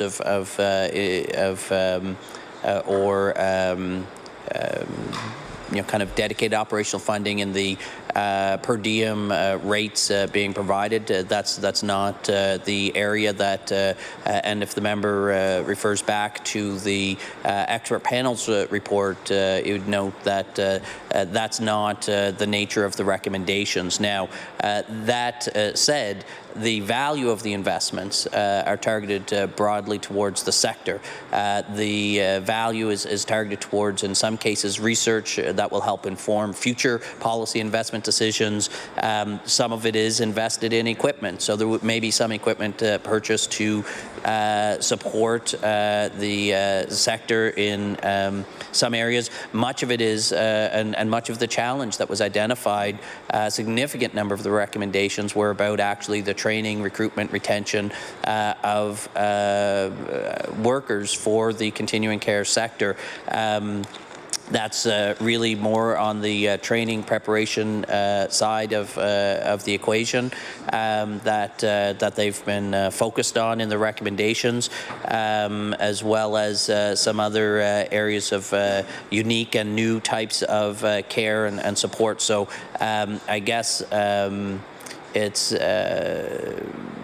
the question of is there a kind of a blanket investment that goes directly to the bottom line, or an increase to per diems based on this targeted investment? No, but the contracts and the agreements that are in place with continuing care for their per diems are established. Again, this investment that we've been talking about is to support the implementation of the expert panel's recommendations. That's what the 5.1 is targeted at. Member for Halifax Shabukto. Thank you. So the explanation about the 5.1, I think I understand. I'm still not understanding particularly what is newly being offered and funded with the 2.3. Did I understand the minister to say that the 2.3 is covering the CCA bursary? And if that is so, it would be good to have a sense of how much that is. The Honourable Minister of Health. Thank you, Mr. Chair. I may, if I'd said that, I may have misspoke. I was talking in the broad sense of all of the 5.1. So the increase of the 2.7 million. I do want to go back to the previous question, though, where the member asked again. Here we're talking about that 5.1, which is total targeted in these initiatives recommended by the expert panel. I don't want the member to leave this evening thinking that there's no increased investment in the operations of long-term care panels. In fact, I believe there's a about a 5% increase to the operations budget in the long-term care sector, and this $5.1 million targeted towards the expert panel is in addition to the operational increase of 5%.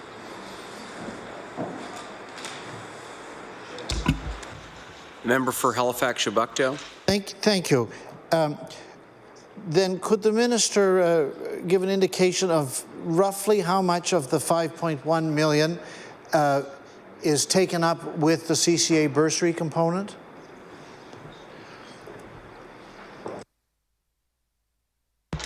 The Honourable Minister of Health. Thank you, Mr. Chair. Based on last year, we had about 102 bursaries with a budget of about just over $400,000, and those bursaries were, I believe, about $4,000 each. So about just over 100 bursaries at $4,000 apiece, so about $400,000 based on last year's investment. Member for Halifax Shabukto.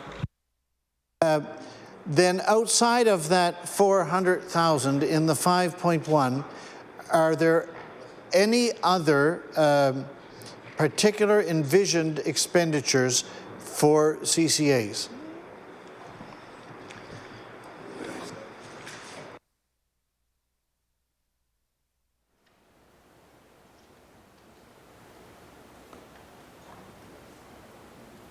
The Honourable Minister of Health. Thank you, Mr. Chair. Again, it's going through the recommendations of the work. So a significant number, I think, in Section 1 within the expert panel recommendations. There were 5 under the category of human resource capacity and staffing mix. Many of the short-term investments were made, for example, long-term care assistance. So a new role that was brought in to help support those facilities and the staff where there are chronic shortages of CCA staff to be brought in, while these investments in the training and the bursary program help strengthen the actual pool of CCAs available to fill these longer term or chronic vacancies. That relates to a number of other investments to help promote the area area and work with the training facilities on the curriculum that they deliver. As I mentioned, attracting and growing the facility that is through education, and that's where the bursary program is recognized. We continue to work on a broader or longer term, more sustainable strategy for recruitment and retention. That work is to design and implement, so we don't have all of the answers, but we took the recommendations, again, like the bursary program, off of the panel and pursued that because it was, again, a little bit more of the low-hanging fruit. Work is continuing in those other areas. Again, specifically for continuing cares, the investments that we've already made with respect to the equipment that will be used within the facilities with a focus on particularly the health and safety of the actual, both the resident and the continuing care assistants providing the care, so lifts and slip sheets and so on, which is where most of the injuries do occurs with moving the residents around within the facility. Again, other work that's ongoing and engaged with the sector to see again what exactly the best use of the funding to help again with the theme of recruiting and retaining the CCAs within the workforce so that they can continue to provide the care that's needed by the residents within those facilities. Time for the NDP has elapsed. If we do not need a break, we'll carry on with the Conservative Caucus and the member of Pictou West. Do we need a break? Okay, member for Pictou West. Thank you very much, Mr. Chair. I appreciate it. I'm going to go just quickly for a little bit to cannabis. I'm just wondering if there's anything in this budget for research regarding the health risks associated with using cannabis.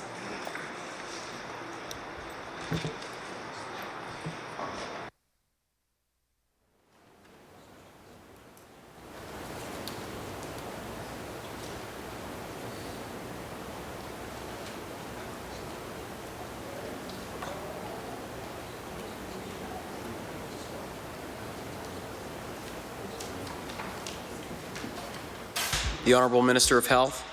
Thank you, Mr. Chair. Really, the research focus, priorities and investments that get made in terms of including health research is made through Research Nova Scotia. And the funds that they have, and then that entity then works to identify and prioritize the research projects that come forward. I'm not aware that there's a specific research project that's currently identified and funded, but again, they receive their budget and put out their calls for research proposals and or in some cases researchers, including health researchers, would submit proposals to the research funding agency to be considered. Again, I'm not off the top of my head aware of a specific research project that's underway directly, other than with researchers within the province.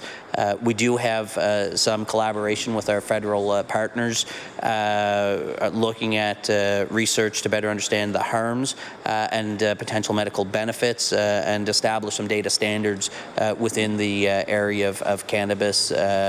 But again, as far as a specific researcher or research project, that I'm not aware of any underway at this point in time.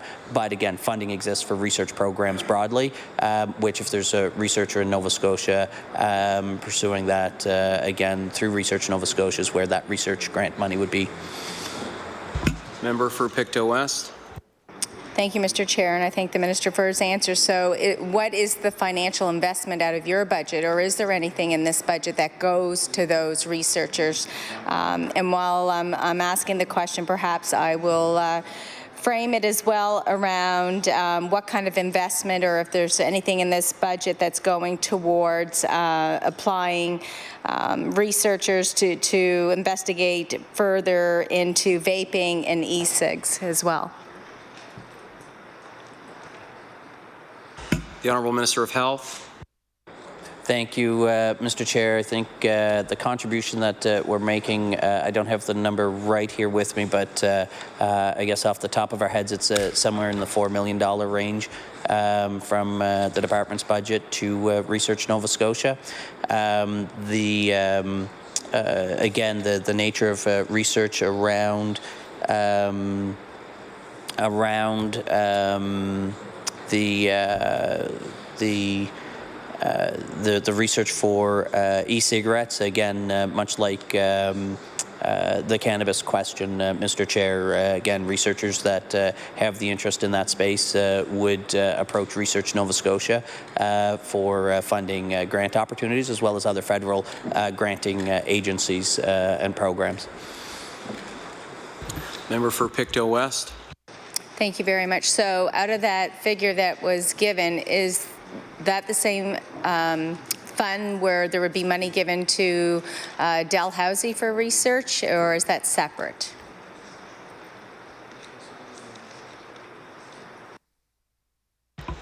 Honourable Minister of Health. Thank you, Mr. Chair. Again, that's the funding that would go to Research Nova Scotia. Dalhousie as a research institution or the researchers that work at Dalhousie, again, may have multiple sources of funding. So Research Nova Scotia, though, is, again, I guess it was last April that Research Nova Scotia came into being. It's not directly a purview here, but there were several different granting agencies in the past, and we amalgamated to simplify for researchers to have a single entry point for research grant submissions within the provincial funding investments, and that is predominantly governed by LAE, although again recognizing the importance of health operations and research, we do provide funding into the granting agency to ensure that there are still important health research projects undertaken, but we don't necessarily direct what those projects are. So we put the investment into Research Nova Scotia. We don't necessarily direct the actual research project itself. Member for Pictou West. Thank you. I'd like to ask the Minister, has he had any recent meetings with regards to researchers that are identifying and looking at the effects that cannabis has on brain tissue and behavior, and wondering as well, has he had any meetings with his colleagues, perhaps the Minister of Justice, with regards to cannabis? The Honourable Minister of Health. Thank you, Mr. Chair. In fact, I'm only aware of really one researcher that's I've been in contact with. In fact, it was a clinician who recommended connecting with a particular researcher, Dr.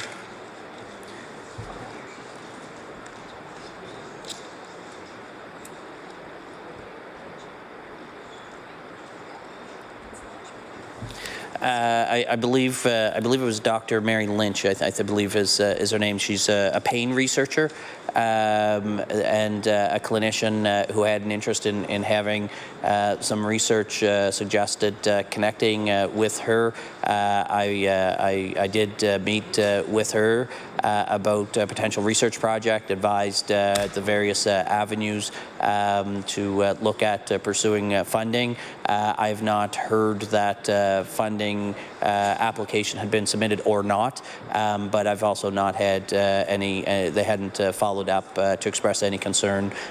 So again, I don't know if they chose to pursue further research, but it was a very good engagement. I learned not just about a potential research project that was being considered, but also what the state of much of the research, with a focus again on cannabis in the area of pain and pain management.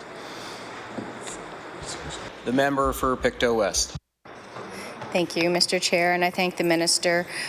I think it's extremely important that those conversations are happening, and I'm wondering if there's anything in this budget that's aimed at preventative measures and awareness to our youth with using cannabis as well as vaping.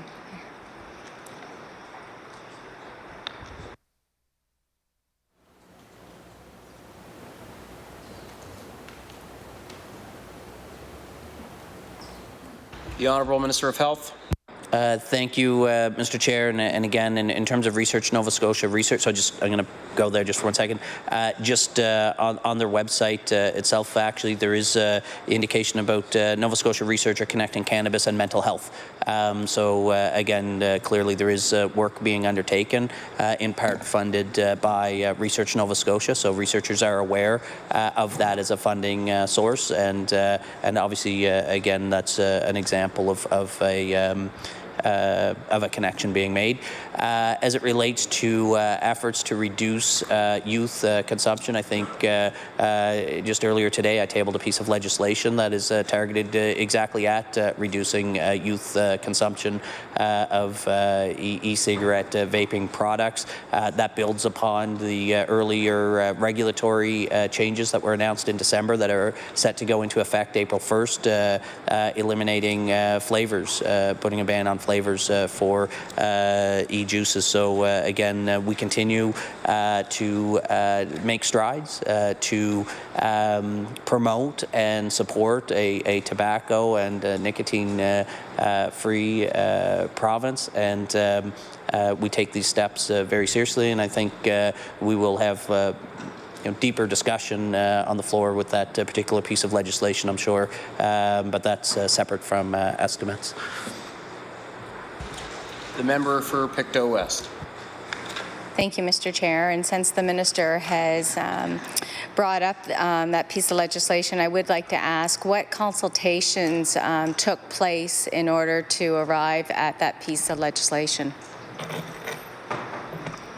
The Honourable Minister of Health. Thank you, Mr. Chair.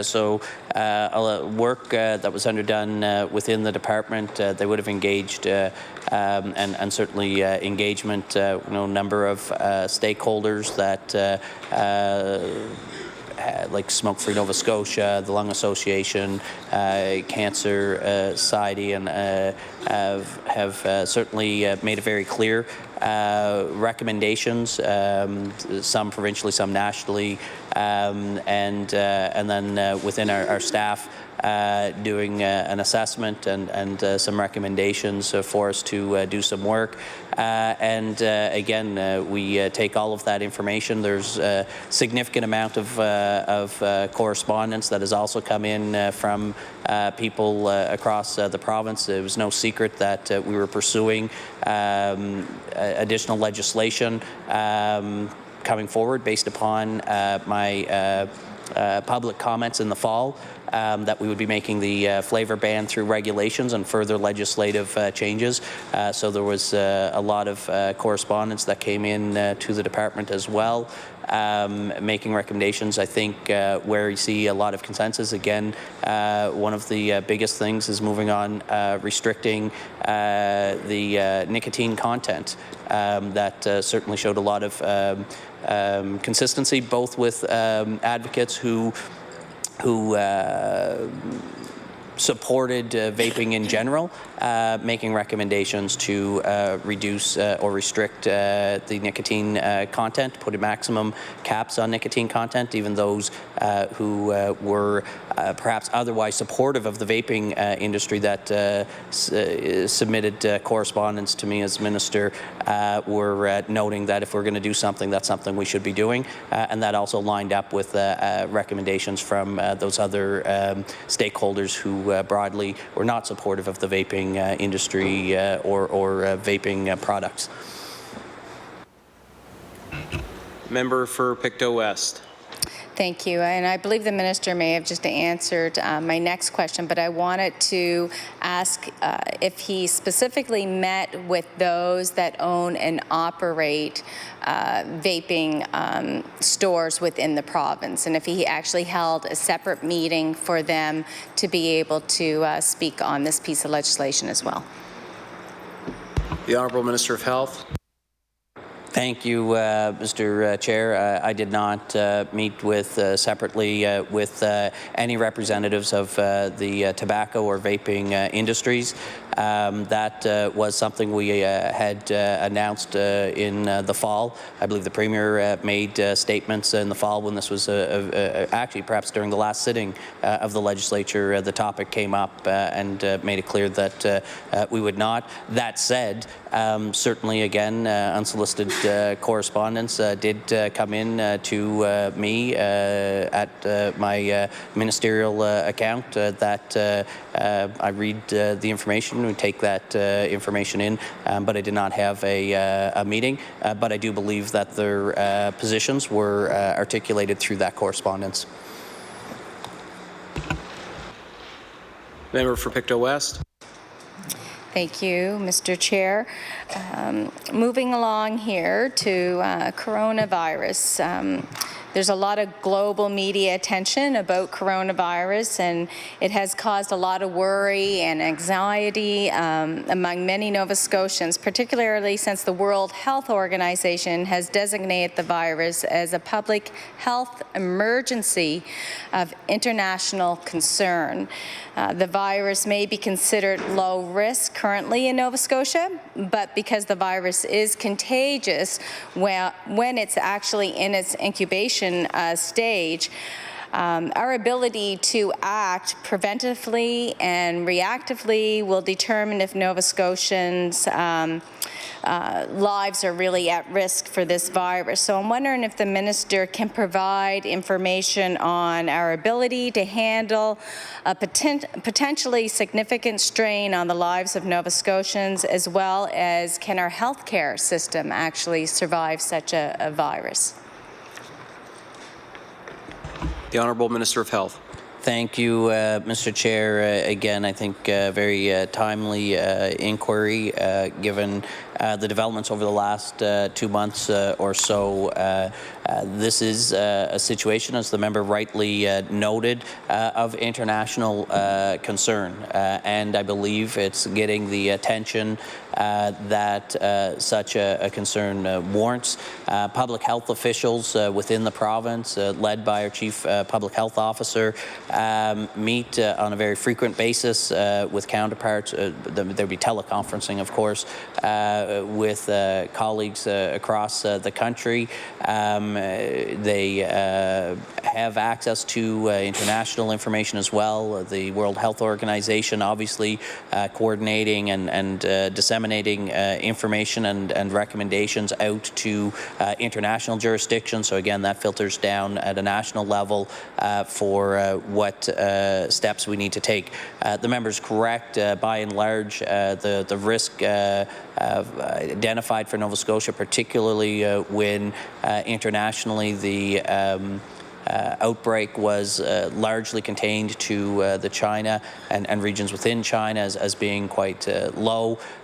More recently, in the last number of days or week or so, as noted by the World Health Organization, have seen the spread to other parts of the world, and they're starting to, again, through that concern, begin to say that it's nearing the point of containment becomes more difficult, that it may expand more broadly across the globe. But again, the efforts that have been taken by all countries to date has been to minimize the spread within the originating areas and globally.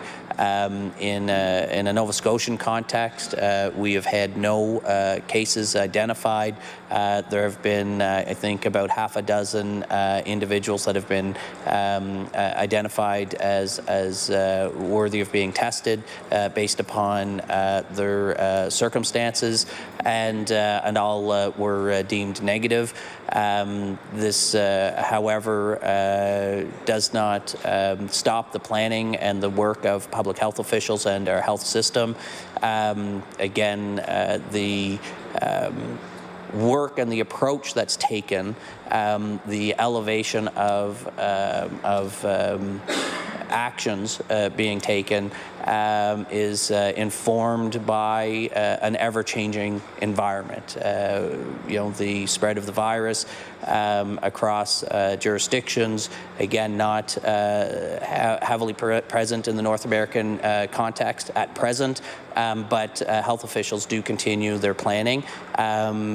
Even for a scenario where it does become present and begin spreading. That said, the prevention and preventative measures are really just proper health recommendations for citizens at any point in time. Proper hand washing hygiene, perhaps washing your hands more frequently with warm water and soap, antibacterials and so on, to prevent the spreading. Again, minimizing, and I'm a victim, and Mr. Chair, of this as well, especially when sitting and listening in this chamber, of having my hand near my mouth. Again, if you get the virus transmitted through saliva or what have you onto your hands, which may transfer from other surfaces, then by putting your hands near your mouth is how you would transmit or come into contact with the virus yourself. So again, keeping your hands away from your mouth and face area, frequently washing and sanitizing your hands is the recommended approach for individual citizens to minimize the risk of being affected, but not just with COVID-19. Indeed, with that's good advice for the common cold flu symptoms as well, or conditions as well. Member for Pictou West. Thank you very much, Mr. Chair. I would like the Minister to inform us what labs in the province actually have the capability of testing for the coronavirus. Is it just one particular lab in the HRM area?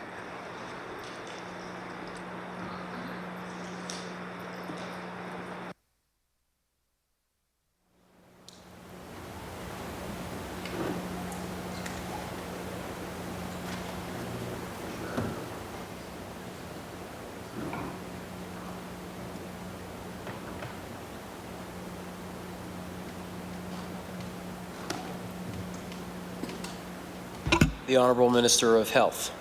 Thank you, Mr. Chair. I believe at present, particularly for confirmation of COVID-19, we still send results to Winnipeg to be confirmed. Just double checking to see if the preliminary testing availability here is, but again, I believe the final confirmation so that's where you would see a presumptive case. So you might have a preliminary test, but to get the kind of the final testing is done out of Winnipeg at a national lab. But the other thing that's worth noting is indeed we have researchers here in Nova Scotia, a company, I believe it's Sona Nanotech has been highlighted in the news as taking active role in establishing a lower cost, more quick and readily accessible initial test program. The CEO, I believe the CEO of that company, a Nova Scotia-based company founded in Nova Scotia, was was working in the UK previously and has had some success in his previous work with developing rapid tests for other conditions, and so he obviously has seen the potential for his company's technology to potentially reduce the cost of those preliminary screening tests and also get the test results in a shorter period of time. Again, but as it stands now within our health system, we screen individuals, but the lab tests do go to Winnipeg for confirmation. So the actual testing is done in Winnipeg at a national lab. The member for Pictou West. Thank you very much, and I appreciate the minister discussing this with us, because I believe probably all MLAs are getting a lot of calls about this, and we're trying not to put fear into anyone, because I think that we can have control over it and make sure that we're all consistent with our messaging. So that's why I'm asking these questions. So I would like to know, though, is there a plan being prepared for containment once the virus has possibly affected someone in Nova Scotia? The Honourable Minister of Health. Thank you, Mr. Chair, and I really do appreciate the member, the approach being taken to ask, again, factual questions. I think shares the concern of ensuring that people have the appropriate and factual information. So I'll just take the moment to let the member know, and again, for all of the colleagues here, Mr. Chair, that if you have constituents who are calling or inquiring about the COVID-19, the coronavirus, they can go to our provincial website, novascotia.ca/coronavirus, that provides the latest updated information from Nova Scotia, as well as providing links back to other reputable sources of information about this particular virus. Again, I think that would be, if we can get any information out to Nova Scotians to help manage their anxiety and concerns, it would be that, because we know in today's day and age with social media, posts get made, and sometimes in our busy lives, people don't take the time to validate the accuracy of the information being presented. Although I do know, Mr. Chair, I'm not sure if you're aware, but our education system does have a particular part of the program curriculum that does help educate our youth in grade 9 through the one of the courses there on identifying and validating information. So if you knew the Minister of Education, Mr. Chair, can give kudos for the great work that they're doing there. With the planning for, I guess the specific question the member asked was about containment in Nova Scotia. I guess at this point, I would think that the given the origin and the status of the virus, spreading to Nova Scotia, if it was to arrive with a single individual, you could manage and contain through self-isolation and so on, which is the recommended protocol. So we do have in place protocol with our healthcare providers and our emergency departments to respond and provide the appropriate health care to the potentially affected individual.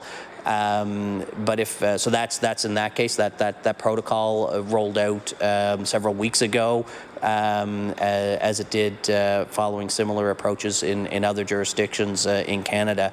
But if what the member's referring to is a broader prevalence of, again, reminding people there is no instance of COVID-19 in Nova Scotia.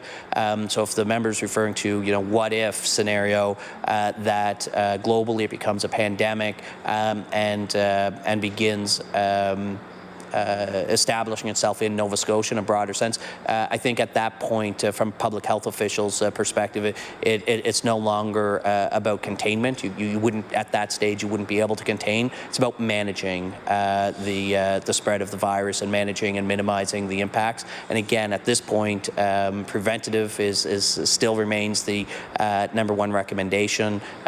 Proper hygiene, and that's for yourself, to prevent yourself becoming sick. But the other is also proper etiquette for preventing yourself from spreading disease to others. That for coughing, sneezing, use your elbow, and so on, are the public health recommendations there.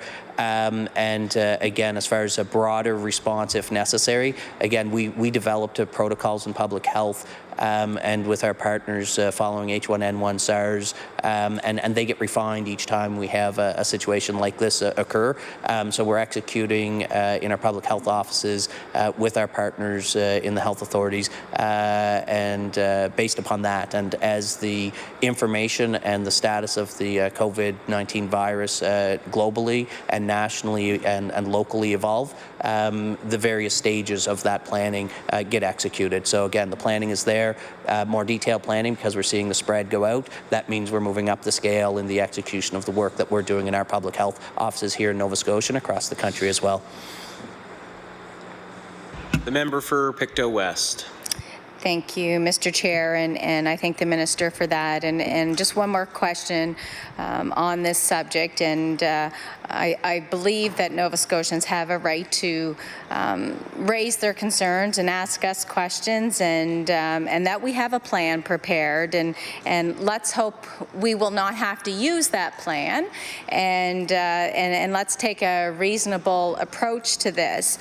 But one of the things that has been brought to my attention is that the Ontario government has committed to providing updates on this virus, and one of the ways that they are doing it, besides using social media, because believe it or not, I think a lot of times putting something out in the mail is actually more effective than social media, and you're getting the correct information out, and especially if it's coming from the Department of Health or NSHA, there's perhaps more credibility than reading something on social media. So I'm just wondering if this is something the Minister would consider as a plan moving forward if necessary. The Honourable Minister of Health. Thank you, Mr. Chair. Thank the member for the suggestion, I guess, as much as a question. I would have to double check with the Chief Medical Officer, Public Health Officer, as to what specifically goes in terms of at what stage a mass mailing communication may be triggered. If that's it is possible that that's in the detailed planning at a particular stage of an outbreak in their pandemic planning. I don't have that level of detail with me to know if that's in there or not. I can certainly bring forward the suggestion that it be contemplated or considered as a possibility. I'd certainly advise in the meantime, again, the member started this line of questioning acknowledging that constituents are calling or expressing concerns either through our offices or in our community when we're out and about.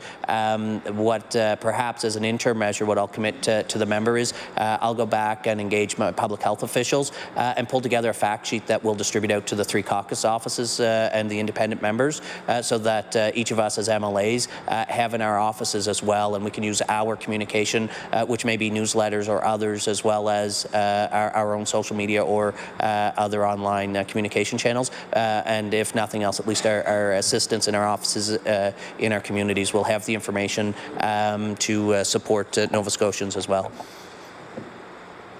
Member for Pictou West. Thank you, Mr. Chair, and I want to thank the Minister for that, because I think it is important that we are consistent and that we all have the same messaging. So I appreciate that that offer, and we will look for that information.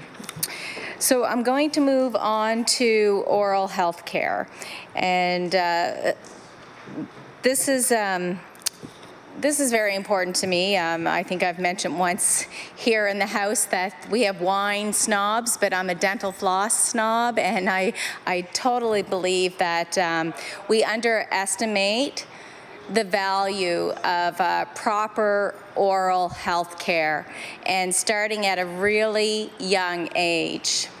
And I don't think that we're putting enough investments into oral health care, in particularly around preventative care with it. So I'm just wondering if the minister, if his department or perhaps the committee working on I understand a dental strategy, if the minister can update me on that oral health care advisory committee. I believe it was formed in 2015.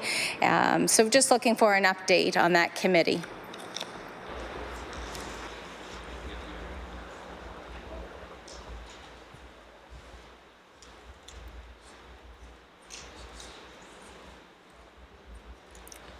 The Minister of Health. Thank you, Mr. Chair.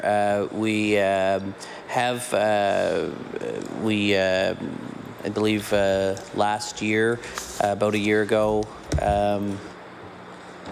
if memory serves, did enter into a new agreement with the Dental Association, which did expand youth dental health preventative services at that time. So we did take steps to provide more sealants, molar sealants, and some other services that were recommended as part of that agreement. In addition, Dr. Franklin has been hired to as a dental consultant to provide guidance and assistance in establishing the next phase of our dental strategy work in the province. And she was hired about a year ago, just under a year ago, I think. The Honourable Member for Pictou West. Thank you very much, Mr. Chair. So what is the budget for the consultant that was hired a year ago? And is this actually a full-time position?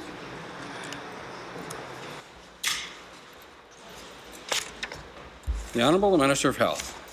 It's not a full-time position. It's a part-time position. I don't have the specific, because it's for that specific individual, amount here with us. The data in our budget estimates are usually rolled up a bit more detailed than individual providers. The Honourable Member for Pictou West. Thank you, Mr. Chair. So going back, this consultant was hired. At the time, I know I had introduced a bill for a chief dental officer, and one of the reasons why the Liberal government didn't believe in that piece of legislation was because they were hiring this consultant, but I understand that this consultant's only working 1 day a week. And is this consultant's mandate actually to create an oral health care strategy for our province?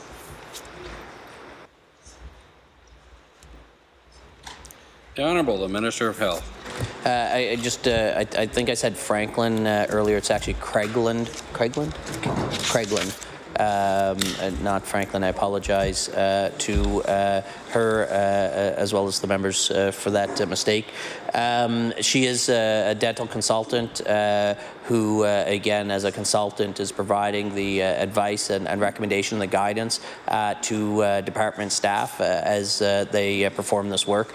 In fact, the qualifications, I'm trying to recall the exact environment I was in when somebody had commented about how lucky we are in Nova Scotia to have someone with Dr. Craigland's expertise with dental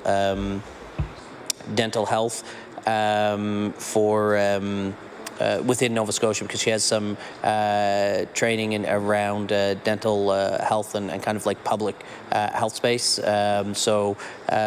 She again has the exact expertise that we need for performing this type of engagement, and provides the advice that we need to again complete that dental strategy work that the staff is working on. The honourable member for Pictou West. So just to confirm, her mandate is to create an oral health care strategy for our province. The Honourable Minister of Health. No, it's again, as a consultant, it's around all things dental for us as a province. So she's a consultant that we can connect with on any range of oral dental health support that we may need that can help inform the direction that we may need to do for prioritizing various investments in this area. But in addition to that, she is there to support our staff that are working on kind of the next phase of, again, the big picture objectives and direction for our oral health file. The honourable member for Pictou West. Thank you very much, Mr. Chair. Has there been any discussions within the health department, perhaps even with the Minister of Education, with regards to providing access to dental care within our school system, pre-primary and primary? Honourable the Minister of Health.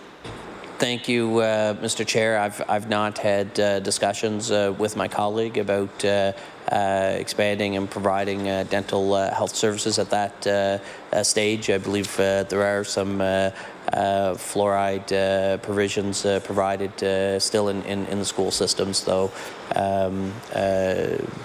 So fluoride treatments being provided in our schools, though, at times.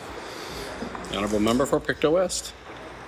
Thank you very much. I'm not aware of those schools. I'm just wondering, the minister could confirm that he sees this as a preventative measure and that we should be consistent, once again, across this province, ensuring that all pre-primary or primary are receiving the same type of access to oral health care, whether that is ensuring that they all have once a year fluoride treatment.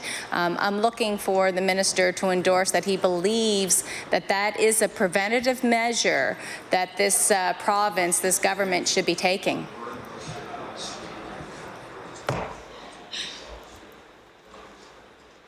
The Honourable the Minister of Health. Thank you, Mr. Chair. And again, the fluoride rinse program that I'd referenced is one that's targeted predominantly to rural areas, those not on municipal water supplies. Obviously, as many municipalities have a fluoride treatment in their water supplies. So this is for those that may be more likely on a well. So that might be why the member, Mr. Chair, wasn't necessarily aware of the schools. I happen to live in a rural part of the province, and it is in the schools in my community because again, I think it's just that we're rural and there is no municipal water supply with fluoride in it. So again, as a treatment for the fluoride, that's delivered through the public health offices. As I'm sure the Minister of Education would be able to note as well, as I understand it, through the Department of Education and the Regional Centres for Education, the yearly screening that goes on for a variety of health conditions, eyes, oral and others, I believe are taking place, and that'll help inform what other types of services may be necessary. But again, to the member's point about consistency in preventative care, again, that's why we have a youth or dental health program that does provide dental health services that are targeted at prevention, available up to the age of 14, I believe, under 14 years old. So again, that is something that's important and can be shared with your citizens, that they can go have that care taken, have their dental care taken care of for those youth 14 years and under, or under 14 years. Honourable member for Pictou West. Thank you very much, Mr. Chair. There is a long waiting list, actually 500 waiting at the IWK for either some form of dental surgery. And of course, a lot of these children are living in pain. They're not having proper nutrition. So I'm wondering if the minister can explain to us what his department's plan is to decrease this waiting list. The Honourable Minister of Health. Thank you, Mr. Chair. I think we recently renewed our investment contract, updated contract with the pediatric dentist that provide that care. I think that's an important positive step for the care being provided. The member in an earlier question made reference to preventative, and in this most recent question made note as to one of the contributing factors about diet and so on. And I think that's why when you look more broadly at our budget as a government that we've tabled, my colleague, the Minister of Finance, tabled just a couple of days ago, shows that in fact significant investments being made with the child tax benefit, for example, to help provide more money to families with children so that they can afford to provide the and meet the necessities of the children within the household. So that was just one example of investment being made which could help again in a preventative way to support those youth with not just their dental but their overall health as well. Honourable member for Pictou West. Thank you very much, Mr. Chair. And I'm going to ask one more question with regards to dental care, and then I will pass it over to my colleague from Sackville, Cobequid. So we know that children who visit who have actually their first visit before they're 2 years old are definitely more likely, Mr. Chair, to have a good future for life with oral health care. So again, children that see a dentist before they're 2 have a better outcome in ensuring that they will have good oral health care for life. So I'm wondering what the minister's plan is for encouraging families to get their children to the dentist before they're 2. Honourable the Minister of Health. Thank you, Mr. Chair. Again, the program is available and has been available for families and providing dental care to youth under 14 years of age. It's been in place for several years. We recently, in the last year or so, expanded that program to provide enhanced preventative care as part of the agreement we entered into with the Dental Association. That as far as, so the services are made available to Nova Scotians, how to encourage more Nova Scotians with young children to take advantage of those services that are being offered. I think each of us here in the legislature can, through our various means of communicating to our constituents, it's one of the important jobs that we do have in our constituencies to advise our constituents of programs and services that are offered and made available.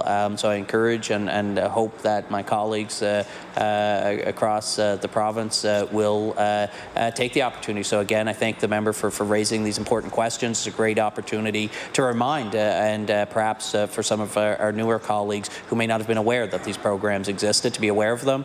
If they have questions, need more information for their constituency offices, they can reach out to myself or my executive assistant. We can pull together some additional information, point them to the appropriate spots on our websites to have the information that they need to provide to their constituents as well to encourage this, if you want to use it in your mailers or other communications that you have. Thank you. I'll now recognize the honourable member for Sackville-Cobequid with just over 14 minutes left in this hour. Thank you very much, Mr. Chair, and thank you, Minister. It's the first time I've been in the House to do something like this, and I must say I am impressed with your decorum and the way you're answering the questions, so thank you for that.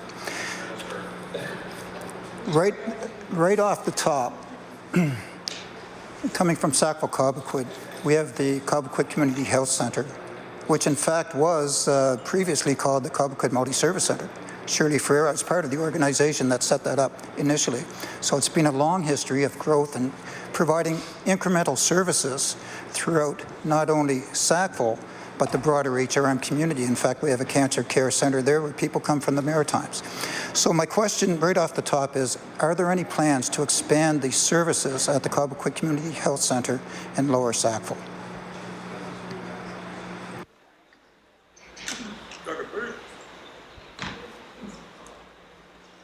Honourable the Minister of Health. Thank you, Mr. Chair. I welcome the member to his first estimates discussion debate on supply. As far as the specific question, I know his predecessor also inquired about that site.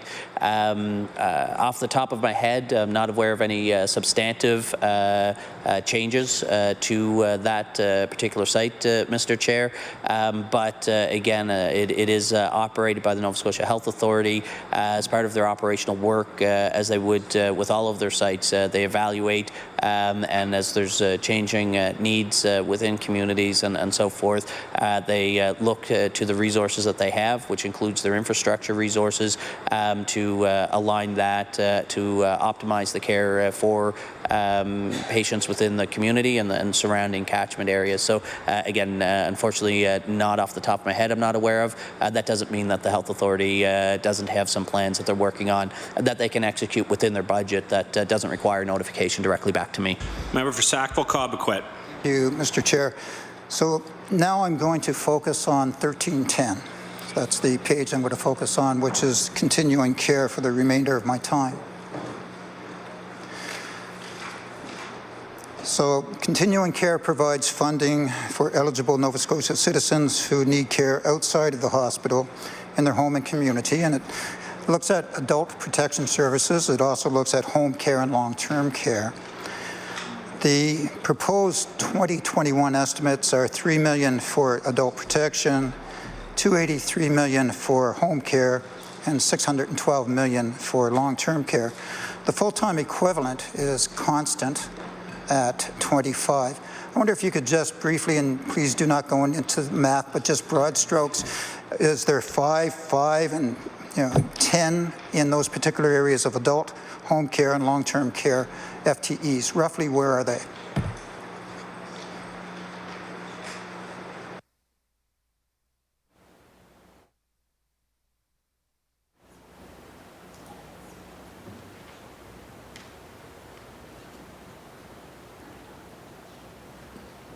The Health Minister. Thank you, Mr. Chair. I thank the member. I don't have the exact numbers of the breakdown, but by simply numbers, adult protection is the area that most of those staff are in, because and again, these funded FTEs are departmental FTEs. That is not so these are the individuals providing the care. So in the adult protection, they would be ones actually providing operational care and services there, but within the home care, nursing services, and so on, this is funding that we pay out to other service providers. So again, there's significantly more than 25 people providing these home and long-term care services throughout the province. So the majority are in adult protection. Within the department, the remaining staff that would be more on the policy side of things and administrative that we provide services would be spread out, and they would provide support in each of those areas. And again, just the way that long-term care and our continuing care team is structured. The NSHA administers with our other partners, long-term care providers, and VON and those organizations. Member for Sackville-Cobequid. Very much, Mr. Chair. I noticed in one of the lines here, it's long-term care capital infrastructure. You're overspent, forecasted, by about 17 million over the estimate of 1920, and then you're back down. What is capital infrastructure? Again, my first budget, so I know what my history is and how my understanding is of that. However, it was unplanned, and it is significant. I wonder if you might comment on that, please. The Health Minister. Thank you, Mr. Chair. Each year we do receive submissions from our long-term care providers with recommended or requested capital projects. We were in a position this year to, by this I mean 1920 fiscal year, to provide more funding, support more projects. Often the budget that is available in that roughly $9 million range is kind of what we've historically have available. I was not meeting the needs. We had available funds, knowing that deferred maintenance and capital requirements within these facilities. So we did have the opportunity in 1920 to advance more projects than we would have otherwise, and because we were fiscally as a province able to do so, we approved far more projects, and again, as part of the broader budgeting, we couldn't guarantee that the funding would be available. So for our plan this year, we go down again, but it is still year over year budgeted, is still almost $1 million increase, or about 10% increase. So again, we recognize the need to have long-term sustainable, but this one-time increased investment in 1920 was to, I guess, a bit of a catch-up with deferred maintenance and other capital projects within these facilities. The member for Sackville-Cobequid. Thank you, Mr. Chair. Thank you, Mr. Minister, for that response. It explains, for me, helps me understand that it's capital infrastructure of somebody else's facility, not ours, and hence it's operating from us. Okay, so that makes sense now. The facility-based care, that would be part of a contractual agreement we would have with a number of facilities throughout. We don't, as you mentioned, own any of those, so these are companies like Shanix, Rosecrest, and those types of agencies that we do have programs with, and they provide that service to us. The 589 million that we're looking at for this year represents a $27 million increase. Earlier, I think, correct me if I'm wrong, please, I think I heard you tell the leader of the NDP that 5 million or so was for additional CCAs. I'm just curious to know what the other 22 million is for. If it's a normal increase, I know we don't have a number, I don't believe we've had an increase in the number of long-term care beds or facilities. So that seems to be a significant increase where you're taking out 5 million and you're putting that into new people. So my question is this: is there in the contracts, assuming we have contracts with all these facilities, an automatic increase in each of the contracts? Thank you. Minister of Health. Thank you, Mr. Chair. I didn't indicate that it was going to. I might have misheard the comment about reflecting on the earlier conversations with the member from the NDP, but it wasn't that the $5 million was going to the CCAs, but that 5.1 million that was targeted towards the implementation of the expert panel recommendations and the ongoing work that we do there. Much of that was targeted towards, again, some of the training programs and promotion and things around CCAs. As far as the increase in annual, some of it is related to wage increases, worker compensation costs, WCB costs. As we know, again, the member was listening to the conversation with the member from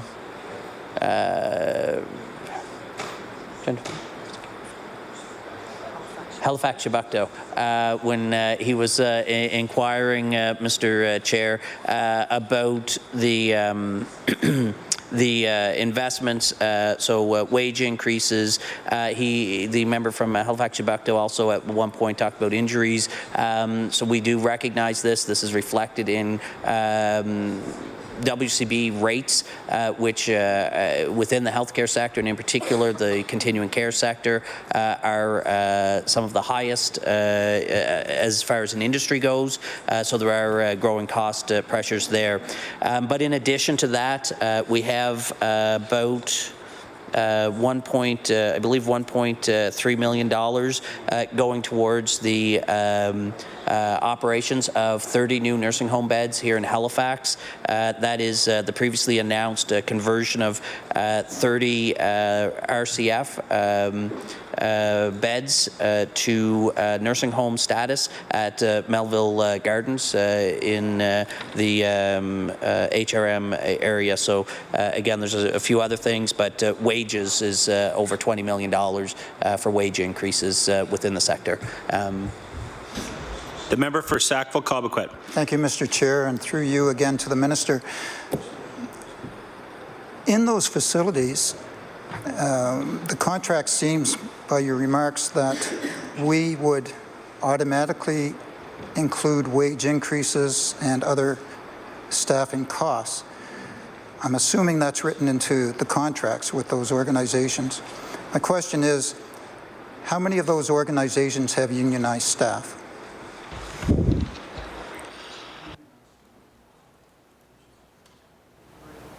Minister of Health.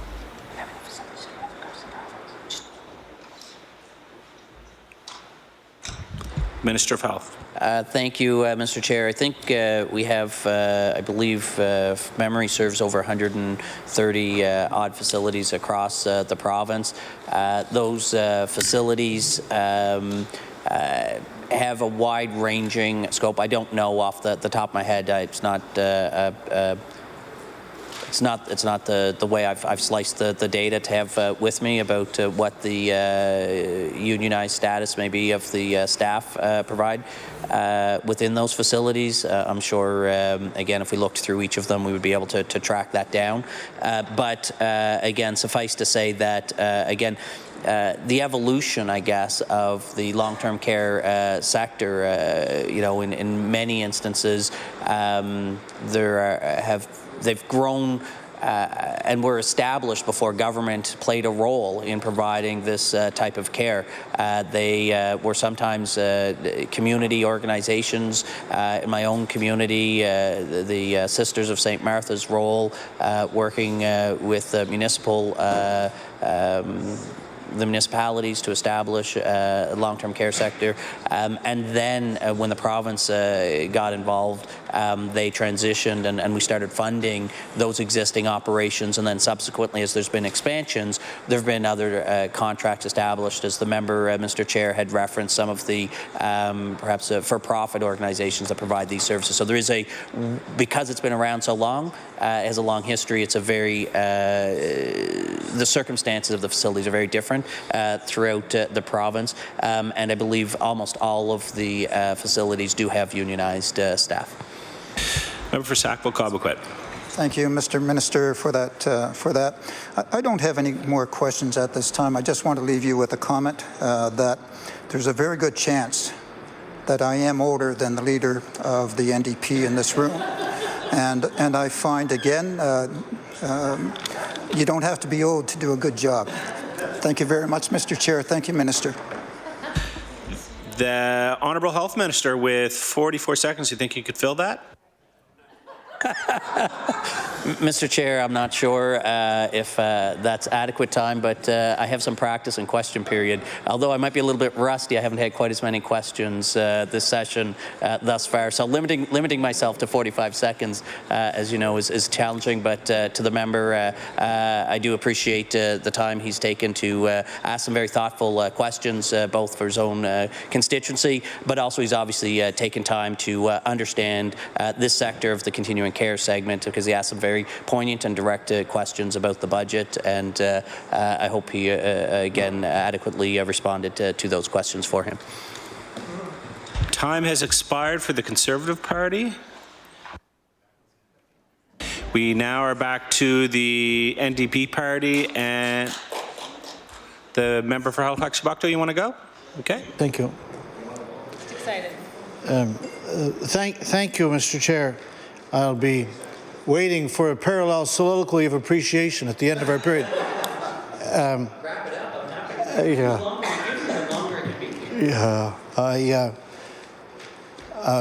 I don't expect the minister to remember exactly where we left off, but we were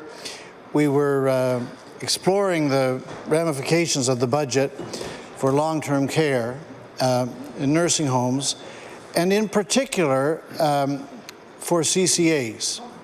And where one of the things that the minister was speaking about in a number of his answers about what is the focus of that 5.1 million and the 2.3 million was the considerations relative to the retention and recruitment of CCAs.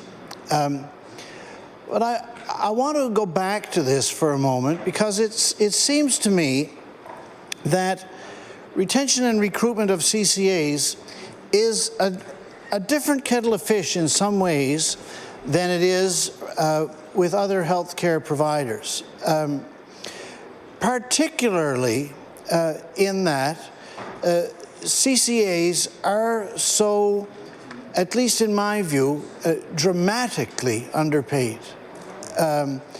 with wages that extend somewhere $17, $19, $21 an hour.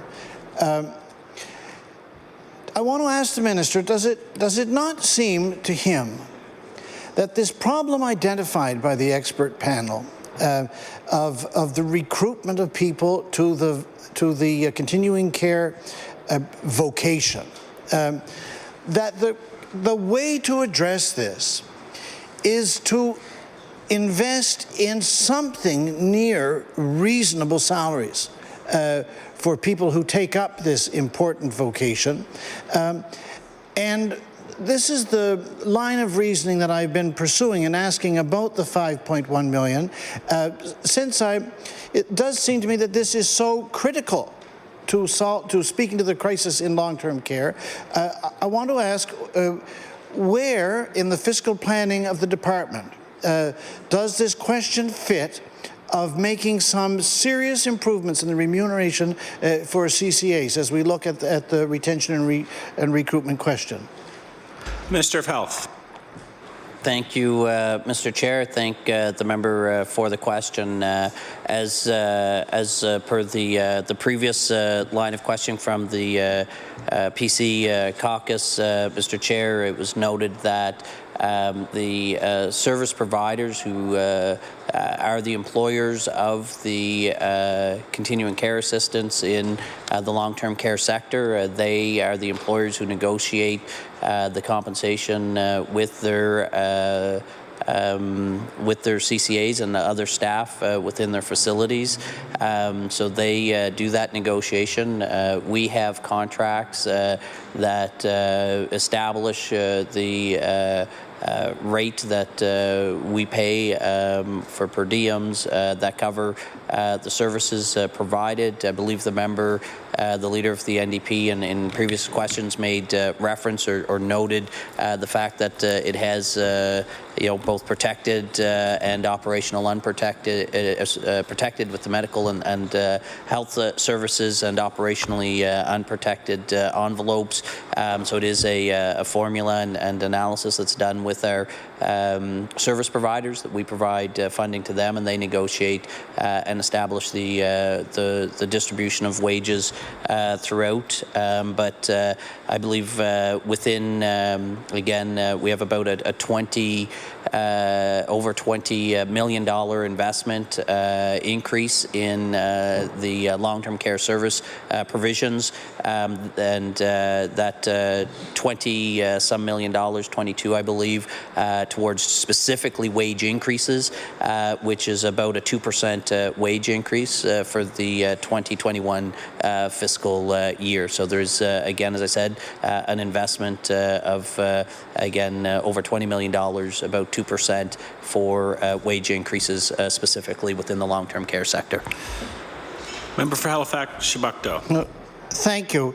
Then, in addition, then, to the monies allocated for the bursary and the monies allocated for the 2%, are there any monies in the budget allocated to improve the retention and recruitment of CCAs? The Health Minister.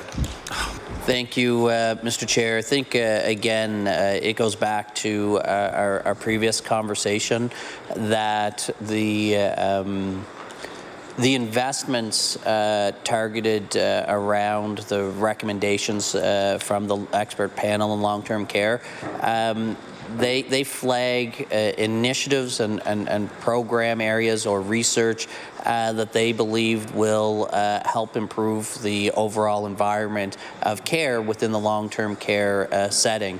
Some of those investments are things like promotion. We launched a campaign last year to promote the field of continuing care assistant that was designed to encourage qualified people to look at employment opportunities, but also to encourage others to pursue the educational opportunities to become qualified within the CCA field.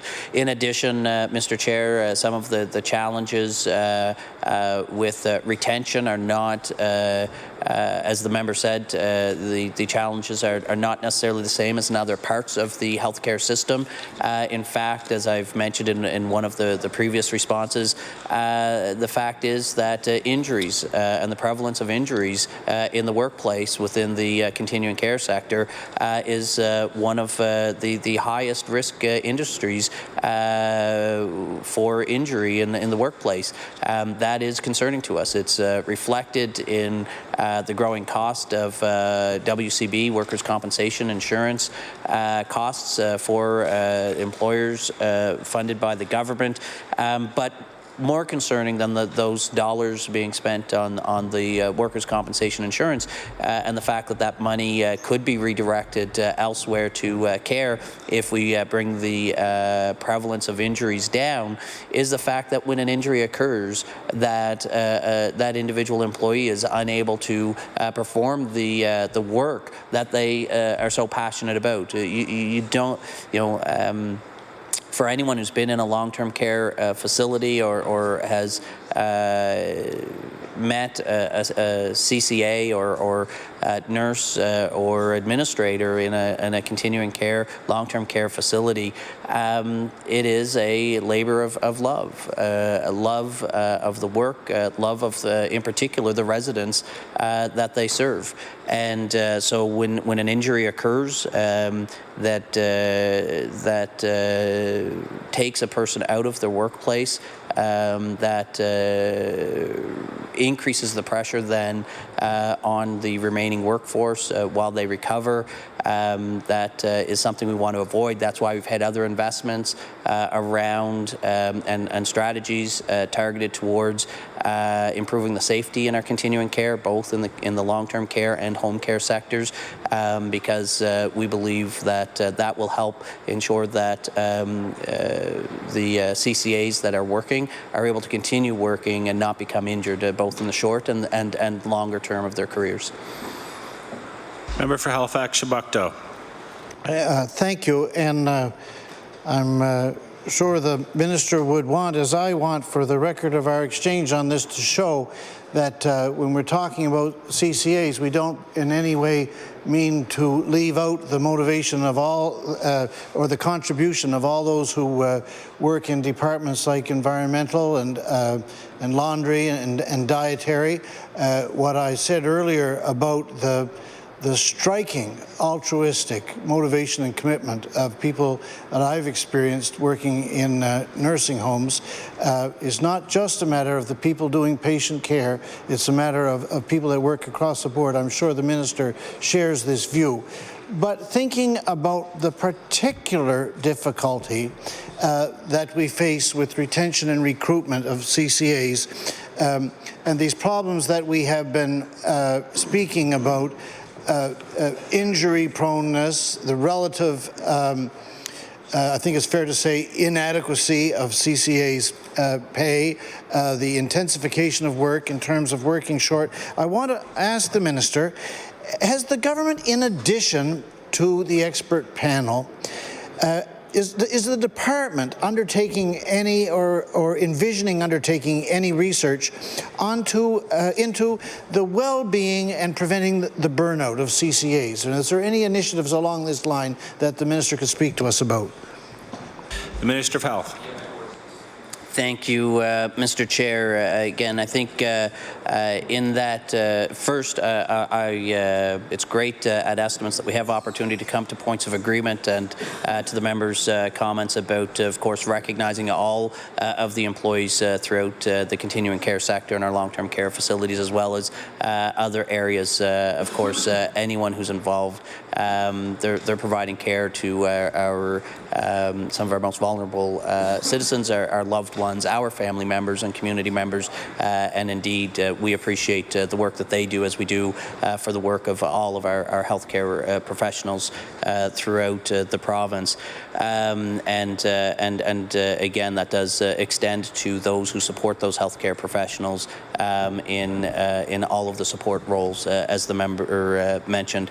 As it relates, though, Mr. Chair, to investments that go beyond, we do have programs and investments not under the expert panel, but separately around the injuries in the workplace. As I've mentioned, that set of recommendations actually came out probably, I think, about 2 years ago, when we've been investing and following through on those recommendations as well.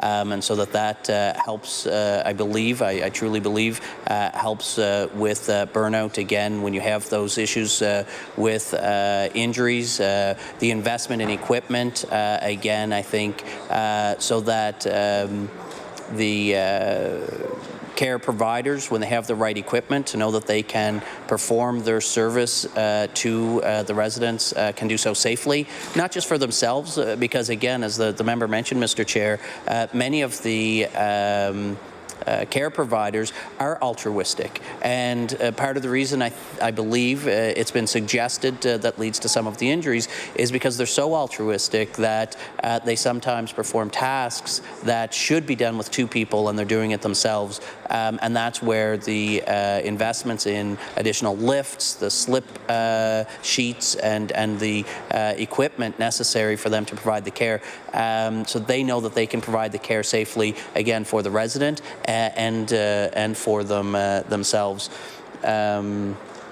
And again, so I think these are different initiatives, but both equally the expert panel's recommendations and the investments there, and those investments around safety to help support the workforce there as well. And I think those together, along with the recruitment and retention, if there's a larger supply of the workforce, we can fill the vacancies, and with those vacancies filled, we reduce those missed shifts or those additional shifts that people have to fill in, Mr. Chair. And I believe that those various initiatives will all help, as the member mentioned, reduce the burnout. That is the goal of these investments and the initiatives that we're undertaking. Much like the rest of the healthcare system, no single solution will solve these challenges, but step 1 is recognizing them, which I believe we have. Step 2 is identify the plan of action to hit the root causes, which I believe in many respects we have, and then we have to prioritize and invest in those initiatives, which we are in the process of doing over the past couple of years, and committed to continuing doing into the future. The member for Halifax-Shepparton, sorry. There you go. Oh, great. Thank you, and thank you. continuing to think about long-term care, one area where I know the Minister and I haven't seen eye to eye in the past is on the importance of the construction of new facilities. And I don't want to necessarily now rehearse that whole debate. But for the purposes of clarity, I would like for the Minister to speak to, with the help of the staff, the exact number of new beds and replacement beds that we have provided for the province by means of the present budget.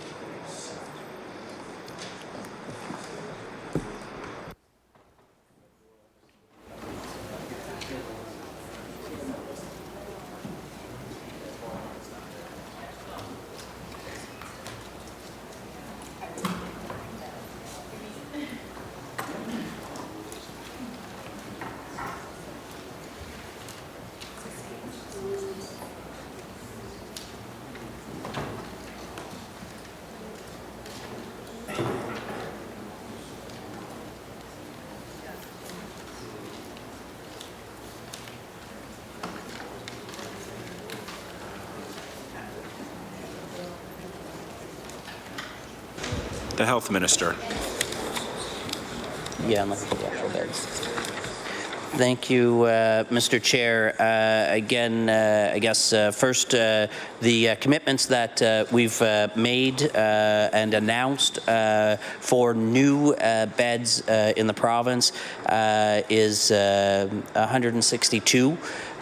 Those beds are distributed as follows: 122 new beds in the Cape Breton, 10 additional beds being added to the Metagan area, and 30 that are residential care facility beds being converted to nursing home beds here in the metro region.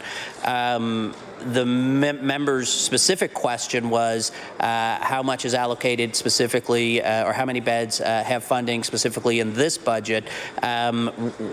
Out of all of those beds, the 132 of the 162 are actually new capital buildings. So these are projects that are in the works at various stages of design and then moving into construction. And the operating costs, or the costs that would come up in our budget, come up as part of the operating costs when those facilities come online. So the only beds, or the beds out of the 162 are the 30 beds in Halifax that are expected to come online next month in March. So by the end of this fiscal year, I believe we're...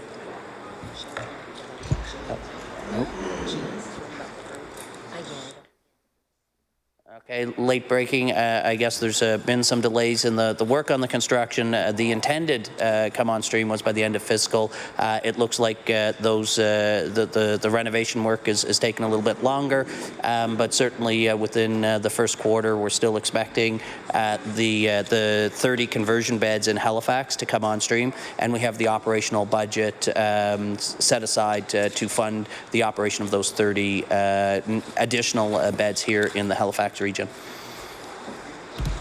Member for Halifax, Shabukto. Thank you. Am I right? The 30 that you're speaking of, that the minister is speaking of, this is the conversion from the residential care facility in Purcell's Cove, Armdale? Yeah. Now the 122 number for Cape Breton, can the minister speak to how much net new capacity that represents?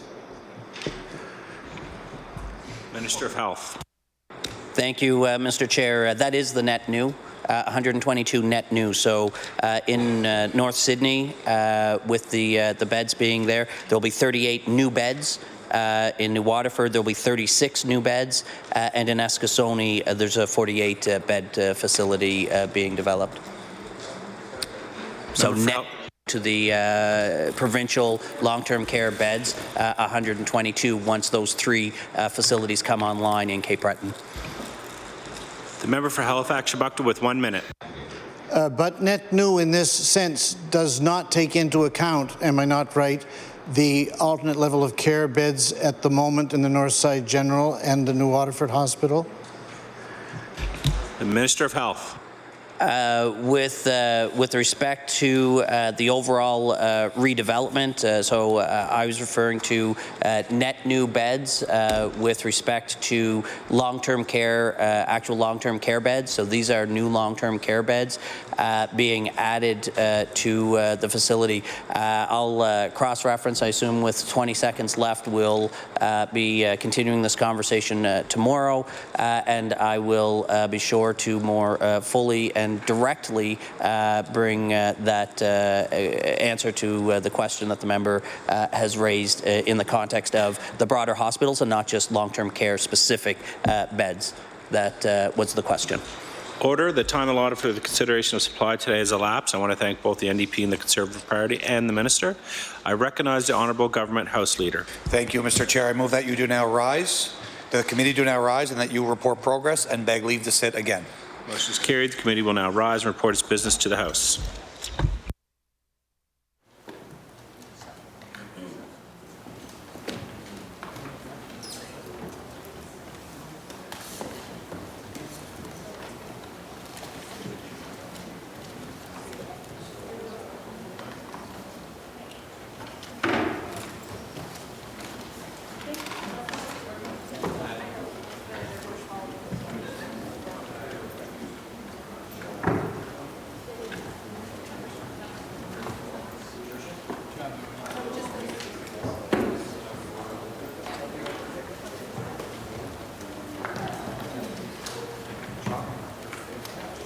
Order, please.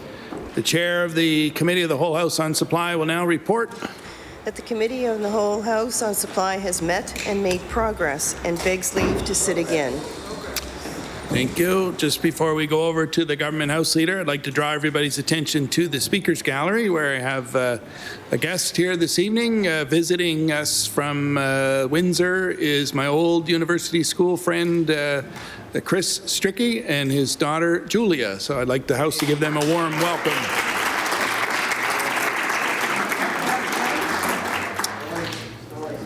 The Honourable Government House Leader. And congratulations on having a friend, Mr. Speaker. Really happy for you. Would you please call public bills for second reading? It's awful lonely up here. We'll now call public bills for second reading. Would you please call Bill number 220, the Labour Standards Code, respecting leave? We'll now call Bill number 220, the Labour Standards Code, respecting leave. The Honourable Minister of Labour and Advanced Education. Mr. Speaker, I move that Bill number 220, entitled An Act to Amend Chapter 246 of the Revised Statutes 1989, the Labour Standards Code, respecting leave, be read for the second time. I would like to take this time to share with you proposed amendments to the Labour Standards Code that will provide our reservists of the Canadian Armed Forces with better job protection. Mr. Speaker, reservists make significant sacrifices and put their lives on hold to protect us. The government is committed to supporting them and ensuring that they are also protected and have the support they need to succeed. There are currently around 1,200 reservists across the province who are ready and willing to serve to protect our country. The changes brought forward will ensure all reservists in Nova Scotia have the ability to take leave, to complete training, and for deployment. Mr. Speaker, the proposed amendments to the Labour Standards Code will reduce the eligibility period to access reservist leave from 1 year to 3 months, increase the length of leave from 18 months within a 3-year period to 24 months within a 60-month period. A longer period of leave will also be possible in situations that involve a national emergency. The amendments will also reduce the period of notice that reservists must provide employers from 90 days to 4 weeks, and if a situation occurs and an employee receives less than 4 weeks' notice, then they will be required to provide as much notice as possible. These amendments will also align us with changes that were made to the federal government's reservist leave last fall. Mr. Speaker, this is a positive step forward. Changes like this will provide our reservists with more flexibility and stronger job security. We want to reduce some of the barriers that can sometimes stand in the way of those who want to serve our country. A targeted consultation was conducted this month to gather feedback around the proposed changes. We have heard from a number of stakeholders, including those in both labour and business. Mr. Speaker, there have been many signs of support. Mr. Speaker, reservists are there for us in our times of need, and they want to help, and they do this voluntarily. They deserve the comfort of knowing that they are prepared for whatever situation comes their way, and that they will have their full-time job to come home to. This is the right thing to do. Mr. Speaker, before I conclude, I would also like to mention that there will be a couple of housekeeping amendments to the pregnancy and parental leave provisions of the Labour Standards Code. Last year, we made changes to the length of pregnancy and parental leave, and the eligibility period for pregnancy and parental leave was also eliminated. The related provisions are around the start date for pregnancy leave and the length of notice employees need to provide employers before beginning pregnancy or parental leave. The amendments will bring this in line with the changes that were previously passed. Thank you. The honourable member for Sydney River Myra Lewisburg. Thank you, Mr. Speaker.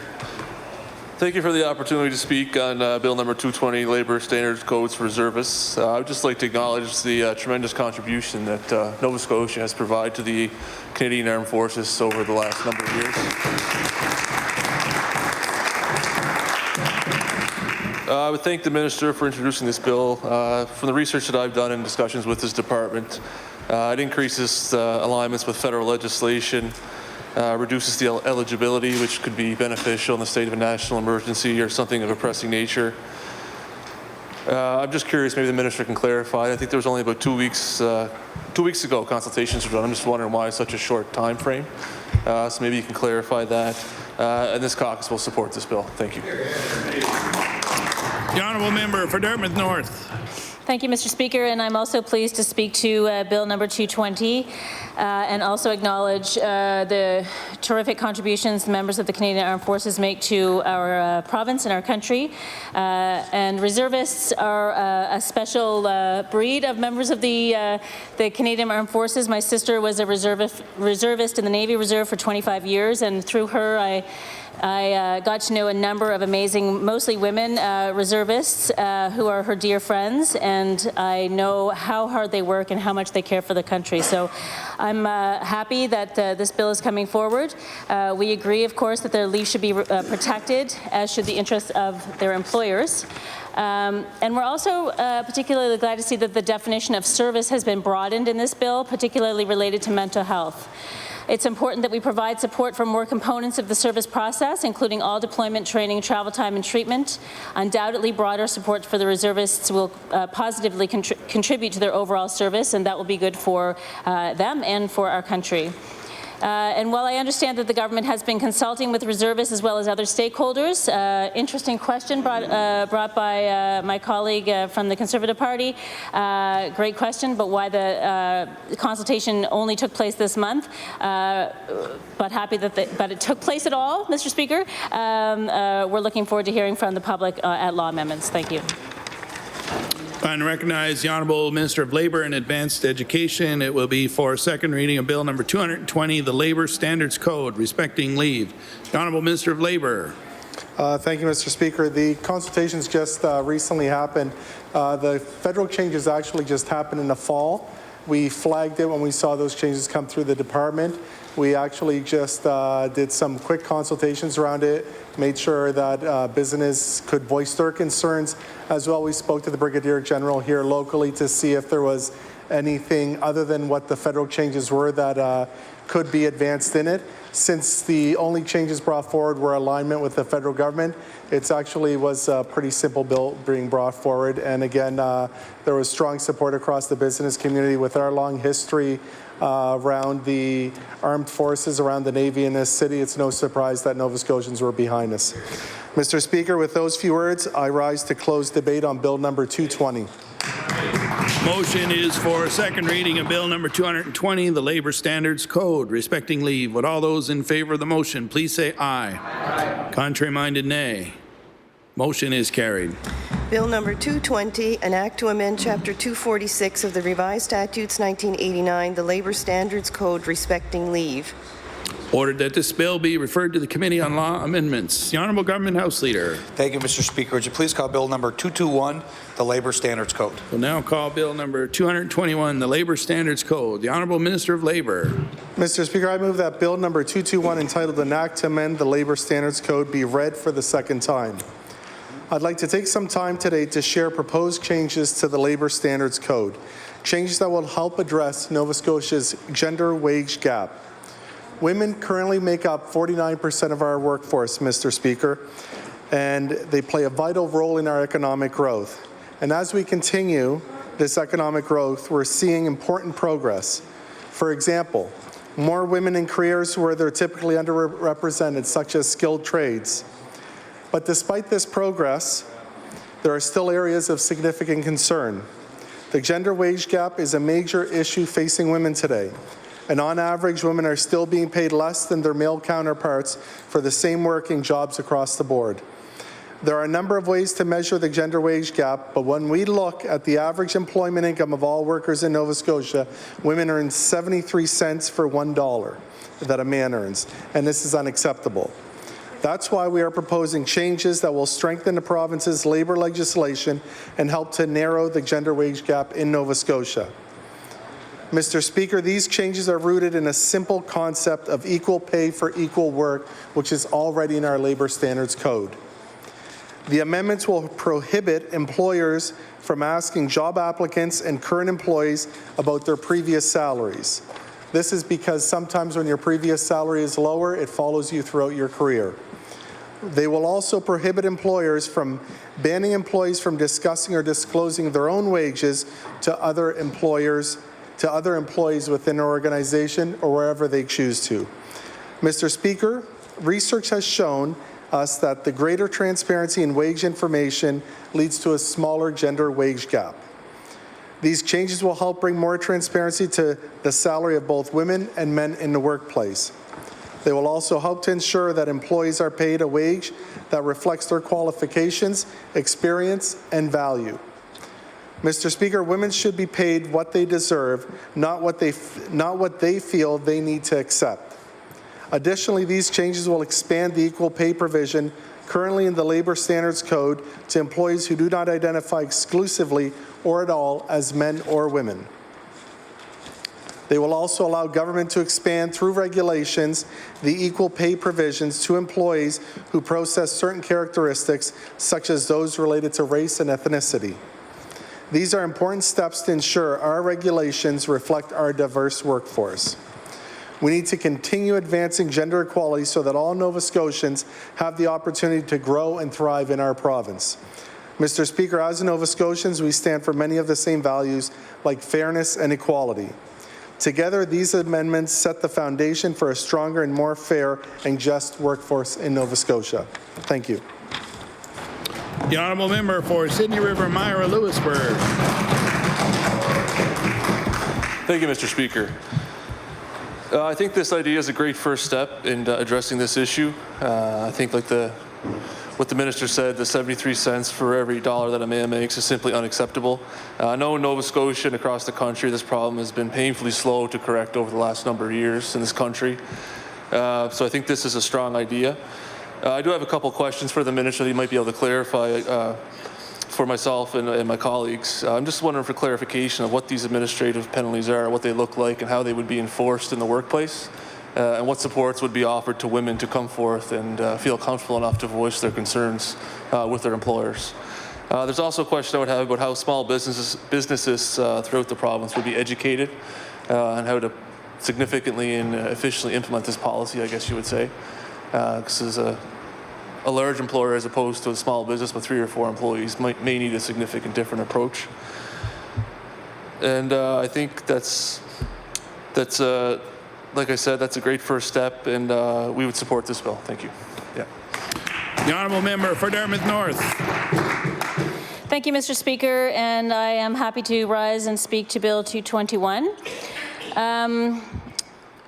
We in the NDP caucus believe that there are many improvements that need to be made. It's my nap time. To the Labour Standards Code, and this bill does address some of those some of those steps in a small way.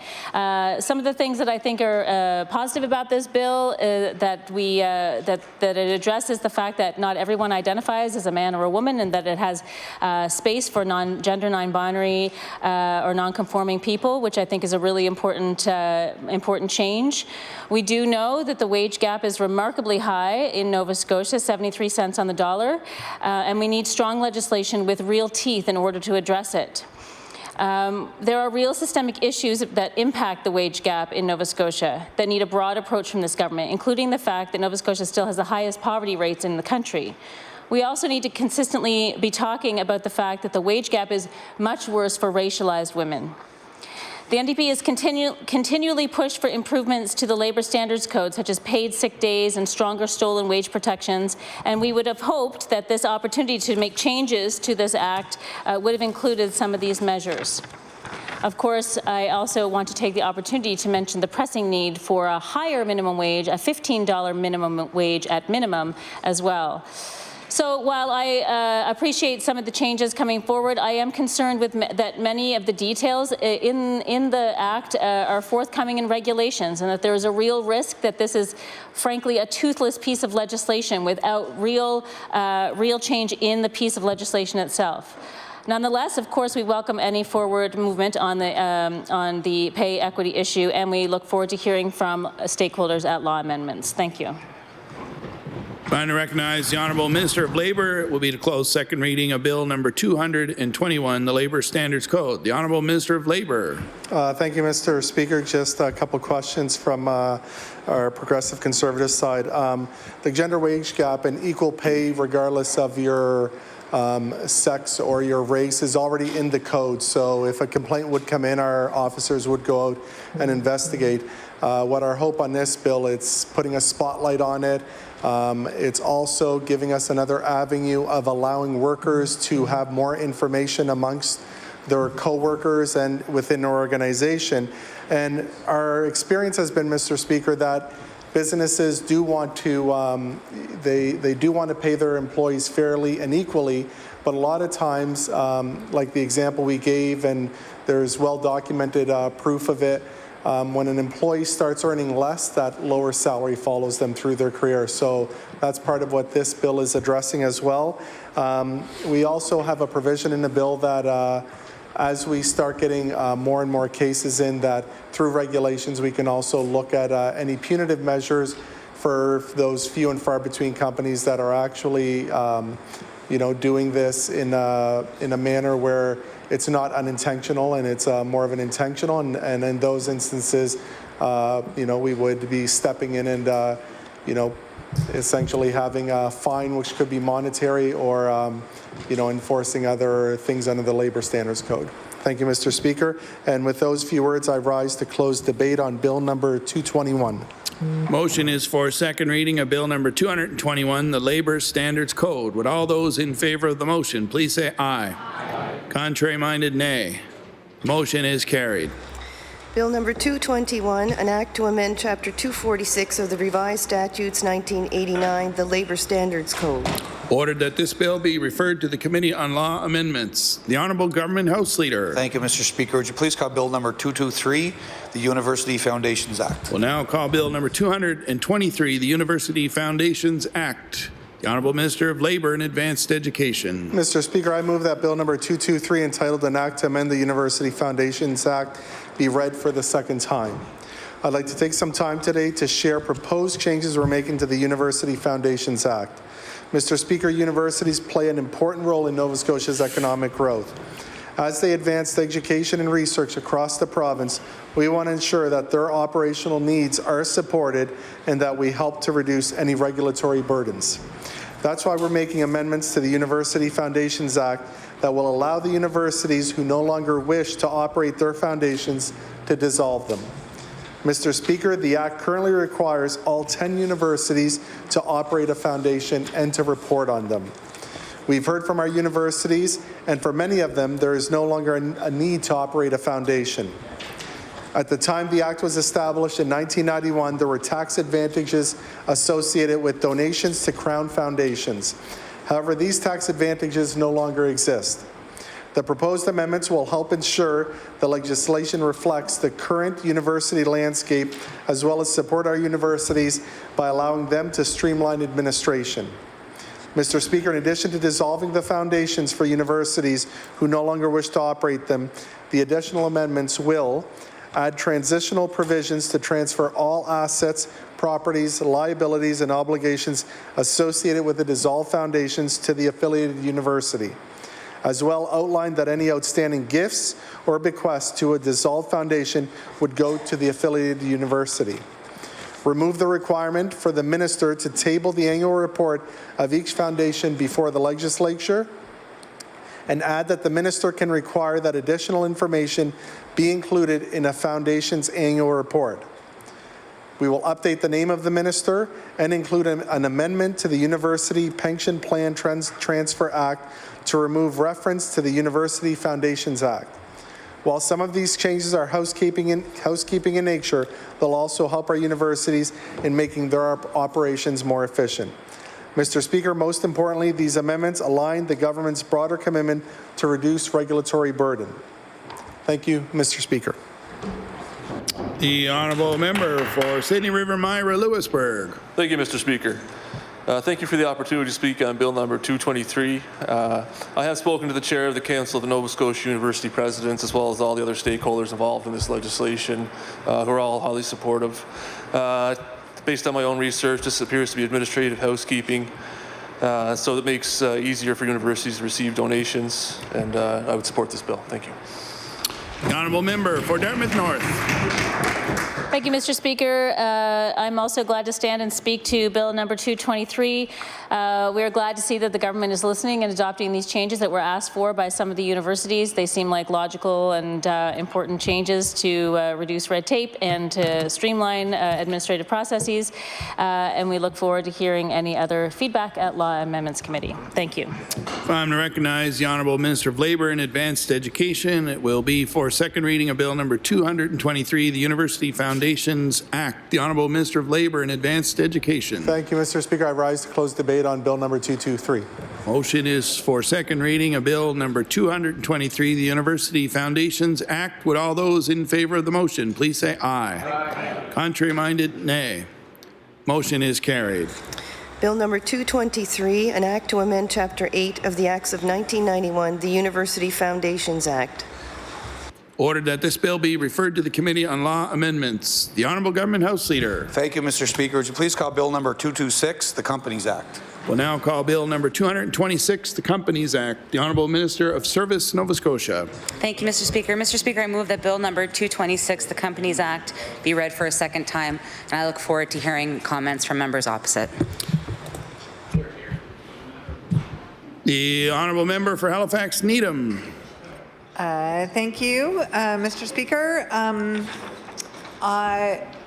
We believe in corporate transparency and think that decreasing illegal activity through improved transparency and penalties is a good thing. And so we're pleased to see that Nova Scotia is working to meet national standards related to this. Manitoba, Saskatchewan, British Columbia, and PEI have instituted similar legislation, and we feel it's important for Nova Scotia to do the same. Penalties associated with non-compliance of the Act's regulations are a good thing. It's important that private companies increase their transparency and face penalties if they do not comply with regulations or regulatory authorities. While I understand that the government has consulted with legal representatives and private companies as well as other stakeholders on the bill, we nonetheless look forward to hearing from the public at law amendments.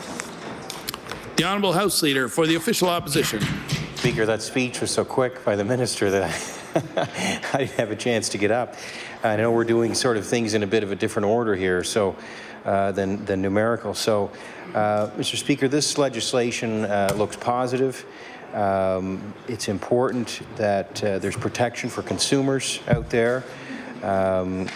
This, as I understand, this bill has to do with collecting beneficial owner information of people that have ownership of companies, incorporated entities, and if it's preventing people, a lot of good people start companies, but there are some bad people out there who start companies, and they steal money from people.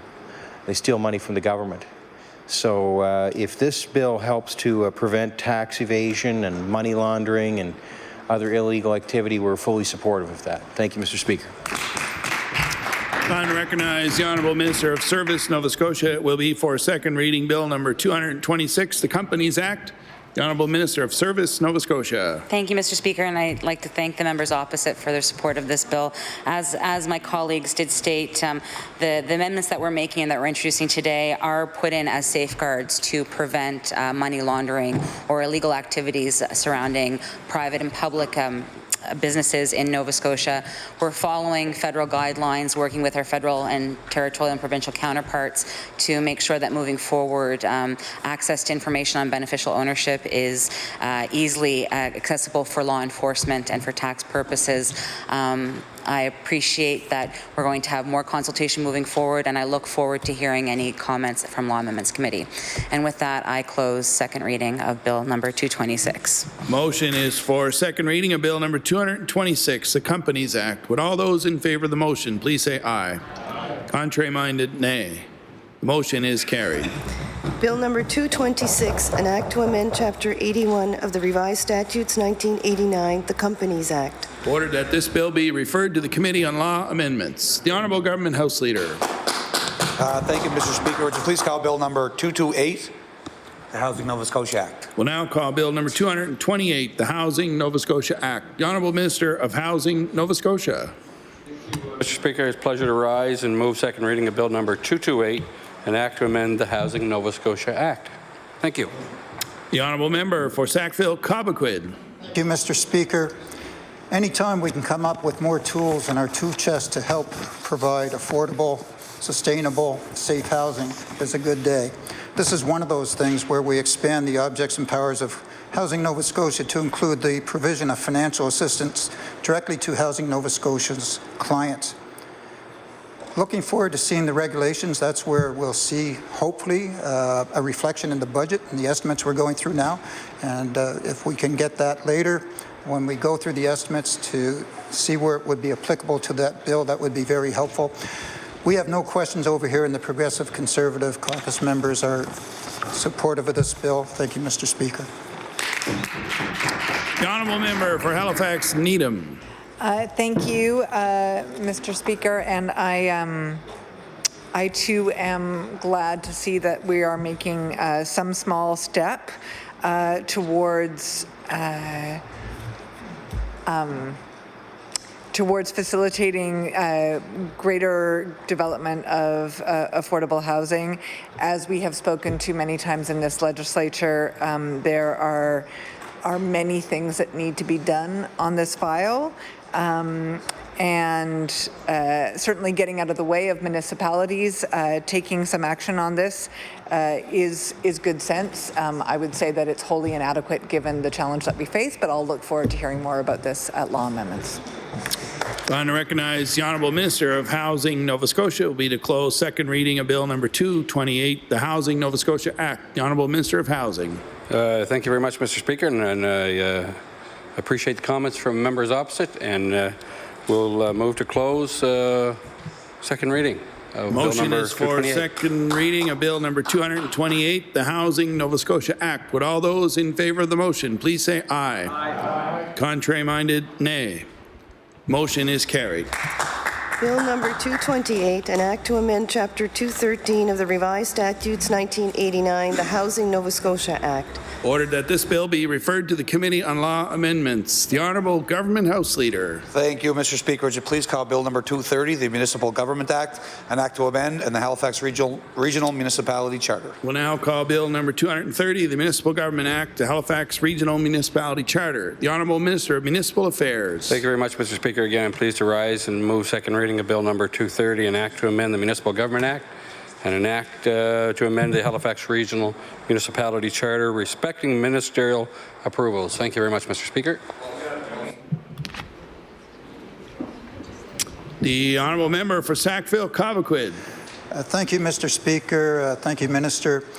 So we're removing the the signature requirement from the minister when a municipality has an expenditure, whether it's a leasehold, capital expenditure and payments, in the case of non-HRM over $100,000, and also for HRM of $500,000.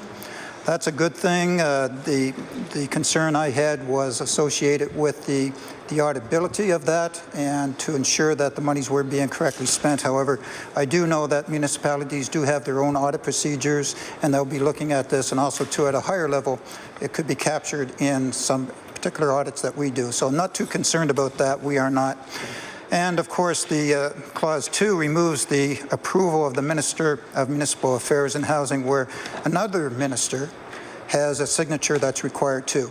So on this side of the House, anytime we can remove unnecessary work from the Minister of Housing and Municipal Affairs, and so he can, or they can rely on and do more substantive work, we're in agreement with. This removes some red tape, and it's in that category. And I thank you. We indeed are supportive. Thank you. The honourable member for Halifax Needham. Thank you, Mr. Speaker. We see this as a housekeeping bill, and certainly one that we are comfortable supporting, subject to anything that we hear that surprises us at law amendments. And we're glad to see that the government is listening to municipalities and has presented this small change.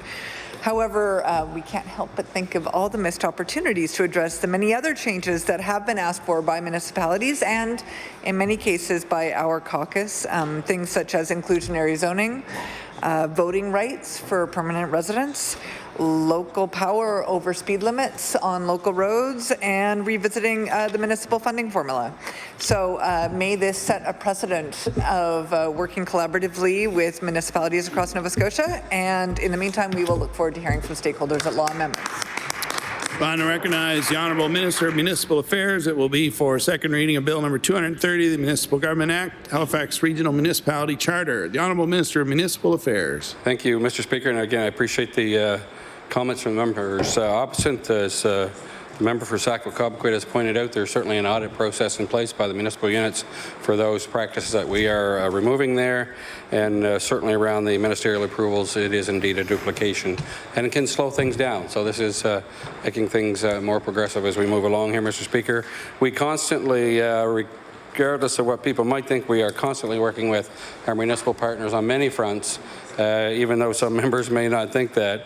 I can assure you it's a busy portfolio. We've got a good relationship with the NSFM, Mr. Speaker, and we'll continue to have that, and we'll continue to consider all options and opportunities that they may bring to the department for review. So with those few comments, Mr. Speaker, I move to close debate on Bill number 230. Thank you. Motion is for second reading of Bill number 230, the Municipal Government Act, the Halifax Regional Municipality Charter. Would all those in favour of the motion please say aye. Contrary-minded, nay. Motion is carried. Bill 230, an act to amend Chapter 18 of the Acts of 1998, the Municipal Government Act, and Chapter 39 of the Acts of 2008, the Halifax Regional Municipality Charter, respecting ministerial approvals. Ordered that this bill be referred to the Committee on Law Amendments. The Honourable Government House Leader. Thank you, Mr. Speaker. Would you please call Bill number 225, the Elections Act? We'll now call Bill number 225, the Elections Act. The Honourable Minister of Justice. Thank you, Mr. Speaker. Mr. Speaker, I move that Bill number 225, an act to amend Chapter 5 of the Acts of 2011, the Elections Act, be now read a second time. Mr. Speaker, I'm pleased to stand this evening to speak about amendments to the Elections Act. These changes will make it easier for Nova Scotians to vote in provincial elections and better support those who wish to serve their communities and fellow citizens by running for public office. Mr. Speaker, there are over 40 changes to the Elections Act included in this bill, so I'll touch on some of the highlights. After the 2017 provincial general election, the Chief Electoral Officer released a report with several recommendations to improve the administration of elections. These recommendations, based on analysis and consultations with stakeholders, are about modernizing our systems. We want to bring the Elections Act in line with the needs of today's voters while maintaining our position as a recognized leader in electoral administrative reform in the country. This includes protecting the rights of voters who do not wish to be identified by their gender. One's gender identity has nothing to do with their right to vote or the validity of the vote they cast. By making gender identification optional, we are respecting the rights of those who don't wish to share this personal information. Mr. Speaker, we're also proposing changes that will support the participation of more Nova Scotians to seek elected office by reimbursing candidates for additional family and accessibility-related expenses incurred during the election. This funding will support greater accessibility for candidates with a disability and assist candidates with expenses for childcare, spousal care, elder care, or care for a person with a disability regularly supported by the candidate. I know, Mr. Speaker, that candidates and their families make sacrifices. Mr. Speaker, public service is foundational to our democracy, and my hope is that these changes will reduce barriers to running, especially for women who are primary caregivers in their families and persons with disabilities. Technological advancements have expanded options for the way we vote, including the ability to vote online or establish electronic tracking of votes. Before adopting any such practices, it's important that we ensure the appropriate IT processes and securities are in place to protect voter privacy. Mr. Speaker, the changes to the Elections Act will allow Elections Nova Scotia to further explore options for the use of technology, including electronic ballots. If, following proper due diligence, a satisfactory process is identified, Elections Nova Scotia will be able to facilitate the introduction of electronic voting technology at early voting opportunities. This will give Nova Scotians other ways to cast their ballots at advanced polling stations. Although technology will not eliminate the use of printed ballots, it would expedite the reporting of results on Election Day and help reduce the risk of human error in vote counting.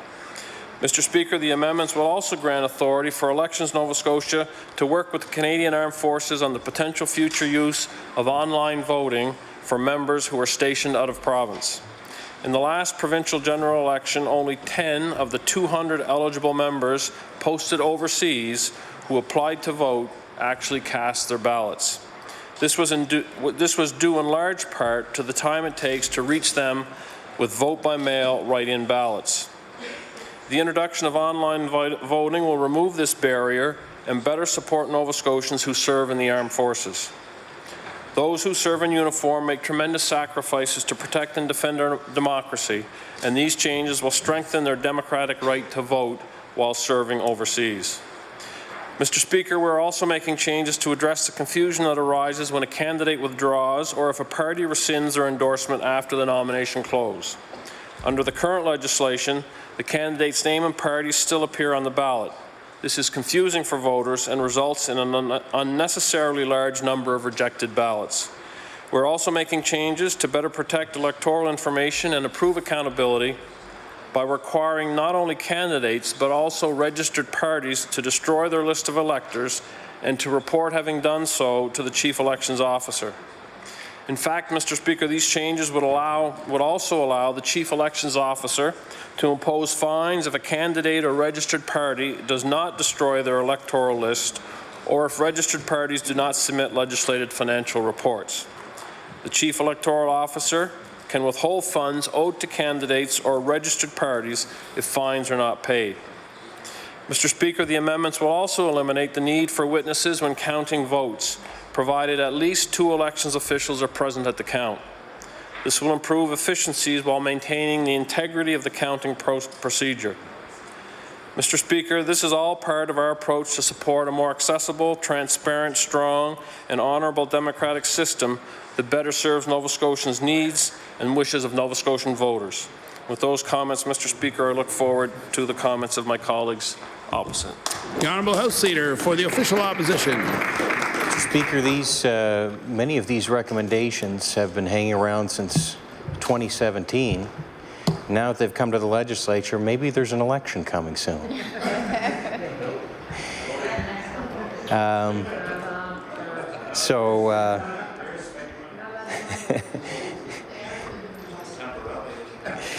So that elicited a lot of comments, Mr. Speaker. I know what I should take from that. I was just staying silent in case there might be some hints in there. In any case, Mr. Speaker, I know most of the recommendations that the Elections Nova Scotia had put forward are in this legislation. I believe there's 3 that are not, but those are ones that the Election Commission was not unanimous on. So I'm not going to go through them all, but Mr. Speaker, the changes here I think are positive. They'll make democracy better. I'm just going to point out a couple of them. Recount justification. My first election required a recount, but I don't think it should have had a recount because the statistical margin of error was too great to overcome. I think it was a waste of money and a waste of time, and it actually kept me from sitting in this legislature at that time. I missed the fall sitting, part of the fall sitting. So I think to have a justification is important, and you know, it makes sense. And if people are going to request a recount, it should be based on something that is reasonable. The voting before close of nominations, that was one that was not included in this legislation because it did not have unanimous support from the Commission. That's an interesting one because the challenge there is you can have people voting before the close of nominations, and they may be voting for a person or they may be voting for a party, and you don't know. And there could come a point, as we've seen in a recent by-election, where people voting may have been voting for a person, but their vote may have gotten recorded for a party, and I suppose it's possible that it could go vice versa. So I don't know how they're going to get around that. I did hear some comment made by someone that I think Elections Nova Scotia made a comment that they may have some ways to get around that the next time, but I know that was a concern for some, Mr. Speaker, and I raise it here because it's an interesting one, and it raises the point, if people are going to be able to vote before nominations close, who are they really voting for? And that's a challenge, unless of course people weren't voting until after those nominations closed and it was set in stone. The last point I'll mention, and I think we can all remember in the 2017 election, how we were all waiting around till well after midnight to see what the final result was. Oh yeah, good job, Bill. And I know that's frustrating no matter what side of politics you're on, and for the public. It's not as good as watching a sudden death, you know, 7-period hockey game. Well, maybe for some it is. But Mr. Speaker, it took a long time to get the final result. And I think with recommendation 14, that's you know, from the 2017 recommendations that's included in this legislation, they're saying that a half hour after the polls close, they'll be able to have the advance votes counted. And as I recall, that was one of the reasons why some of the returns were so late in being finalized the last time around. It would be interesting, Mr. Speaker, if they could post the vote, wherever it is cast, to the poll of that the voter would have been voting in for that advance vote. I think that would be interesting for those of us who like to look to see how the polls actually shake out in the end, and perhaps an acknowledgement that it was an advance vote for statistical purposes. So I know that would be something of interest, that it kind of presents a more accurate picture of how the votes were recorded for poll-by-poll results. So, Mr. Speaker, we will be supporting this legislation and look forward to hearing others' comments on it. Thank you. The Honourable House Leader for the New Democratic Party. Thank you, Mr. Speaker. I'll rise to say a few words. We are supportive of this. As has been mentioned, these changes have been kicking around for a long time. I've had the opportunity to meet with the Chief Electoral Officer and discuss these. Of course, Elections Nova Scotia is an independent body, reports to all members of this House, not just to the Minister. And so I've been pleased to have an open line with them and pleased to see most of the changes that have been brought forward coming into force in this bill. I think the modernization in general is great. I think there's lots of little changes that just needed to happen. I think, as the Minister spoke of, the ability for electors to note their preferred gender rather than sex is important.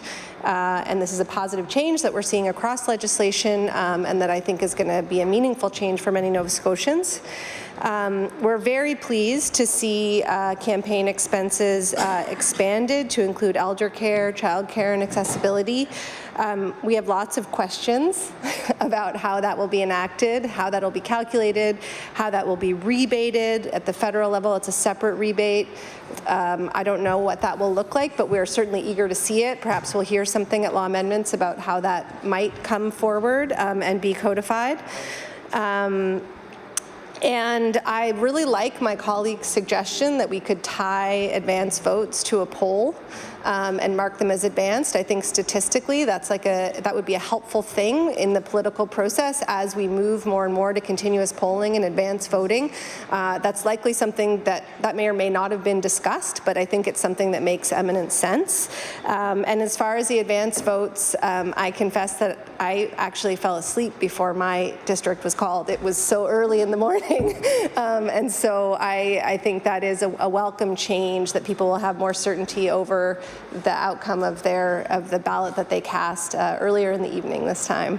So with those few comments, I'll look forward to hearing from comments at law amendments, and I'll take my seat.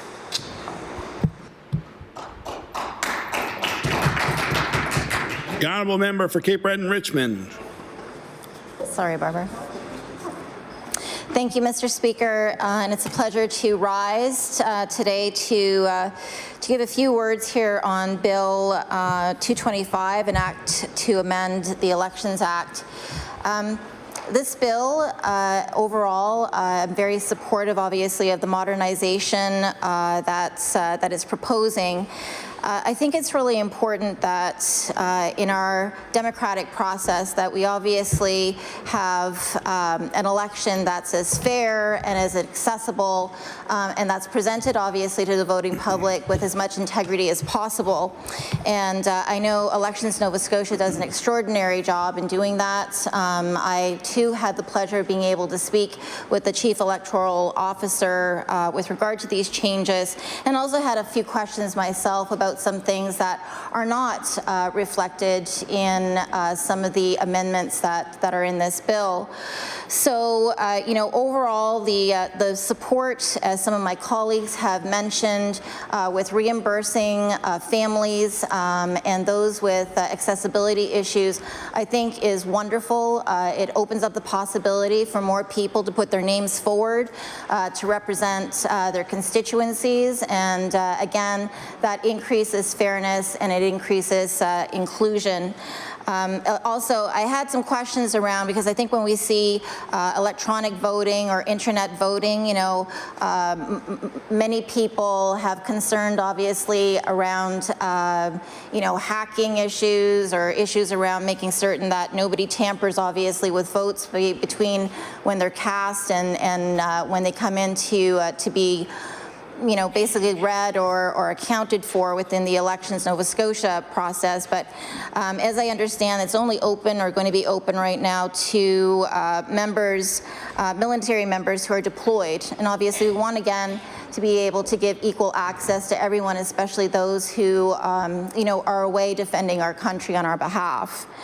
So I guess a couple of things here that I wished that we could have seen reflected in this amendment would be one thing that I'm very passionate about, and for some reason I can't really understand why we're kind of in the cradle of Confederation here, and yet we're the last province, and you know, the last one out of 10, not to enact fixed elections. And so we have fixed election dates federally. You know, all the rest of the province have fixed election dates.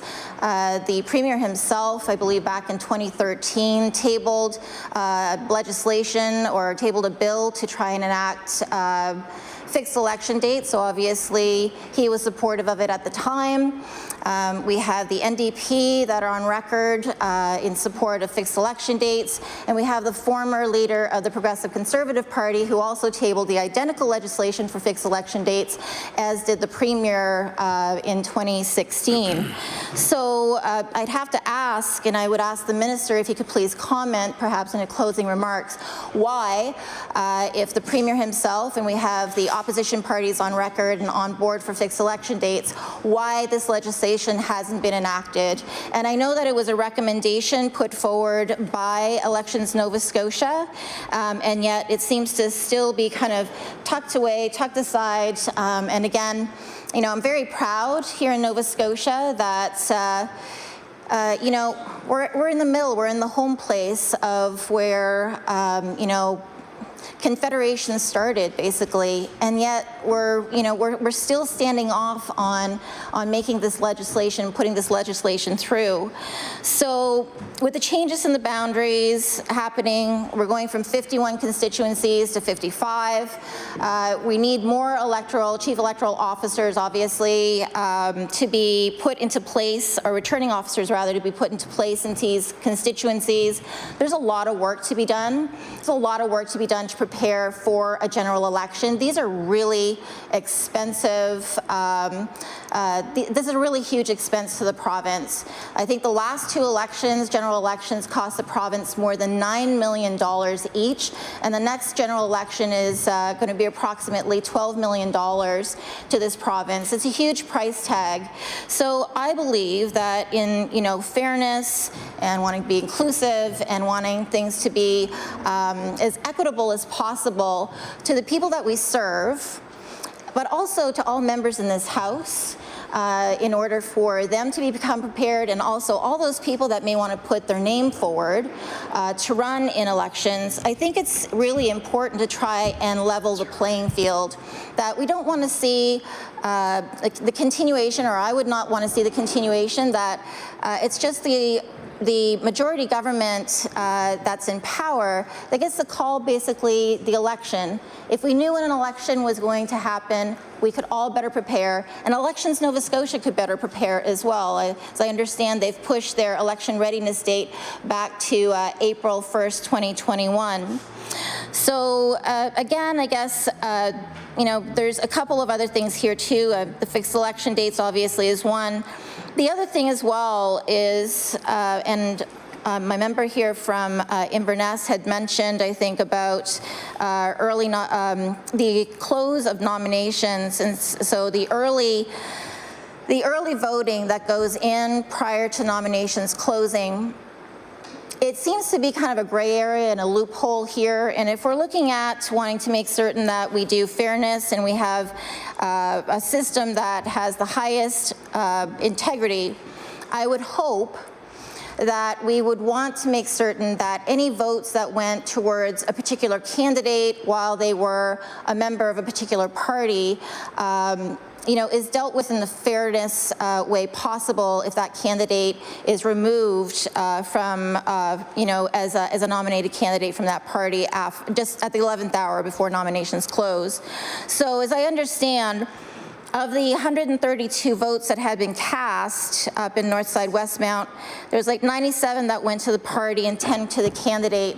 And, I'm sure we're all very thankful, as well as the candidates were thankful for Elections Nova Scotia stepping in and being able to mediate that issue. But I don't think that issue should have to happen in the first place.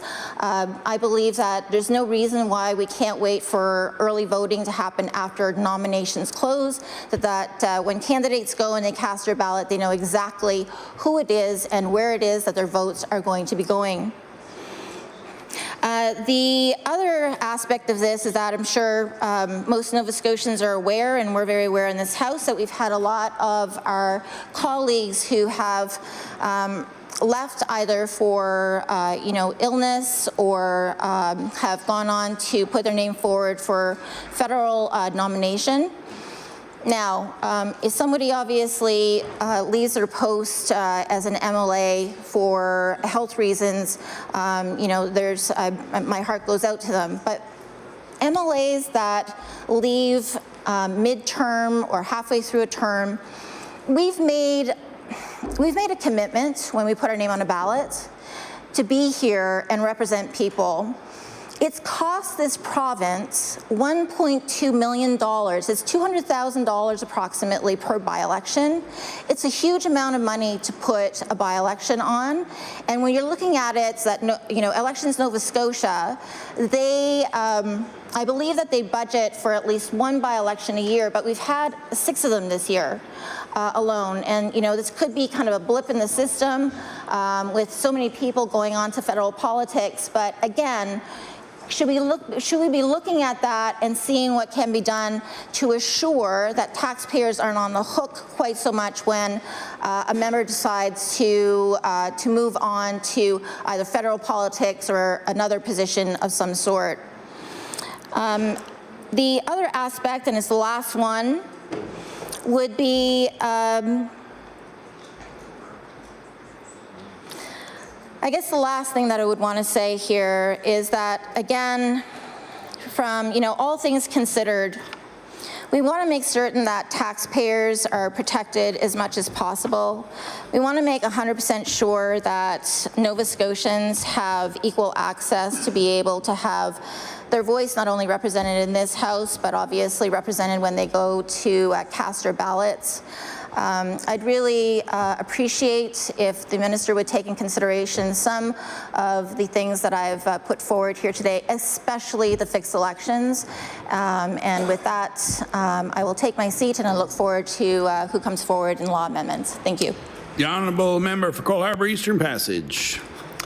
Thank you, Mr. Speaker. I am pleased to stand today to talk about the Elections Act number 225. To my mind, there is only one reason why a government would not want fixed election dates, and that's because it gives them a political advantage. But what the public want is for us to spend their money wisely. And this came to light in the last election that I was involved in, when in the fall prior to the election, the government paid, and I forget exactly how much money, but it was a lot of money, possibly over $1 million, to train the people who were going to work in the polling stations to do their job, just in case the government pulled the trigger and called the election in the fall. They didn't. So these same people got retrained 6 months later to do the same job. That's a waste of money. That's not fair. That's a government using its power and its failure to bring in the same legislation that applies to the rest of the country of having fixed election dates, using their advantage and our taxpayer dollars to keep that advantage. The other people who are disadvantaged, and I reference this, is the employers who are possibly going to lose an employee for the 30 days during the election. So there's a whole lot of business owners out there and a whole lot of private business owners who are saying to their bosses, I might be gone for 30 straight days, but I don't know when. I know that my employer was very, very lenient.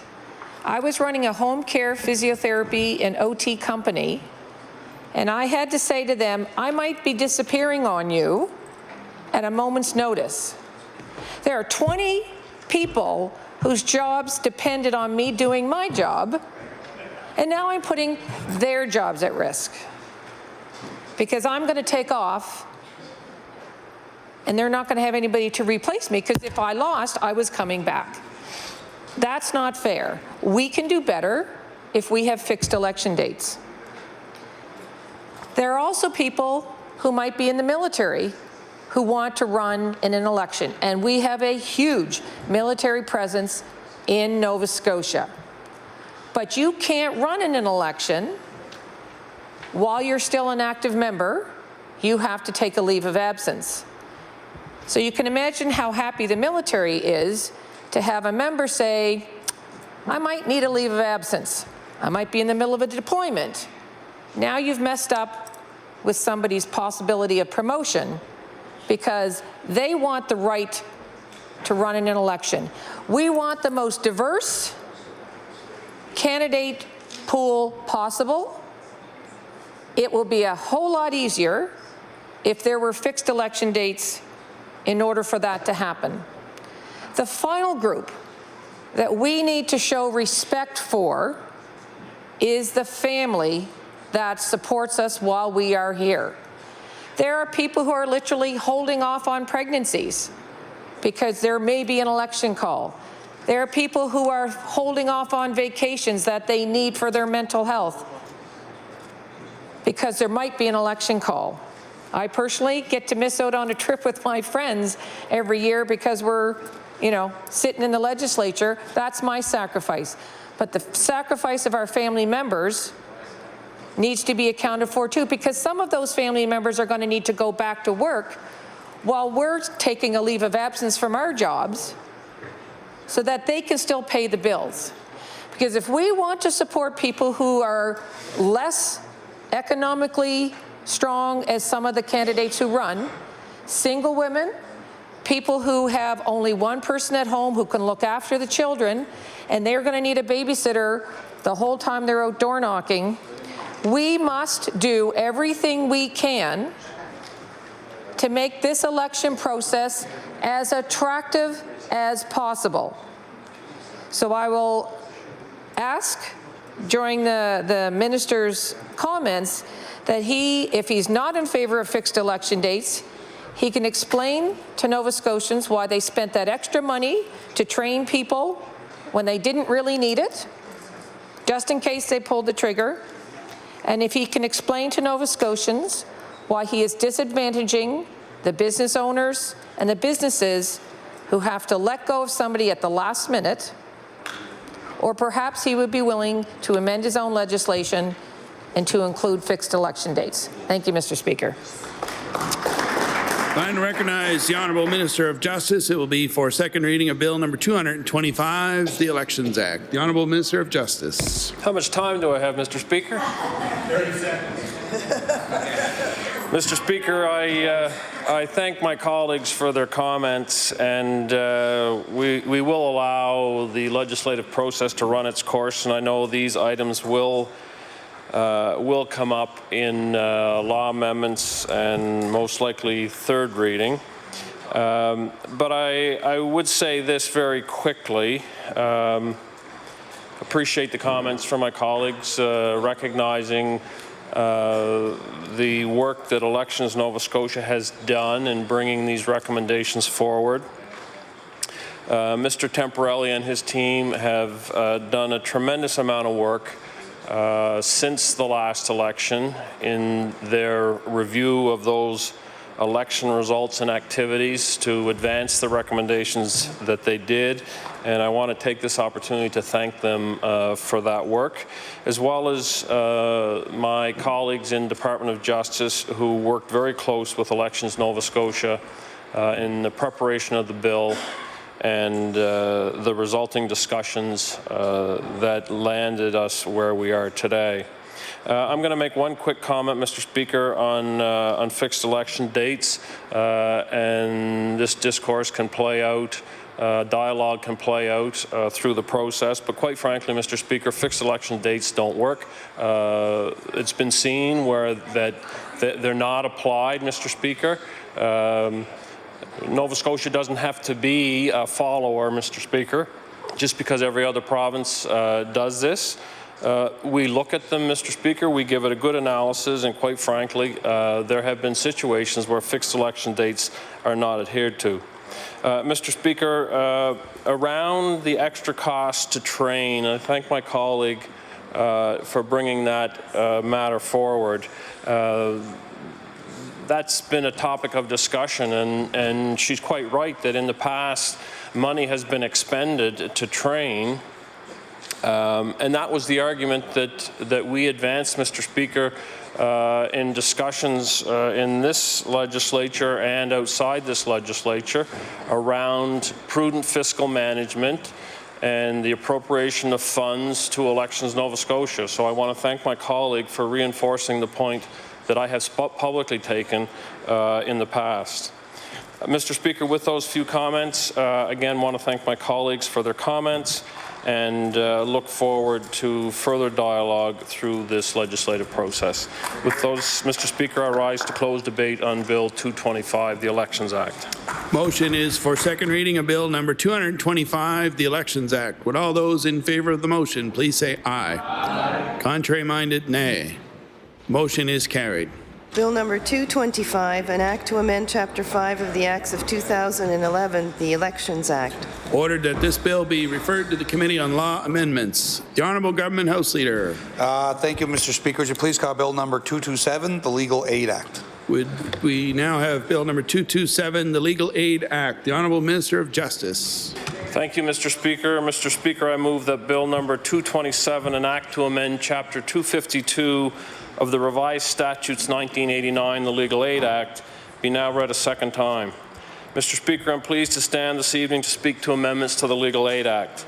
Amendments that will support access to legal services for vulnerable Nova Scotians like those who are low income, who are part of historically disadvantaged communities in our province, women and children, and those who struggle most. Mr. Speaker, the Legal Aid Act has not had an overall update since it was first introduced in 1977.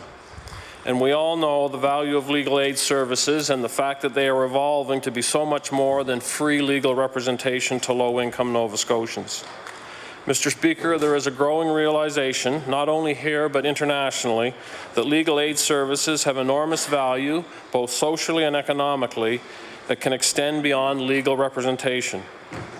When legal aid services are client-centered and focused on preventative approaches, we know that there are huge benefits for Nova Scotians. The proposed changes will support Nova Scotia Legal Aid to provide services that will help reduce or avoid court proceedings. We know that there are early resolution of matters can take many forms. In child protection matters, early advice can often keep families together and matters out of court. In criminal matters, when clients have early advice and access to duty counsel, there are better results for our clients, for victims of crime, and for communities. Mr. Speaker, this is one of the ways the Nova Scotia Legal Aid is working to put Nova Scotians first with the right services at the right time. In response to a recommendation from the Legal Aid Board, the changes will also reduce the size of the board from 17 to 11 members. This will help make the board more efficient. We also want to recognize in legislation the importance of board members' familiarity with Indigenous, Black, and Mi'kmaq communities when nominations are made for board memberships. These changes, Mr. Speaker, will help ensure the board is more reflective of the diversity of Nova Scotia. The changes will also give Nova Scotia Legal Aid greater autonomy over their operations to support innovation and efficiency with the authority to create their own governance policies and procedures. Mr. Speaker, we feel that these updates will allow the Nova Scotia Legal Aid Commission to become better equipped to continue to provide flexible, cost-efficient, preventative services as the needs of Nova Scotians change. These changes, Mr. Speaker, are about reflecting and protecting the changes that legal aid and government have put into practice. And ultimately, these amendments, Mr. Speaker, will result in providing better services for Nova Scotians and continued cost savings throughout the system.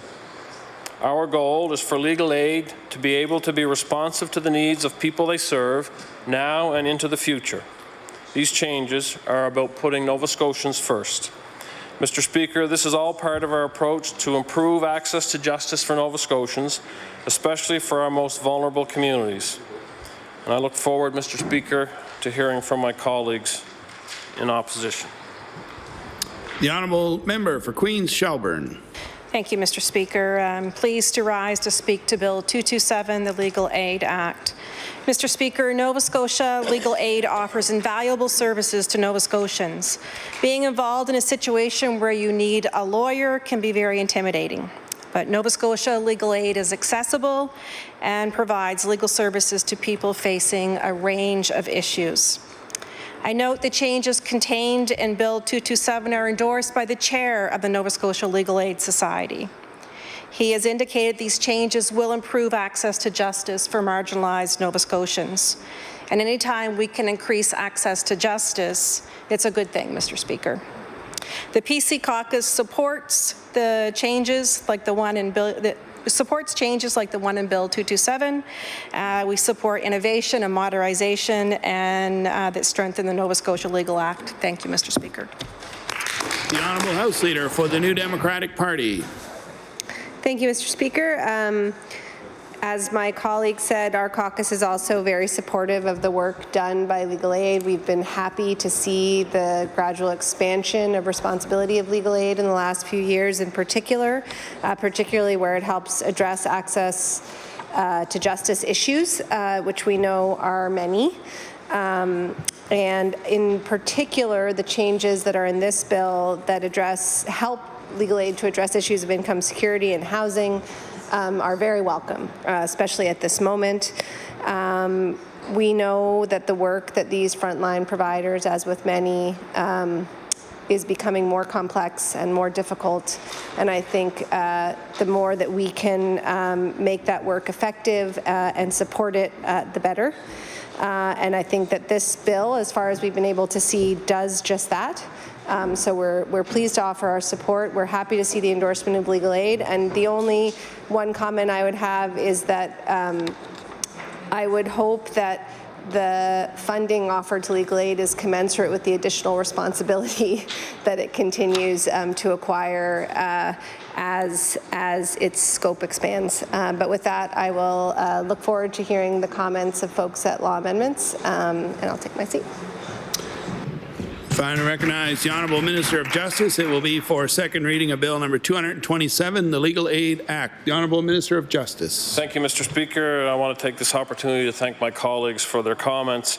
I would be remiss, Mr. Speaker, if I didn't acknowledge Mr. George Ash, who is the chair of the Nova Scotia Legal Aid Commission, and the Executive Director, Megan Longley. We have a tremendous work relationship. I must say they certainly put the interests of vulnerable Nova Scotians first and work in a very collaborative manner to find solutions. And as well, Mr. Speaker, I would be further remiss if I didn't acknowledge the commitment and hard work of the Deputy Minister of Justice, Karen Hudson. Karen has spent a career in legal aid, has brought enormous knowledge and awareness of the criminal justice system, Mr. Speaker, and a key contributor in the dialogue and discussions that we've had with legal aid. And I wanted to acknowledge her here in front of my peers for the work that she's done specific to this area, but holistically across the Department of Justice. And with those few words, Mr. Speaker, I rise to close debate on Bill 227, the Legal Aid Act. Motion is for second reading of Bill number 227, the Legal Aid Act. Would all those in favor of the motion please say aye. Contrary-minded, nay. The motion is carried. Bill number 227, an act to amend Chapter 252 of the Revised Statutes 1989, the Legal Aid Act. Ordered that this bill be referred to the Committee on Law Amendments. The Honourable Government House Leader. Thank you, Mr. Speaker. Would you please call Bill number 232, the Electricity Act? We'll now call Bill number 232, the Electricity Act. The Honourable Minister of Mines and Energy. Thank you, Mr. Speaker. Mr. Speaker, I move that Bill 232, amendments to the Electricity Act, now be read a second time. Very quickly, Mr. Speaker, earlier this week I introduced changes to create what is a Green Choice program. This program will give large electricity customers the ability to purchase clean electricity through an independent and competitive process, at the same time protecting ratepayers. This will allow our electricity system to be more flexible while creating green economic growth and new jobs in communities across our province. In August, many would know that the federal government approached us to help get 100% renewable electricity for all federally owned facilities in the province of Nova Scotia by 2022. And these amendments are necessary for that goal. Essentially, this project is going to create tens of millions of dollars in construction in our green economy, creating jobs across the province. It's estimated that it's going to create 100,000 megawatt hours of new renewable electricity, which is the equivalent of about powering 10,000 homes a year. So this is a very substantial project. Mr. Speaker, this is just the beginning. We've also heard from larger scale private companies, large scale community organizations, academia about having this opportunity to look at green choice, looking at greening their operations. So this is another step that government is taking to support our green initiatives and to continue to be a leader across the country in North America. So with that, thank you, Mr. Speaker. I look forward to the comments from my colleague. The Honourable House Leader for the official opposition. Mr. Speaker, I know this legislation, as the Minister said, I think it was mostly driven by the federal government's desire to have renewable energy powering all of their buildings. And that does come at a premium price. But there are many people out there now who are willing to pay more for their power, if it's green power.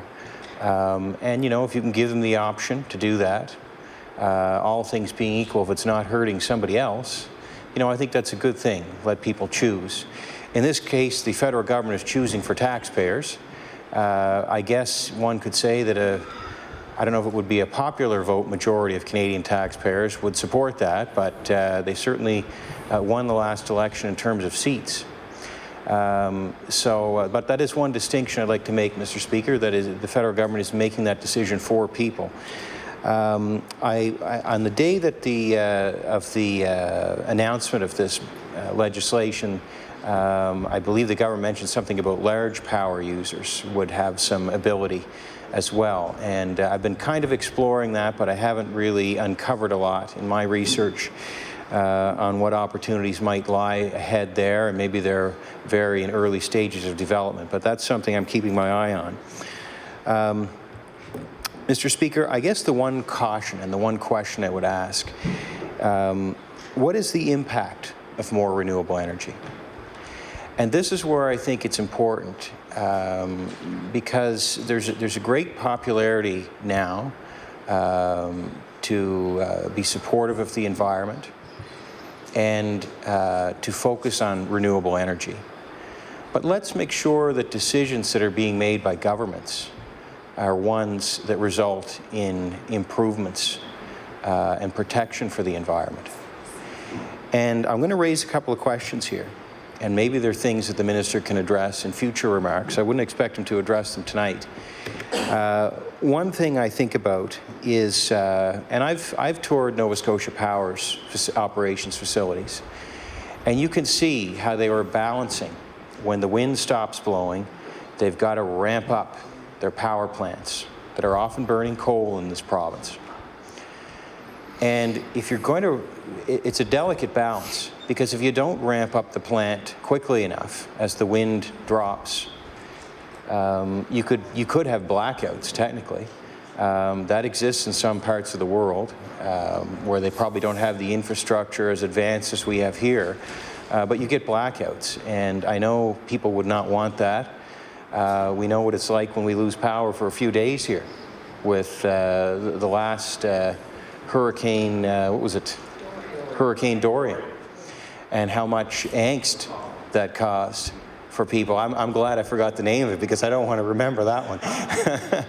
But, you know, so the point being, if Nova Scotia Power, the more renewable energy is up there on the grid, the more challenge they have with balancing as that power drops because the environment's not able to provide it. So if you're ramping up these coal plants very quickly, as I understand, it's not as efficient as having a coal plant operating at a stable, steady rate. And you could, in fact, generate more emissions during the period when you're ramping up that coal plant to make up for the loss of wind power, which may, in fact, be creating more emissions, Mr. Speaker, than necessary. So I raise these questions because yes, renewable energy can be a good thing, but Mr. Speaker, let's make sure that as it's being used, that it's not having negative consequences somewhere else. Let's look at it and let's be smart about it. I also think about, the minister talked about there's a substantial amount of power potentially being added here to the grid, 10,000 homes worth. Well, Mr. Speaker, if there's that much less generation through our existing power plants in the province, Mr. Speaker, that means there's less power being generated over the same number of assets. And if you do the math on that, the cost goes up for the public. Unless, of course, you can retire perhaps one of those power plants. Of course, Mr. Speaker, if you do that, well, you're losing the value of that power plant because I don't think it would be worth a lot of money, Mr. Speaker. It's not something you can package up and sell to somebody else. So those are things that impact the price of power and affordability. And let's not forget about affordability. I think that in the past we've seen governments reach for improvements in to create more green forms of energy, and I think of the ComFit program. Mr. Speaker, if you are an environmentalist and you are in favor of more green power, the ComFit program resulted in Nova Scotians paying a premium for green energy. And if you were a true environmentalist, and you understood economics, you could have put more green power on the grid for the same price. So, Mr. Speaker, that program, I believe, was a failure in that sense, if you are a believer in green energy. So, Mr. Speaker, I raise those points because we need to be thinking about those things. And there are many politicians that will pat themselves on the back for doing things for the environment when maybe they're not looking at things as closely as they should be. The honourable member for Dartmouth North. Thank you, Mr. Speaker. I feel like I'm in a little bit of an upside-down world because I know that I'm supposed to be opposing the government, and now I feel like I have to direct my comments to what we just heard from the member. I don't know what I'm doing. I'm all off balance here, Mr. Speaker, and just forgive me that while I try to collect my thoughts, because, well, I'll basically start by saying now for something completely different. No, not quite, Mr. Speaker, but I will say that the initial thing I was going to say is that this is a good step in the right direction, a good step in the right direction, a small step forward. A small step forward for we environmentalists in the room and in the province. I mean, listen, folks, if we don't make some of these changes today, we are going to be in a bad state of affairs in the next couple of years. So I do applaud that the government is moving forward in this way. But we do need to see, of course, that the program is useful and is going to work and is going to be taken up by large customers before we can actually evaluate the success of this idea. Here's an idea for you, Mr. Speaker, and for the Minister of Energy and Mines. We would like to ask, given that the federal government has shown leadership in this way of wanting to green all of their buildings by 2022, which is pretty impressive, that the provincial government take up the same challenge. And this is the spirit of a bill that we introduced last year, or in 2018, sorry, Bill 112, the Carbon Neutral Government Bill, which would require all provincial buildings and provincial fleets to be carbon neutral by 2028. If it's good enough for the federal government, it's good enough for the provincial government, Mr. Speaker. We also do continue to hope springs eternal for stronger renewable energy targets in this province, Mr. Speaker, and a clear picture of how our stronger energy targets are going to fit into this plan. Again, contrary to what my colleague may believe and suggest, I think that actually one of the faults with this idea, or this bill, is the title, the Green Choice Program. We need to have a government that is going to be bold and visionary when it comes to a transformation into the green economy and into a future where the global warming does not go more than 1.5 degrees, Mr. Speaker. And so we need a government that's going to give us strong targets from green jobs and renewable energy, and not one that leaves it up to the choice of customers. We need to make it so good that the only choice is to go green. So this is an opportunity to create green jobs, some green jobs, but this government needs to go further in order to transform our economy and create the thousands of green jobs that are possible in this climate moment. For more information on this idea, Mr. Speaker, I draw the House's attention to Bill 108, the Green Jobs Act. It outlines an entire idea about this bold visionary movement. This government continues to fail to provide a comprehensive plan for how we're going to transform our economy. Like I said earlier, I hope that we can continue to take bolder and more visionary steps towards truly transforming the economy into a green economy. Too much is at stake, and too much is at stake in terms of environmentally, but also too much is at stake economically. We need good, strong, smart jobs in this province, and this is a way to do it. So we look forward to hearing from stakeholders at Law Amendments Committee and debating this further in third reading. Thank you. The honourable member for Cumberland North. Thank you, Mr. Speaker. And I just wanted to add a couple of comments to my colleague, and that is this bill certainly sounds good, the Green Economic Growth Initiative. I just hope that the department looks at the fact that low-impact renewable energy includes wind, solar, and also biomass. And I hope that during the procurement process that everything is looked at in the whole entire life cycle analysis. And right now we have an opportunity in this province to use our own renewable natural resource of wood. And I just hope that the department and the colleagues across the floor are taking a real look at the life cycle analysis and making sure that our forestry products that we have available here in this province are part of that calculation and part of the consideration. Thank you, Mr. Speaker.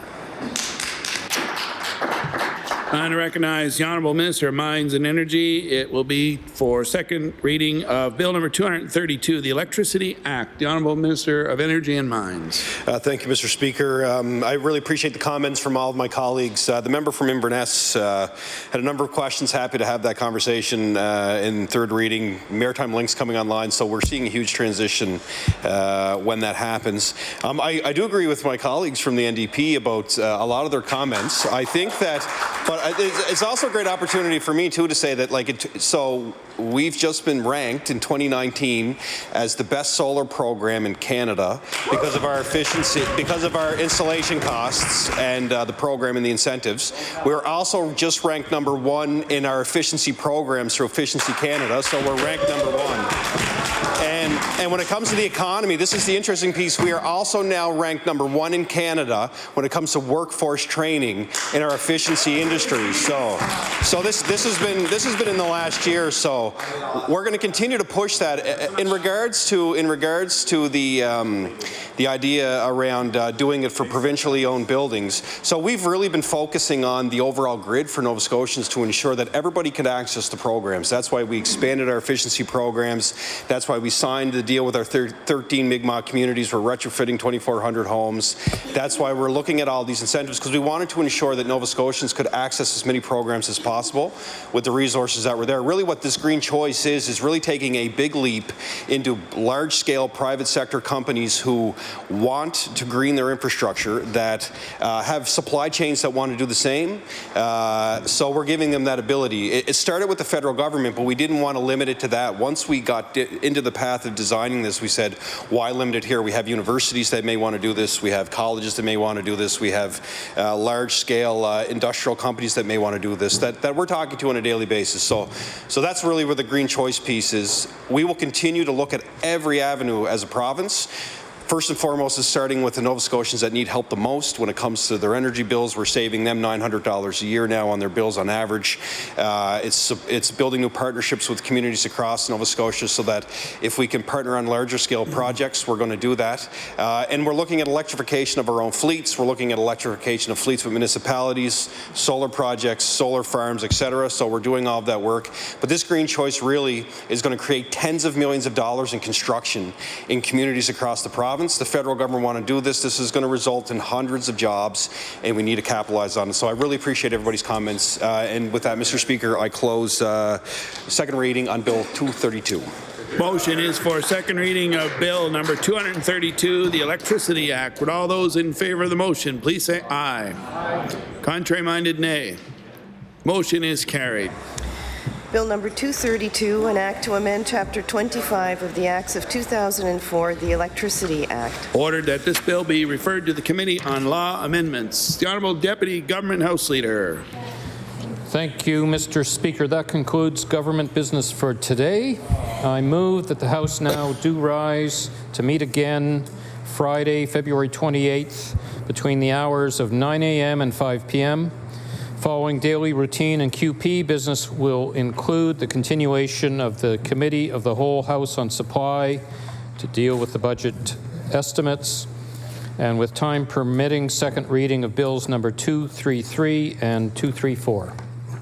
The motion is for House to adjourn to rise again tomorrow, Friday, February 28th at the hours of 9 a.m. to 5 p.m. Would all those in favor of the motion please say aye. Aye. Contrary-minded, nay.